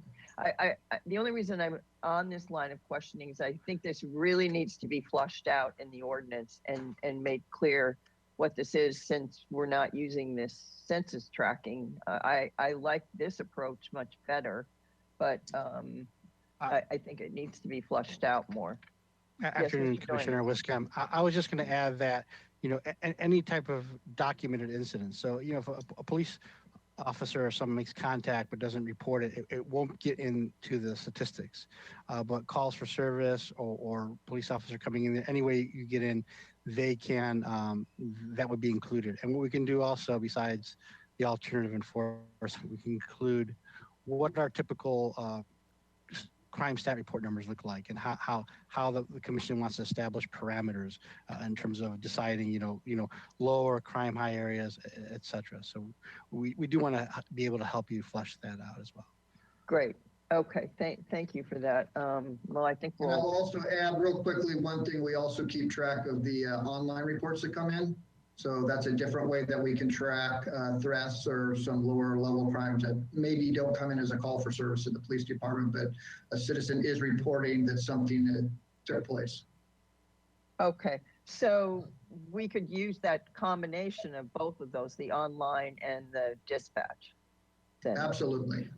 Okay, that's great. I think that really helps the public understand where their powers are in terms of reporting these for, these deemed approved off-site sale establishments for, for things that we've just heard today. So I think flushing that out further would be a good thing. I just wanted to ask a question because I was really unclear. There's this unlawful liquor sale abatement law, Mr. Doimus, and you say it provides ability to declare and abate a nuisance when an establishment sells liquor unlawfully. So is this is an unlawful liquor sale law that can't be used for nuisance if kids are stealing airline bottles or whatever they're doing and then drinking them. Is that correct? Commissioner Wiscombe, yeah, that would be outside this ordinance. That's, your typical underage sting operations where the DA then would prosecute a liquor store selling to minors is one example of that. It just gives an example, though, of the different enforcement mechanisms that are out there. ABC being one, this being another through the DA. Okay, you had a very thorough staff report. So when you threw that in there, I was kind of confused, about that. So, okay. And an excellent staff report, by the way. Okay, and then you, on page 4 of the staff report, you talk about existing establishments deemed approved status, and operations may be continued providing, and the first one was no substantial modification in operations. So going back to Vice Chair Escobedo's questioning, the floor plan is at the ABC. So how do you know that there's no substantial modification in operations? How do you know that where they had, sorry, my dog's here, where they had, this COVID thing is like, how do you know when there has been a substantial modification in operations, if they're dedicating 20% of their floor plan to selling alcohol, and all of a sudden when you go out there it's 60% or 80%, and the food desert is created? If you don't have that floor plan that's been submitted to the ABC, how does that get handled? That's a really good question, and there may be a portion of this answer I may need Captain Stoney's help, but Commissioner Wiscombe, I believe, I'm not 100% certain. Number one is they would have to report such a modification to the ABC, as well as one of the keys of why we initially thought this should be in the police department, as we work with the ABC, is having access to all these public documents and these floor plans. And so again, we aren't just responding initially to just complaints. We're going to meet, introduce ourselves to all the off-sale retail establishments, have all information, so we ourselves identify a modification, be able to enforce on that. So there's two potential ways we would be able to do that. Mr. Doimus, your screen is frozen, so I wanted to suggest maybe you pull your webcam off and then come back on. Maybe it'll correct itself. Thank you. Will do. And Captain, I've been having computer problems all day. Captain Stoney, so you have access to, if you make a request to the ABC for a floor plan that was submitted for a liquor license, you have access to that floor plan? The ABC will cooperate with you? Absolutely, if that's something that we requested, but you know, for full transparency, I want to make sure that's one of the values of having either a code enforcement officer, somebody who is doing this on a regular basis. A police officer entering an establishment wouldn't have any idea 15 years ago or 10 years ago what was submitted as a floor plan. So it would usually be as a result of a complaint or an obvious change. But yes, we would have access to that information. Okay, that's great. And would you, if the code enforcement officer were located in community development, you'd be able to establish a relationship, a really good working relationship between a community development code enforcement officer and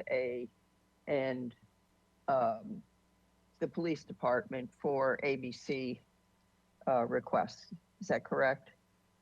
Absolutely, that would be no issue at all. In fact, we can work with some of our current ones now if they have an issue that would involve police, with the help from the police department.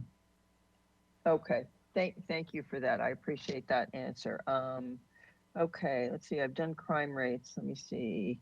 Okay, I wanted to move on to this enforcement by inspection program. And Mr. Doimus, I think this is going to be for you because what are regular inspections? You said program calls for regular inspections, or will it vary by establishment based on the potential frequency of nuisance calls, you know, of calls that, and as an aside to that, I think that really needs to be defined in the ordinance.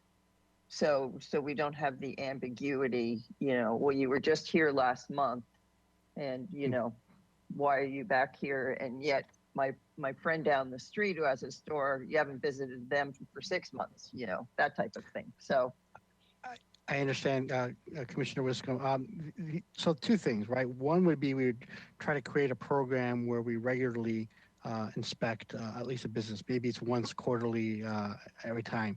And number two, if we recognize a nuisance either through complaints or through our own inspections, we'd open up an enforcement case. So by opening up an enforcement case, obviously at that point, we would visit the business more frequently based on that, just opening up a case until the violation was abated. You know, the one hesitancy, at least I suggest to the commission is you're developing a program, how it goes, the parameters, you know, that's something I don't know if you'd want to codify in a municipal code amendment where you just develop an actual enforcement program. And it could be published on a website for this where at least all retailers and the citizens alike could see the operating and procedures of how it would go about. Okay, so you would prefer to do that than actually codify it in an ordinance. Okay. It would be my recommendation. Okay. Yeah. Okay. That's fine. I just let's see what else here.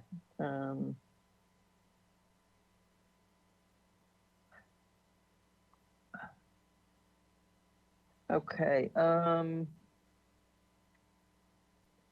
looked at the low. Okay, and I have just some questions on the ordinance itself. If we could just go there, and they're brief little things that I picked up on. So if we just go to Exhibit A, and I'll just deal with Title 28. I have both Title 28 and Title 30 written down here on where they come from, but okay, so the first page is 9 of 58. This is where you alcoholic beverage retail establishments, that's bolded, establishments with a type 20 or 21 license as designed by ABC Act. And I think you mean defined, don't you? Not designed.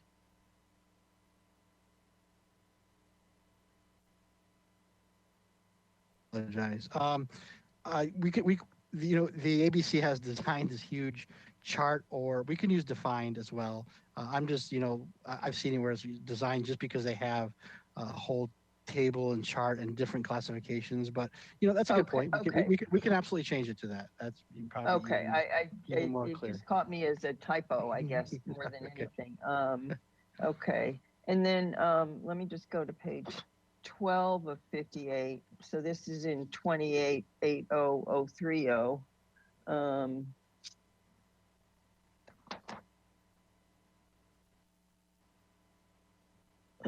Hold on. Oh, and I was wondering if here a substantial modification, should it also include a discontinuation of the use for a period of over 1 year as number 5? That's a great question. No, that would Commissioner Wiscombe, that would be just if that happens, they would lose their right to be deemed existing at that point. They have to go back to the CUP. Correct. Okay. So, okay. Just wanted to make sure on that. And then, okay, we did that. And then, and these are really small little things, but I think they're just helpful to get them over with now. I'm almost done. On page 14 of 58, this is 28-80-060, C1B, C1B. Oh, you talk about corked bottles, and bottles aren't necessarily corked anymore. They're so I just thought securely sealed, or some of them are. I just thought that might be a change. Well, if I may, Commissioner Wiscombe, the idea behind actually that portion is generally with cork bottles and 2 years older is slightly more expensive.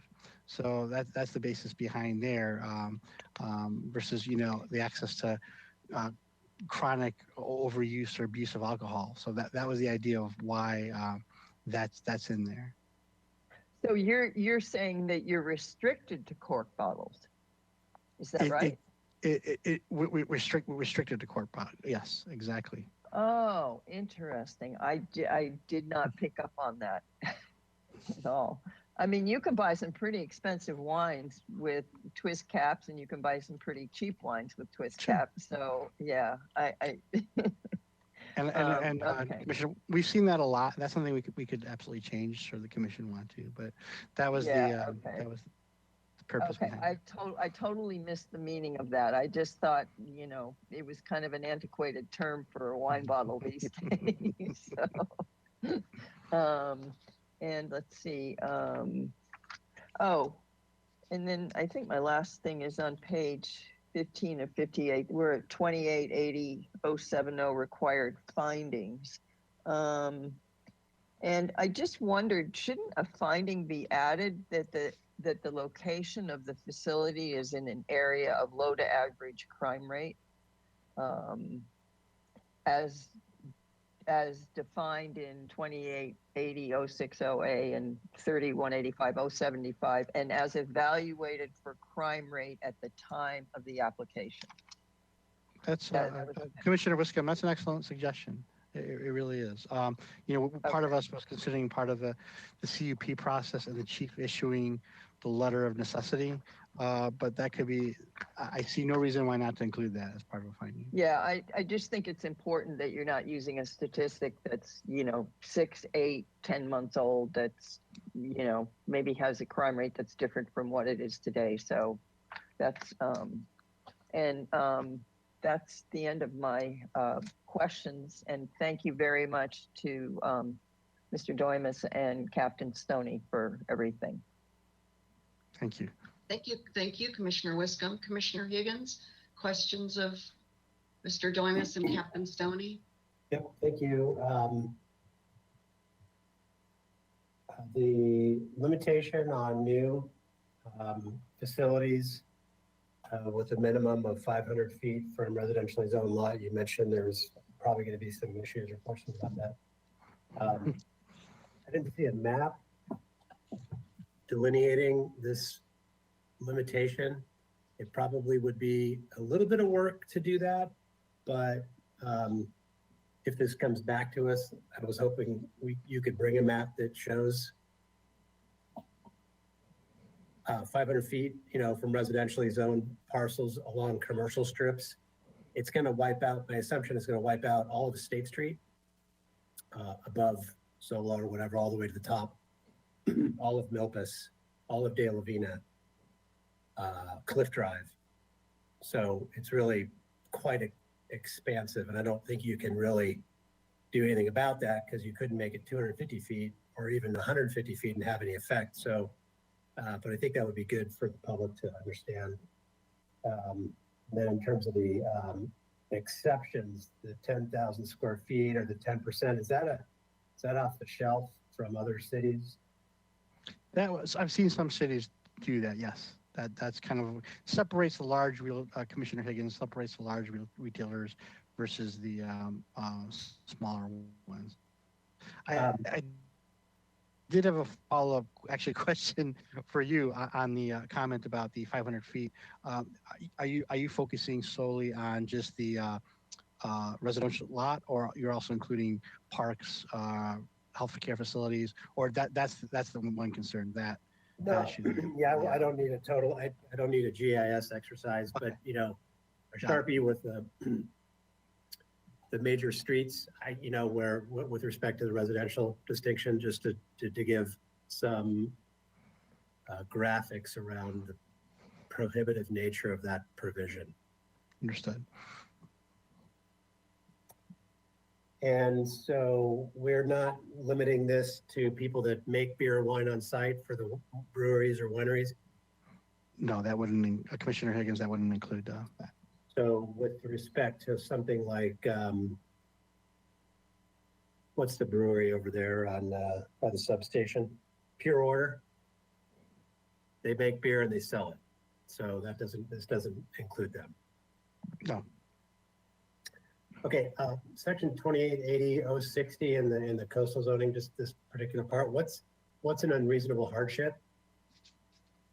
Could we please pull that document up, Mr. Bolton, that Commissioner Higgins is referencing? I'd like for all of us to have the language in front of us as we're going through questions. Thank you.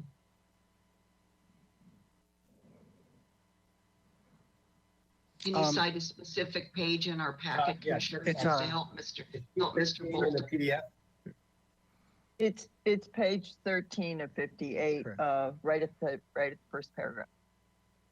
So these are performance standards for new CUPs, and it gives Planning Commission, flexibility to grant something that may be outside of these standards if there's a hardship. Give me an example. An example of a business that it isn't creating a food desert, has a lot of produce, a lot of food, and for some reason, economically feasible, needs to, wants to have a product display, or maybe, lighting is an issue, or noise. I guess it's a case-by-case basis. We want to give, the purpose of that there is to give flexibility to the Planning Commission in terms of at least giving some discretion if the applicant presents the type of hardship. we usually like having that in an ordinance in terms of, you know, what would be specific one in this case situation. Maybe the location issue could be one, you know, in terms of that. Maybe it's it's 480 feet or something, and there's you want to set something like that. That's what I can think of off the top of my head. Is unreasonable hardship otherwise defined in our code? No, it's not defined. Commissioner Higgins, it's not defined in our code. So I would, before I forget, that may need to be elaborated upon, that it's not a defined thing, and unreasonable hardship means a lot of different things to a lot of different people. Absolutely. In terms of economic hardship, I'm not making enough money. I need to sell these things for my you know, that can be construed as a hardship. Correct. As opposed to what you just said, which is, man, we're 495 feet away. I don't know if that's a hardship. That's something different. But anyway, you get the point, I think. And then I probably missed this in the presentation, but these situations would be for new CUPs are for non-transferred licensees. Does that mean if there's a new outlet, but it's purchased a license from somewhere else, this code doesn't apply? They don't need a CUP? No, it's if it's transferred or if it's a new place that starts up, again, they would need a CUP. So they would, in that scenario, they would need a CUP. So for the section A here in the performance standards, should it say alcoholic beverage retail establishments requesting new licenses? Because it says new non-transferred licenses. What page is that on? Just so Page 13, section 060, subsection A, first sentence.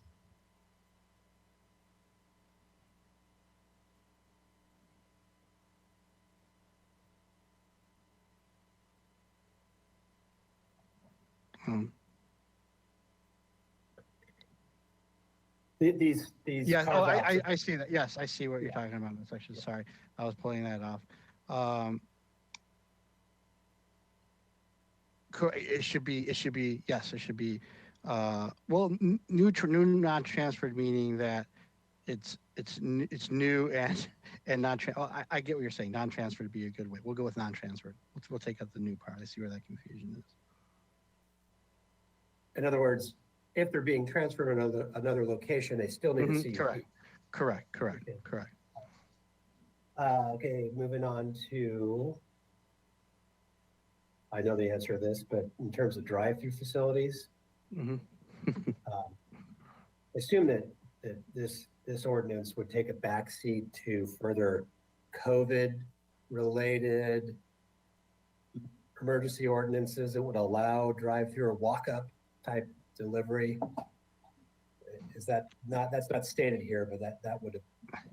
The emergency in terms of people coming up, putting the groceries outside for, yes, we wouldn't penalize the business for that. On the required findings, section 70 in the coastal part, page 15. There are two bolt-on findings to the basic CUP findings. The second one says, will not adversely affect the livability or appropriate development of abutting properties. Is that an off-the-shelf finding from other agencies, or can you help me understand what that means? Because that seems to be a big, fat, troublesome finding to make. Sure, I understand, Commissioner Higgins. We've seen some communities have this. I think what you heard today a lot in the public comment is in terms of, you know, what's being sold, how it's being sold, how it's being operated, what's being proposed. Is it really gonna, what effect was it gonna have around the surrounding areas, the surrounding communities? Could it, is it going to really have an adverse effect? You know, is it high crime rates? Are there a lot high concentration already of retail establishments. And so would this add to nuisance issues that we have? So it's looking at the totality of the circumstances before you to make that and saying that, we're going to review all the evidence, everything before us on this proposal in the CUP, looking at the area, having community development, police department participate in providing statistics and seeing if it's going to have an adverse effect to the surrounding area. Okay. I'm not sure I support that particular finding, but I'll just say for now, those are my questions. I don't know that I'd rather gut this out tonight, Madam Chair, and move it on because it's been delayed for so long. I agree with some of the speakers to move it on, but I'm not going to die on that hill. So when it comes back, if it does, I'd like some more detail about what community policing means, or I'd listen to what I think Commissioner Escobedo asked, which is a different form of enforcement mechanism, not involving the police. But I'm gonna be hard pressed to go there because I approach this job in terms of I wouldn't ask staff to do anything that I wouldn't want to do, and I wouldn't want to go on enforcement cases, particularly for alcohol-related issues, without a police officer with me. So if you haven't ever done enforcement or done the ride-alongs to these kind of cases, it's a real eye-opener. I think typically in enforcement anyway, even in building code enforcement cases, we put staff in a real tricky position to go into properties that are inherently dangerous from a health and safety code standpoint. And frequently those properties that have violations are those types of customers that are inherently disobeying the law on purpose and have something to hide. So it's quite dangerous to put people out there that are not, that didn't sign up for that. They didn't go to college for that. So I'd listen to it, but I'm probably not going to support that. But when it comes back, if it does, hopefully we can get some more basics on what that actually means. Thank you, Madam Chair. Vice Chair Escobedo. Just following up on that, Mr. Domas, I just wanted to confirm that the code enforcement, if it did live in community development, they're not responding to the nuisance calls, right? It's more of just they're reaching out to the business owner to address the nuisance behavior and anything that would be contributing to that. Yes, Vice Chair Escobedo. We would, as I said, and it's a good reason why we didn't get so specific as we develop an enforcement program.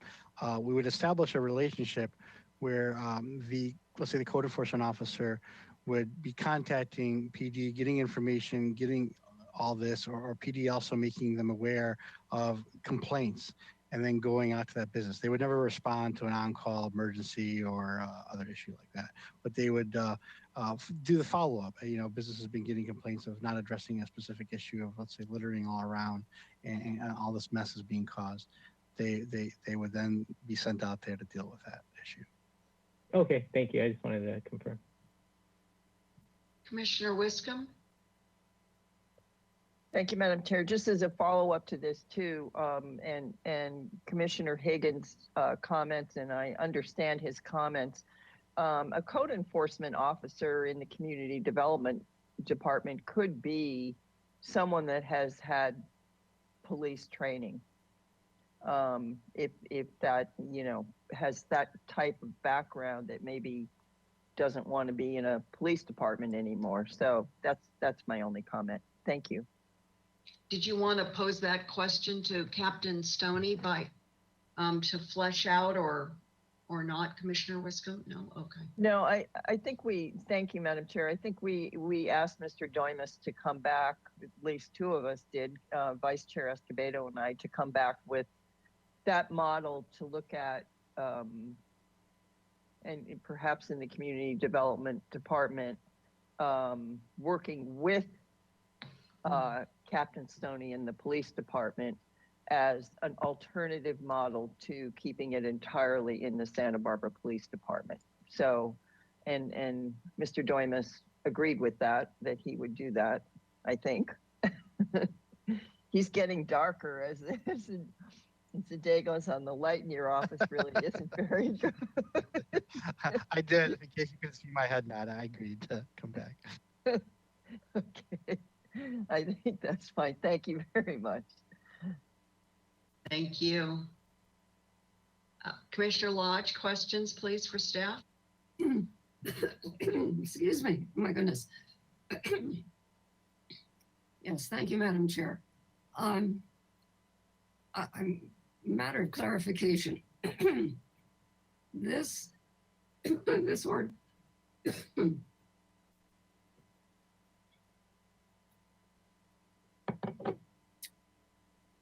This proposed ordinance, as I understand it, would not apply to any existing off-sale business. That Mr. Morris, who represents a number of existing facilities, businesses, he has no reason to be concerned, as I understand it, because this would not apply to him unless the business creates nuisance conditions. Is that correct? Mr. Dormus, you're frozen again. Could you turn off your webcam and then back on again and see if that helps? So not only am I getting darker, but I'm disappearing or freezing. How's that? How's that? You're still frozen, but you're a little bit lighter.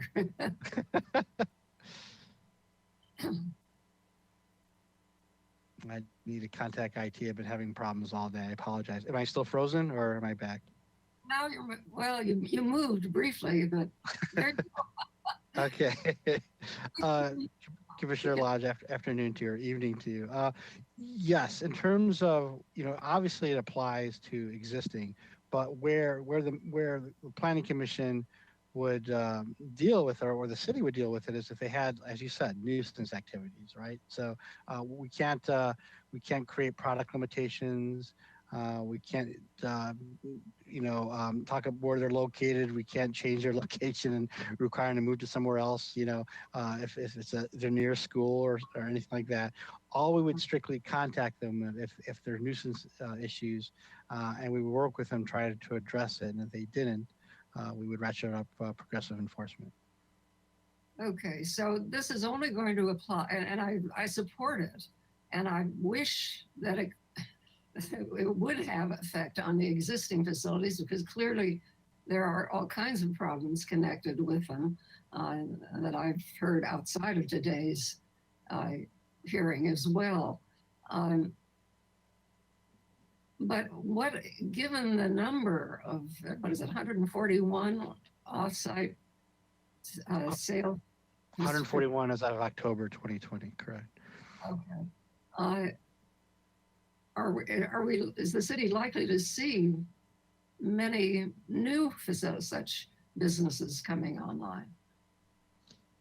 We Commissioner Lodge, we looked at that, and judging by last 5 years of growth, we anticipate anywhere from, not a huge influx, anywhere from 2 to 4 a year, if that. So it's not, you're not going to see it, so 10 years from now, maybe that number is 175 or 170. And that's just based on looking kind of the growth the past 5 years. So you wouldn't see a huge boost in terms of off sales. Okay, well then, and then any regulatory fees that are established, would they apply to all? I assume they would apply only to the new businesses. Is that right? No, obviously, Commissioner Lodge, Council will, obviously look at the fee issue and the cost issue, but it would apply to both existing and new, because there is a service for providing to existing by inspecting them, working on them, and having to deal with staff time and resources if there are nuisance, if they are operating in nuisance activities. So it would be across the board, all the establishments. Okay, because I was thinking we were looking at several $100,000 there. The word spread across. that would be pretty drastic. That would be difficult. Okay. Okay. All right. Well, thank you. All my other questions have been asked. Thank you, Madam Chair. That's it. Thank you, Thank you, Commissioner Lodge. Commissioner Lodge. Commissioner Reed? Hi, Mr. Doimus.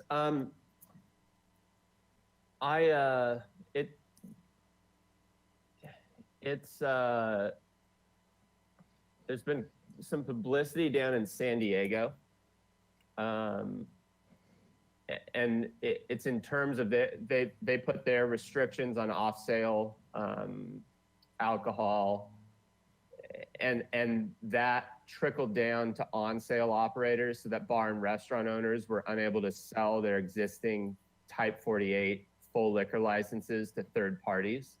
And those owners saw a resulting decrease to the value of their business, and Santa Barbara's bar and restaurant heavy. Do you see that as a possibility in how this ordinance is crafted, or would it have to go back through the whole process in order to target on sale businesses? Commissioner Reed, afternoon to you. No, that's not how this ordinance is constructed. You know, it's off sales and it's strictly dealing with the nuisance activities, and not how, in terms of how they operate, the conditions and if it affects the surrounding areas.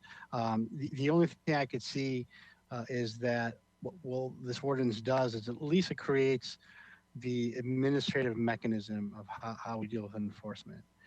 And so if we're ever in the future to go to on sale, we already have established a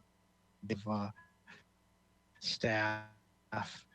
We obviously probably need more, considering 2.5 the increase in the number of on sales. But that's where I would see a shift. And again, the ordinance also would deal with just making sure there aren't nuisance activities occurring on how on sales would operate. Okay. Do you know how many municipalities, let's just say in California, have adopted a similar ordinance to this and then later seen it expand into on sale business? I don't know, Commissioner Reed. I don't know that number. No, sorry. If that's something that sure. You could look into when this comes back, I'd be really curious on that. It's just, especially in our current climate, it would be brutal for those bars and restaurants to get hit again. I will do that. Sorry if I keep turning my camera off. I see myself freezing now. And then I don't think this is consequential, but in the staff report, I think it was on page 4. It mentioned this provision doesn't apply to manufacturers, and then it also included bars and restaurants.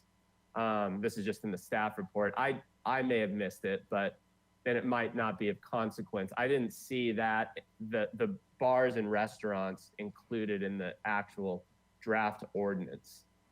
Correct. They're specifically excluded because that would be on sale, so they would not be included in this ordinance at all. Yeah, the staff report used that specific language. They named bars and restaurants. The draft ordinance does not do that. It just. I see your point. In terms of where that could be would be. Let me pull it up. I could see it in terms of under the section where we establish what an alcohol beverage retail establishment is. We could add that in there. Yeah, it'd be helpful. It'd be helpful. Let's see. I don't know how to. What if ABC laws were to change outside of the emergency provisions that would allow bars to sell or restaurants to sell alcohol off-site? Does this ordinance capture that? I mean, how does that work if and when ABC law changes? So how this ordinance captures it is Commissioner Reed, is the type of license. So if for some reason establishment's license turned into 20 or 21, that's the key part of this definition. That's how they would be captured, depending on the type of alcohol license they have. So that's who's regulated in this ordinance.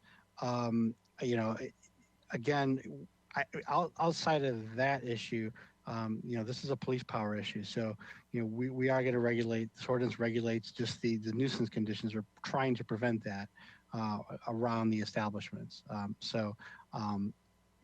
It all depends on what the establishment changes, because right now all we have is 20 and 21 type licenses right now.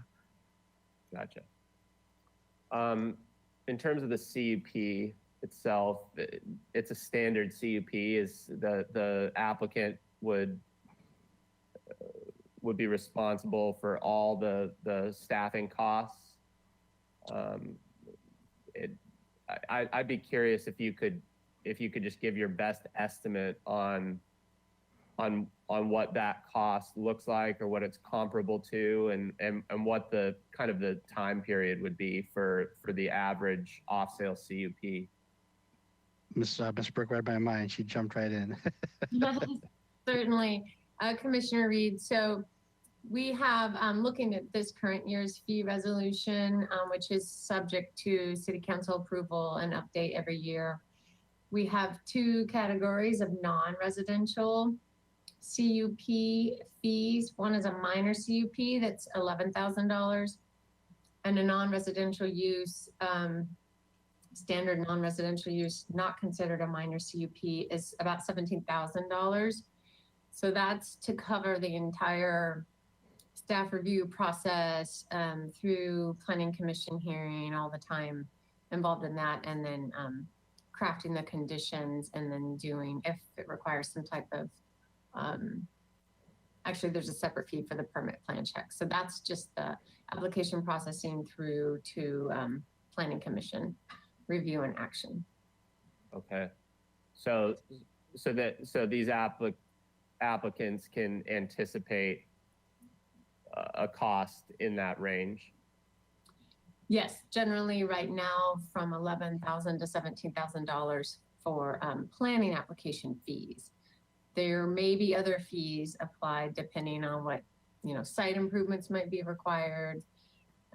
This is for the coordinated land development team review of the application. Okay. And what would you anticipate the timeline being for this type of CUP? Well, we don't receive too many of them, and they are so varied, but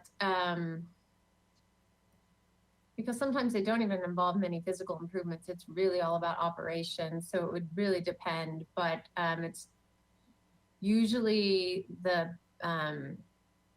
largest portion of time is crafting the conditions of approval, because it's by its very nature some type of a special use.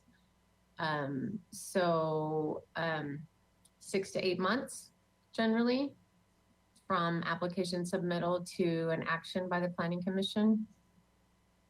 Okay. And these costs, this timeline, the same CUP process would apply to on-sale licenses if it expanded to that? It might, if we considered those needing CUPs just like off sale do, then yes. Okay.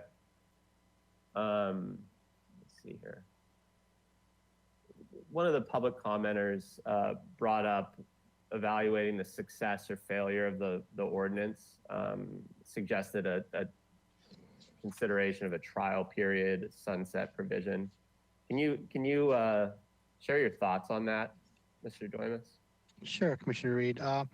It's an interesting comment. I get that point. I maybe was a half a step ahead in terms of that when I think it's on page 17 of 58. We'll just do we'll do Title 28, where we have reporting, that section. So it's 2880-400. And, you know, it's focused on a lot of it non-compliance. We could, you know, that's a good section where we want to talk about expansion of reviews and how you want to detail reviews of success, if it's just going to be on those that are non-compliant, or, I think that's what we would want, because why look at ones that are operating responsibly? That's where we see the Planning Commission could see how measure success of the program. Okay.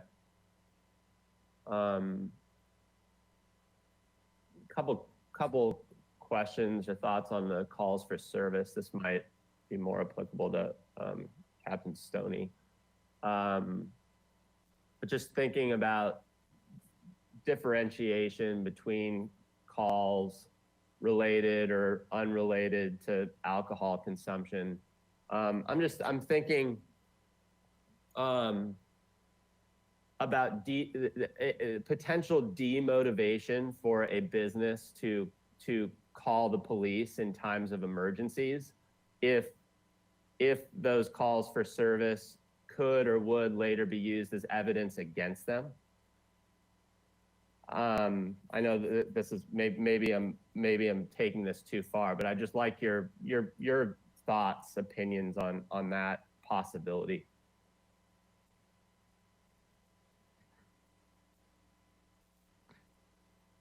There we go. Sorry about that. No, it's a very valid question, Commissioner Reed. One of the things that police department has experienced, for example, with the downtown bars, if you base it on calls for service, they're not necessarily going to call you to come to deal with a fight or an issue inside their bar if they're going to get punished afterwards. So one of the things Assistant Attorney Duenas I spoke about ahead of time is making sure that we're encouraging the establishment to call us because it's not enforcement heavy on the front end. We want to get the problem solved, is that's not necessarily going to be used against them. Obviously, if you used only what we talked about earlier, a heat map, or say in a 1 year period, if you get so many calls, that would certainly deter somebody from calling us. So we'd look at a different way of doing that so we didn't put the establishment in that position. Again, we'd want them to call us. We'd want them to let whoever is working out the problem work with the establishment so we can get the problem corrected. Okay. And if I may add, sorry, I just wanted to add one point, Commissioner Reed. We've did some public workshops. We reached out to this. We've had different variations of the draft. One portion we heard from the business community, and we agreed on to the point that you raised, was when we initially had a look at a matrix of the higher you operate irresponsibly, the more calls for service, the higher the fee would be, and because the argument being that it would cost more staff time and resources. And Captain Stoney is very instrumental in saying, obviously it's not a good policy. We don't want to discourage that. So it's for that very reason we've struck that and made sure that's not part of the equation. There's no way we want to discourage anyone from calling 911 or in some way being used against them. Good, great. And Captain Stoney, well, I still have you. Last question. I just love your feedback on the police department's involvement in this ordinance, in this plan, the execution of it, the enforcement of it. There's, we've brought up this community policing, which I'm not quite sure what that is exactly, but I just like to hear from you the importance of how this is currently written, what the current plan is. If you have any concerns, or you can just reinforce the importance of how this is written, how this is drafted. No, thank you. It's a great question. I hear what you're saying. And obviously the most important thing here is to get the establishments that we're having trouble with in compliance and make the communities as safe as they possibly can be, and also make the people who live around these establishments feel comfortable. What's the best way to do that? We are certainly open to any ideas. We see community policing models very effective. So for the police department to say absolutely not, that wouldn't work, I would never go there. In fact, I can see a way to make it work outside the police department. But I also would like to reiterate that sometimes the thought of a police officer going in there, it's not always in an enforcement capacity. We certainly have the ability to do things. Some of our community policing outreach and some of the homeless advocate work we do isn't always enforcement heavy. So however it falls, I think it can be very effective. But I certainly hear what the caller said in terms of would it be better to not have somebody associated with the police department doing the initial contacts. That is certainly a real thought. Okay. All right. Well, we can, yeah, I suppose we'll revisit that in our next meeting. Thank you, Captain Stoney. Chair Schwartz, that's it for now. Okay, thank you. And this is a good juncture for me to ask Vice Chair Escobedo to come on. As I mentioned earlier this afternoon, I do have a commitment I need to leave in about 5 minutes. And so Vice Chair Escobedo, with Commissioner Bonderson not yet having had an opportunity to ask her questions, would you like to just take over? She can finish her questions and you can entertain a motion to adjourn to the date certain of June 10th. How does that sound to everybody? That sounds great, Madam Chair. Okay. Thanks to everybody. I'm going to sign off and we'll see you all again soon. Thank you very much. All right, Commissioner Bonderson, you're up. Thank you, Vice Chair Escobedo. It's the first time that you're leading us and I get to be the one to say your name. I love it. So I'm going to begin with a question having to do with the very large outpour of concern for our youth. And I'm not exactly sure who this question would be best targeted to. So I'll make the question and then whoever thinks they should answer it can come on. The question I have is about the way that the city partners with different groups within the community. And I was thinking specifically about the Santa Barbara Unified School District. Is there a overlap within the city's community development or the police department on how we work together for the health, safety, and potentially providing awareness programs to our school district? Chair, Commissioner Bonderson, I'll start. And again, I want to apologize to everyone for my technical difficulties. I have been having them all day and they haven't been fixed. So again, I apologize. I assure you my office isn't this dark or anyone can't see me. I'll start off first. Maybe the way I phrased it in the report or in the PowerPoint, when we talk about enforcement, that position just isn't going to be someone there, being very draconian and issuing tickets and coming, testifying before the Planning Commission if someone's not compliant. We imagine a key component of this position too being education-based, working with school districts, working with different sectors of community, hearing from them, getting input, and that may even make more sense. Looking initially thinking about it in more of a community policing effort too. So I just want to assure that this position just isn't going to be one to just issue notices of violations, but also we want that outreach. We want to develop programs, work with the county to establish those relationships. I don't know if Captain Stoney wants to add anything to that. Again, I can't see anybody, so I apologize. Thank you, Mr. Doimus. Good evening, Commissioner Bonderson. I just want to talk a little bit. You asked if we had a specific program in the school right now. The answer to that is no. However, I do want to say that we do have a school resource officer who is a full-time position that is constantly in contact with all our school principals and working with any issues within the schools. We have a police activity program. We have community liaison officers. So our outreach into the community and our youth interactions, we do have a number of programs set up for that, but not a specific program where we go into the school and teach, whether it's a anti-drug or alcohol curriculum. Let me build on that.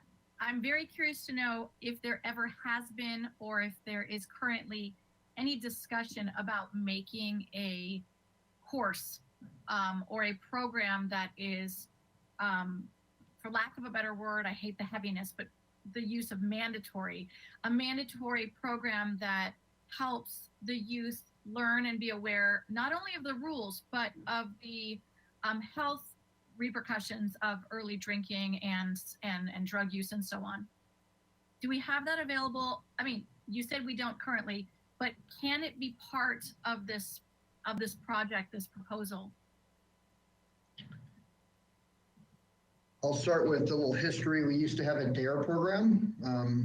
I know when I was in school, and I'm a product of our local schools, I do remember the DARE officers, and we had a full-time DARE officer at one time.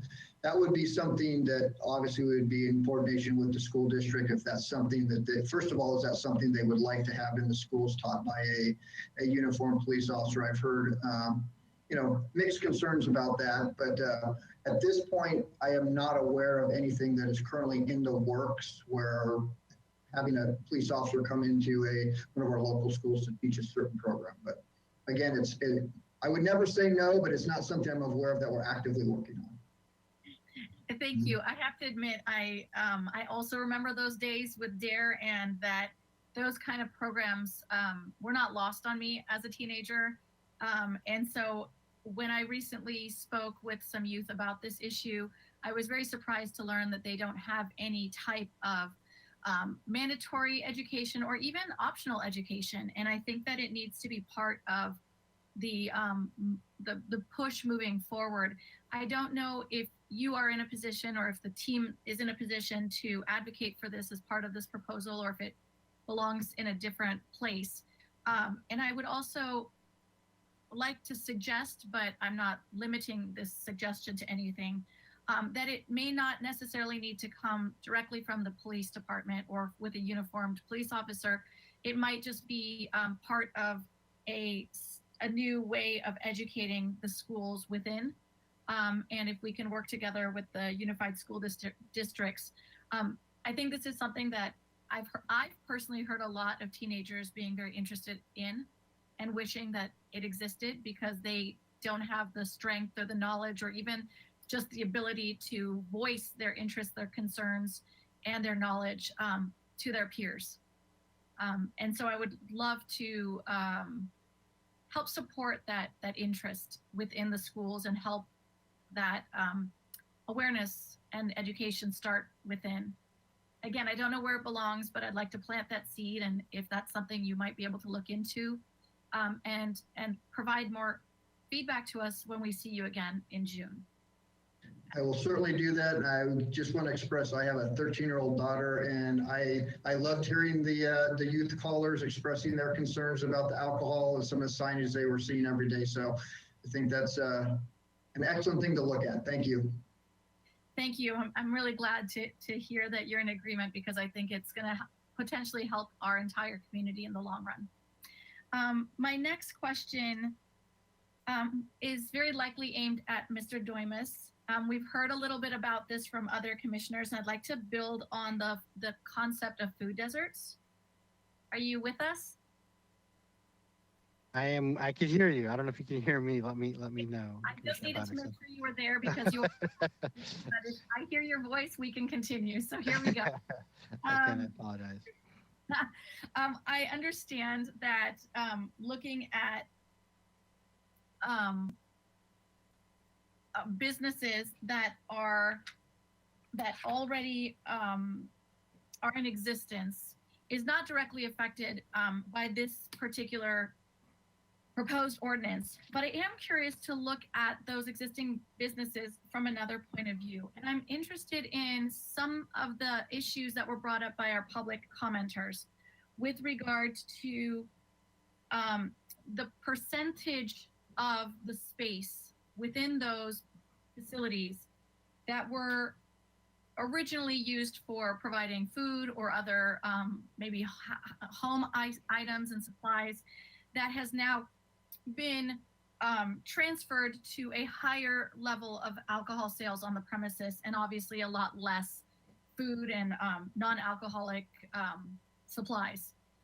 I was curious to know what sort of enforcement, if any, exists to hold those businesses accountable for perhaps, and I'm saying this loosely, their original permit or the original expectation of the use. Do we have anything that can work, that we can work with on that? Commissioner Bonderson, the answer is probably not, and we would have to tread very carefully. We do have in the ordinance that there's a substantial change, a modification, in use where you have that we used to be maybe a grocery store turning into a full-on liquor store to require them to potentially go through the CUP process. But those that are existing, that's something we can't interfere with on that issue. Okay. But I did hear you say that there is a small way to approach it, which is looking at a modification of use. Is that if there's a substantial one, but potentially correct, and that would we would have to go through the process on that of going through a CUP, and through that, then that's where the letter of necessity comes in. Where what's being proposed, what is the benefit of the use for that community and the surrounding area? Exactly. Thank you. And I'm actually looking at page 12 of 58 with regard specifically to the section substantial modifications. I was curious if you could expand to the best of your ability on what the word combination in that sentence is, but not limited to any combination of the following. Does it have to be a combination, and where does that limit kind of stand? It could be any of those. We want to have the word substantial, so you want to look at maybe is a different license enough? Is it extending the hours? So usually it should be a combination of various factors being considered a substantial modification. So it would be a combination of these two, but other factors potentially looking at that too. And that's a safety kind of guard up there in terms of someone argue, well, it's not really substantial. Where if you're including 2 out of these 4, 3 out of these 4, chances are that is very substantial in terms of it being a modification. Commissioner Bonderson, if I could interrupt. Commissioner Wiscombe?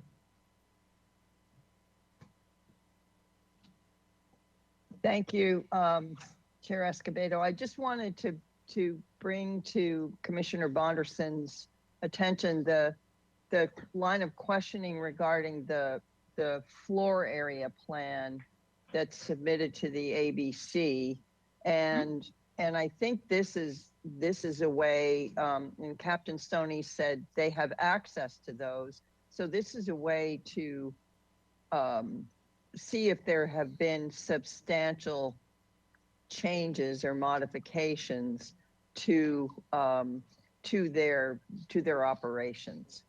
And the answer I got was yes, they have access to these floor plans through ABC, and that's how we would approach it. So I didn't mean to interrupt, but I just wanted to insert that. Thank you. Thank you, Commissioner Wiscombe. Very much, Commissioner Wiscombe. Thank you so much. I was actually leading right up into that, but you finished my sentence for me. So I'm going to say thank you, and that makes it a lot easier. And based on what Commissioner Wiscombe just said, I want to just make sure that since we didn't see this language already found in the proposed ordinance here today, Mr. Doimus, would you consider adding that type of language in before we see you again in June?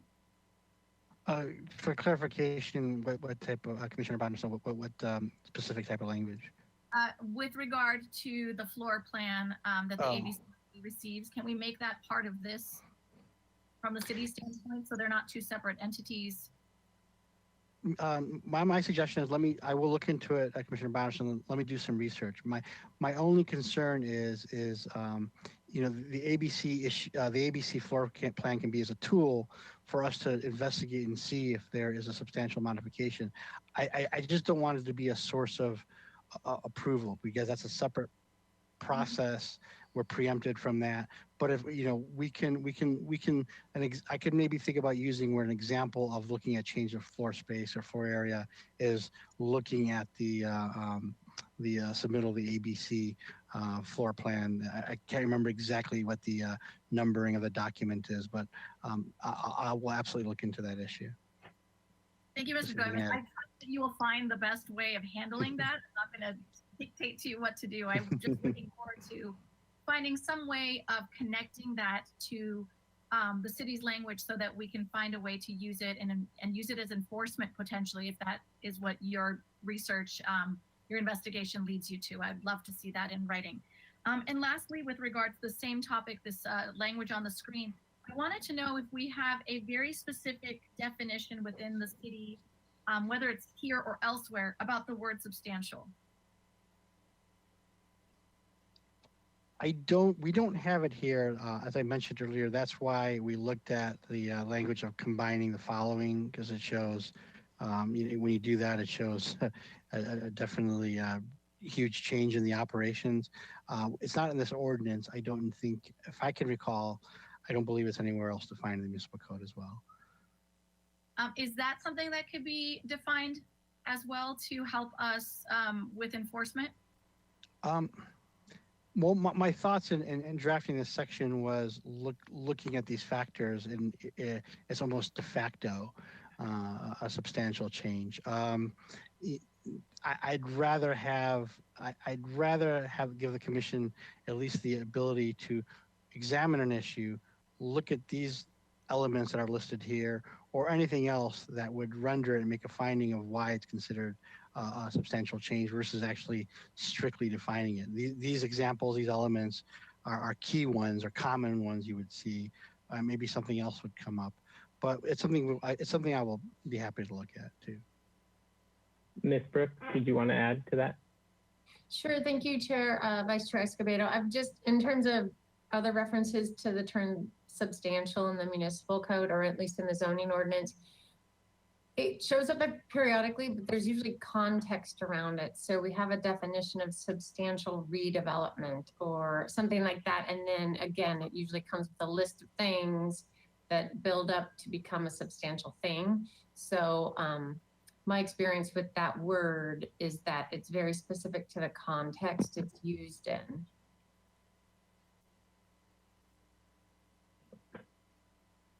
Okay, thank you. I appreciate both of your responses to that. And just to share my concern with it, I would like to make sure that we don't get into a disagreement potentially in the future, and a disagreement of what the definition of substantial might entail, and how much that is, if one of those items is substantial enough, or you need more for it to feel substantial or not. But that's just my thought process, and I'll let you guys work on that yourselves. Thank you for your consideration of that issue. The next question I have is probably again for Mr. Doimus, and I just want to make sure you're there, even though you may be done. Okay. I'm just trying to prevent my camera from freezing. I can talk to a blank screen. I just want to make sure you're actually there. So I was really curious about, well, let me first reference page 13 of 58, and under letter B, distance. I circled the word residentially zoned lot for myself, and I was hoping that throughout the presentation and my fellow commissioners' questions, this may be more defined, or I would maybe perhaps find my own personal interpretation of this, but I feel like I need to ask. And I'm going to ask this loosely because I don't know where this question might lead, if there's a brainstorm or a dialogue. I'm very interested to know, since we are expecting hopefully so much more housing to be developed in our community, that when we think about how this zone might be considered, we will be potentially permitting new facilities in areas that will most likely have residential closer and closer than it is now. And I'm curious to know, has there been any thought to future, these hopeful expected future goals of increased housing with regard to the language we use on these proposed ordinances without having to amend them in the near future? I don't know if Commissioner Bonnerson, I don't know if that's a question for Ms. Brooke. The thought of this was typically in an ordinance like this is you protect, you don't have places where sell alcohol near schools, parks, and homes. The way housing is going more archaic, it's a policy decision for everyone to discuss. And Ms. Brooke is perfectly adept to address that policy issue. Sure, Commissioner Bonnerson, I'm not sure I caught the full question, but as it's written here, it establishes the distance from which these retail establishments have to be separated from residentially zoned lots. It doesn't work in the reverse, where housing cannot be located within 500 feet of an existing retail establishment, I believe, because Mr. Doimus, I believe, said in part of his presentation that we understand that, because as you read through the list, some of these other uses which may come and go over the years, that once a retail establishment is permitted and then say a healthcare facility moves in within 500 feet of it, it doesn't cause the business to have to go out of business. It just sort of becomes non-conforming to this ordinance, not due to anything they've done. So does that get at your question, I think? It does, Ms. Brooke, and I'm going to keep you for a second to clarify. So in the future, if a new house or housing facility with multi-use housing or whatever style we put into place comes in, it will only affect the new proposals for these types of establishments. Is that correct? It doesn't go backwards. It only moves forward, but it does begin to shift the checkerboard of what's coming into place after residential units will be put in? Correct, and I think that's why we say here residentially zoned lot and not a residence, because that might be a little bit more variable, because you can have residences in commercially zoned areas. So that's why we stick to the zone. That changes much less frequently. That's right, and it keeps us more clear on what we expect to be putting there. Thank you again. Okay, the next question I have, hold on one moment. A couple of these have been answered, so I'm just gonna push right along. Oh yes, I have a question about, it's on page 18 of 58. It's with responsibility to enforce. Mr. Doimus, are you there for me? I am here for you. There you are. I was just interested in knowing, under the responsibilities to enforce, the language says enforced by the city administrator in conjunction to the police chief. And I'm curious about this because I haven't seen that enforcement body very often, the city administrator in particular. And I was curious to know why it falls under the jurisdiction of the city administrator and not someone else, whether it's community development or city attorney or other.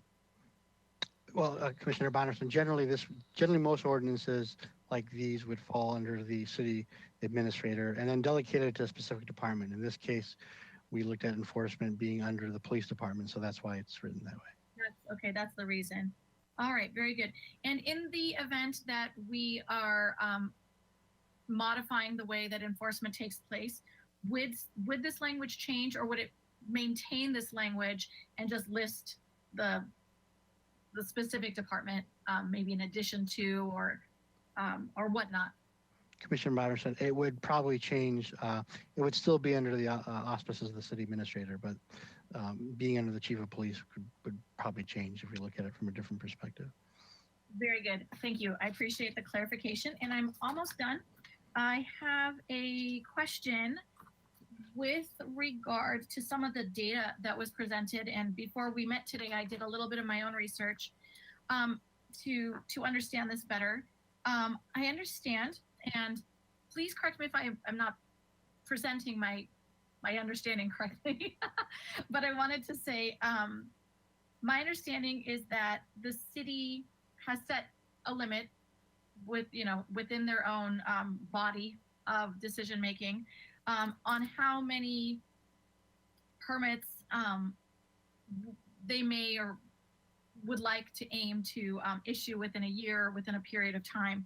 And we heard that in Santa Barbara currently there's been more about 3 times the off-site and 2 times the on-site permits being issued recently. I was curious to know if you're in a position to share with me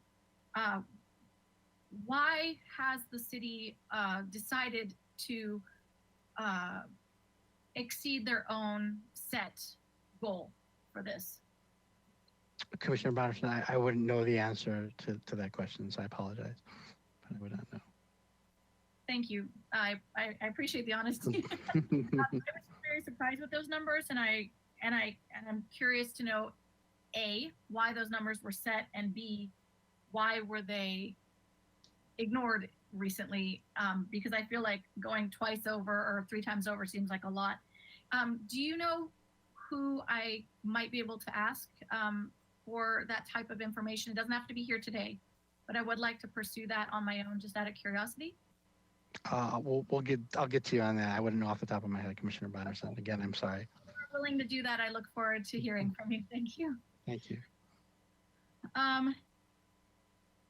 And then lastly, I'm curious to know, and again, you may not know this answer, but with the increase of these permits for new establishments, the 3 times and the 2 times on and off site, I'm curious to know how having this increase of off-site and on-site facilities either positively or negatively impacts our local economy from your point of view. Commissioner Bonderson, that's more of a policy issue. So I wouldn't be the best person to type of not that I don't know the answer, but I try to avoid those type of points. I don't know if Captain Stoney wants to add anything to that, but I think one thing I will say, I think the public comment has talked about, and I think you, Commissioner, heard too, at the December kind of presentation, was the issue of food deserts being a significant issue, and where trying to avoid that, where it's easier for a person to get a hard liquor versus getting an apple. I think that was very poignant and resonated with me very much so. And I think we've heard a lot of that from public comment. I see that being a really impactful issue, as well as just the general nuisances and hearing from other people trying to prevent that. It's far above probably my wherewithal to speculate what's the economic impact, though. Thank you, Mr. Doimas. To wrap this up, I just want to mention why I asked that question, because if it is of interest, perhaps we can ask for more information on this, and if we have the ability to do so. We've heard a lot of data, a lot of concern from the public about safety and nuisance issues. Those seem so obvious, and they also seem a lot. The direct line of how to address those seem a lot more clear, but the economic impacts seem to sort of be an underlying issue. And I know that there are positives, there are also negatives, and I'm curious to know if that it is or should be part of the baseline that we put into place when understanding and creating these ordinances, and then of course enforcing them. Can I just ask you if there is any sort of economic impact, for lack of a better word, a study or data that you guys are using specifically about the Santa Barbara community to make decisions about the direction we go here? Commissioner Bonderson, not in this ordinance. The one area I would point to is the letter again of the public convenience and necessity. And when looking at that, that would be one of the factors potentially being looked at. I know it's minute, but that's really the only area where this ordinance points to that issue. It's really a nuisance abatement prevention ordinance overall. That's how I would kind of term this ordinance.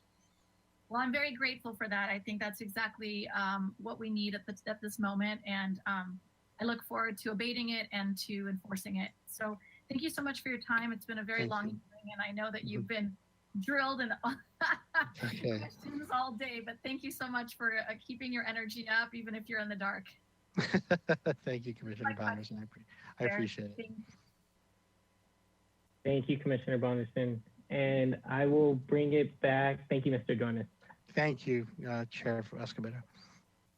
I'll bring it back to the rest of the commission to entertain a motion to continue this item to June 10th with the information that the commissioners had requested for that meeting. So moved, Chair Escobedo. Do we have a second? I can second. Okay. Commissioner Bonderson, second. I think actually Commissioner Lodge seconded it. Oh, my apologies. Commissioner Lodge, second. As usual, my my microphone was off. It's okay. I'm new at this whole chair thing. Okay, so any discussion? I'm seeing, Commissioner Higgins? Yeah, I'm not gonna, I'd rather get it out and finish this, like I said. So I won't vote for it, but you probably have the votes to continue it, no big deal. And we'll have another hearing, maybe with some more public comment. I note the only public commenter, it seemed as though that wanted a continuance who represents people affected by this directly, didn't really give us any good content for why a continuance should be necessary. And the same was lacking in his letter. So I don't know why we're continuing it. We're pretty close to wrapping it up, but those are my comments. Thank you, Commissioner Higgins. Any further discussion? Okay. Ms. Fennessy, can we do a roll call vote? Thank you, Chair Escobedo and commissioners. I will now start the roll call vote. Commissioner Bonderson? Yes. Commissioner Higgins? No. Was that a yes or a no? Sorry, I couldn't hear you. No. Okay. Commissioner Lodge? Yes. Commissioner Reed? Yes. Commissioner Wiscombe? Yes. And Chair Escobedo? Yes. Thank you. Motion passes. Thank you, Ms. Fennessy. And that brings up the last item, committee and liaison reports. The first is the staff hearing officer. Nothing to report, Mr. Vice Chair. Thank you, Commissioner Higgins. Any other committee and liaison reports? Commissioner Wiscombe? Thank you, Mr. Chair. I just wanted to bring up the De La Guerra Plaza Revitalization Subcommittee / Historic Landmarks Commission meeting, which it was a very successful meeting. I think we had a really vibrant discussion, and anyone that wants to watch it will be able to view it on tape. So I think we resolved some issues, and HLC will carry it forward at this point, and we may have another joint meeting. I don't know at this point, but it was really a vibrant and successful discussion. So that's all I have to report. Thank you very much. That's great to hear. Other commissioner, committee and liaison reports? Commissioner Reed? I'll just say briefly, for downtown parking this morning, this is the first report they've given since the beginning of COVID where they are in the black. So that's good news. That's really good news. All right, looks like that is all of the committee and liaison reports. We will adjourn the meeting at 5:59. I'd like to thank staff for a long and good meeting and thank my fellow commissioners. Everyone have a great night.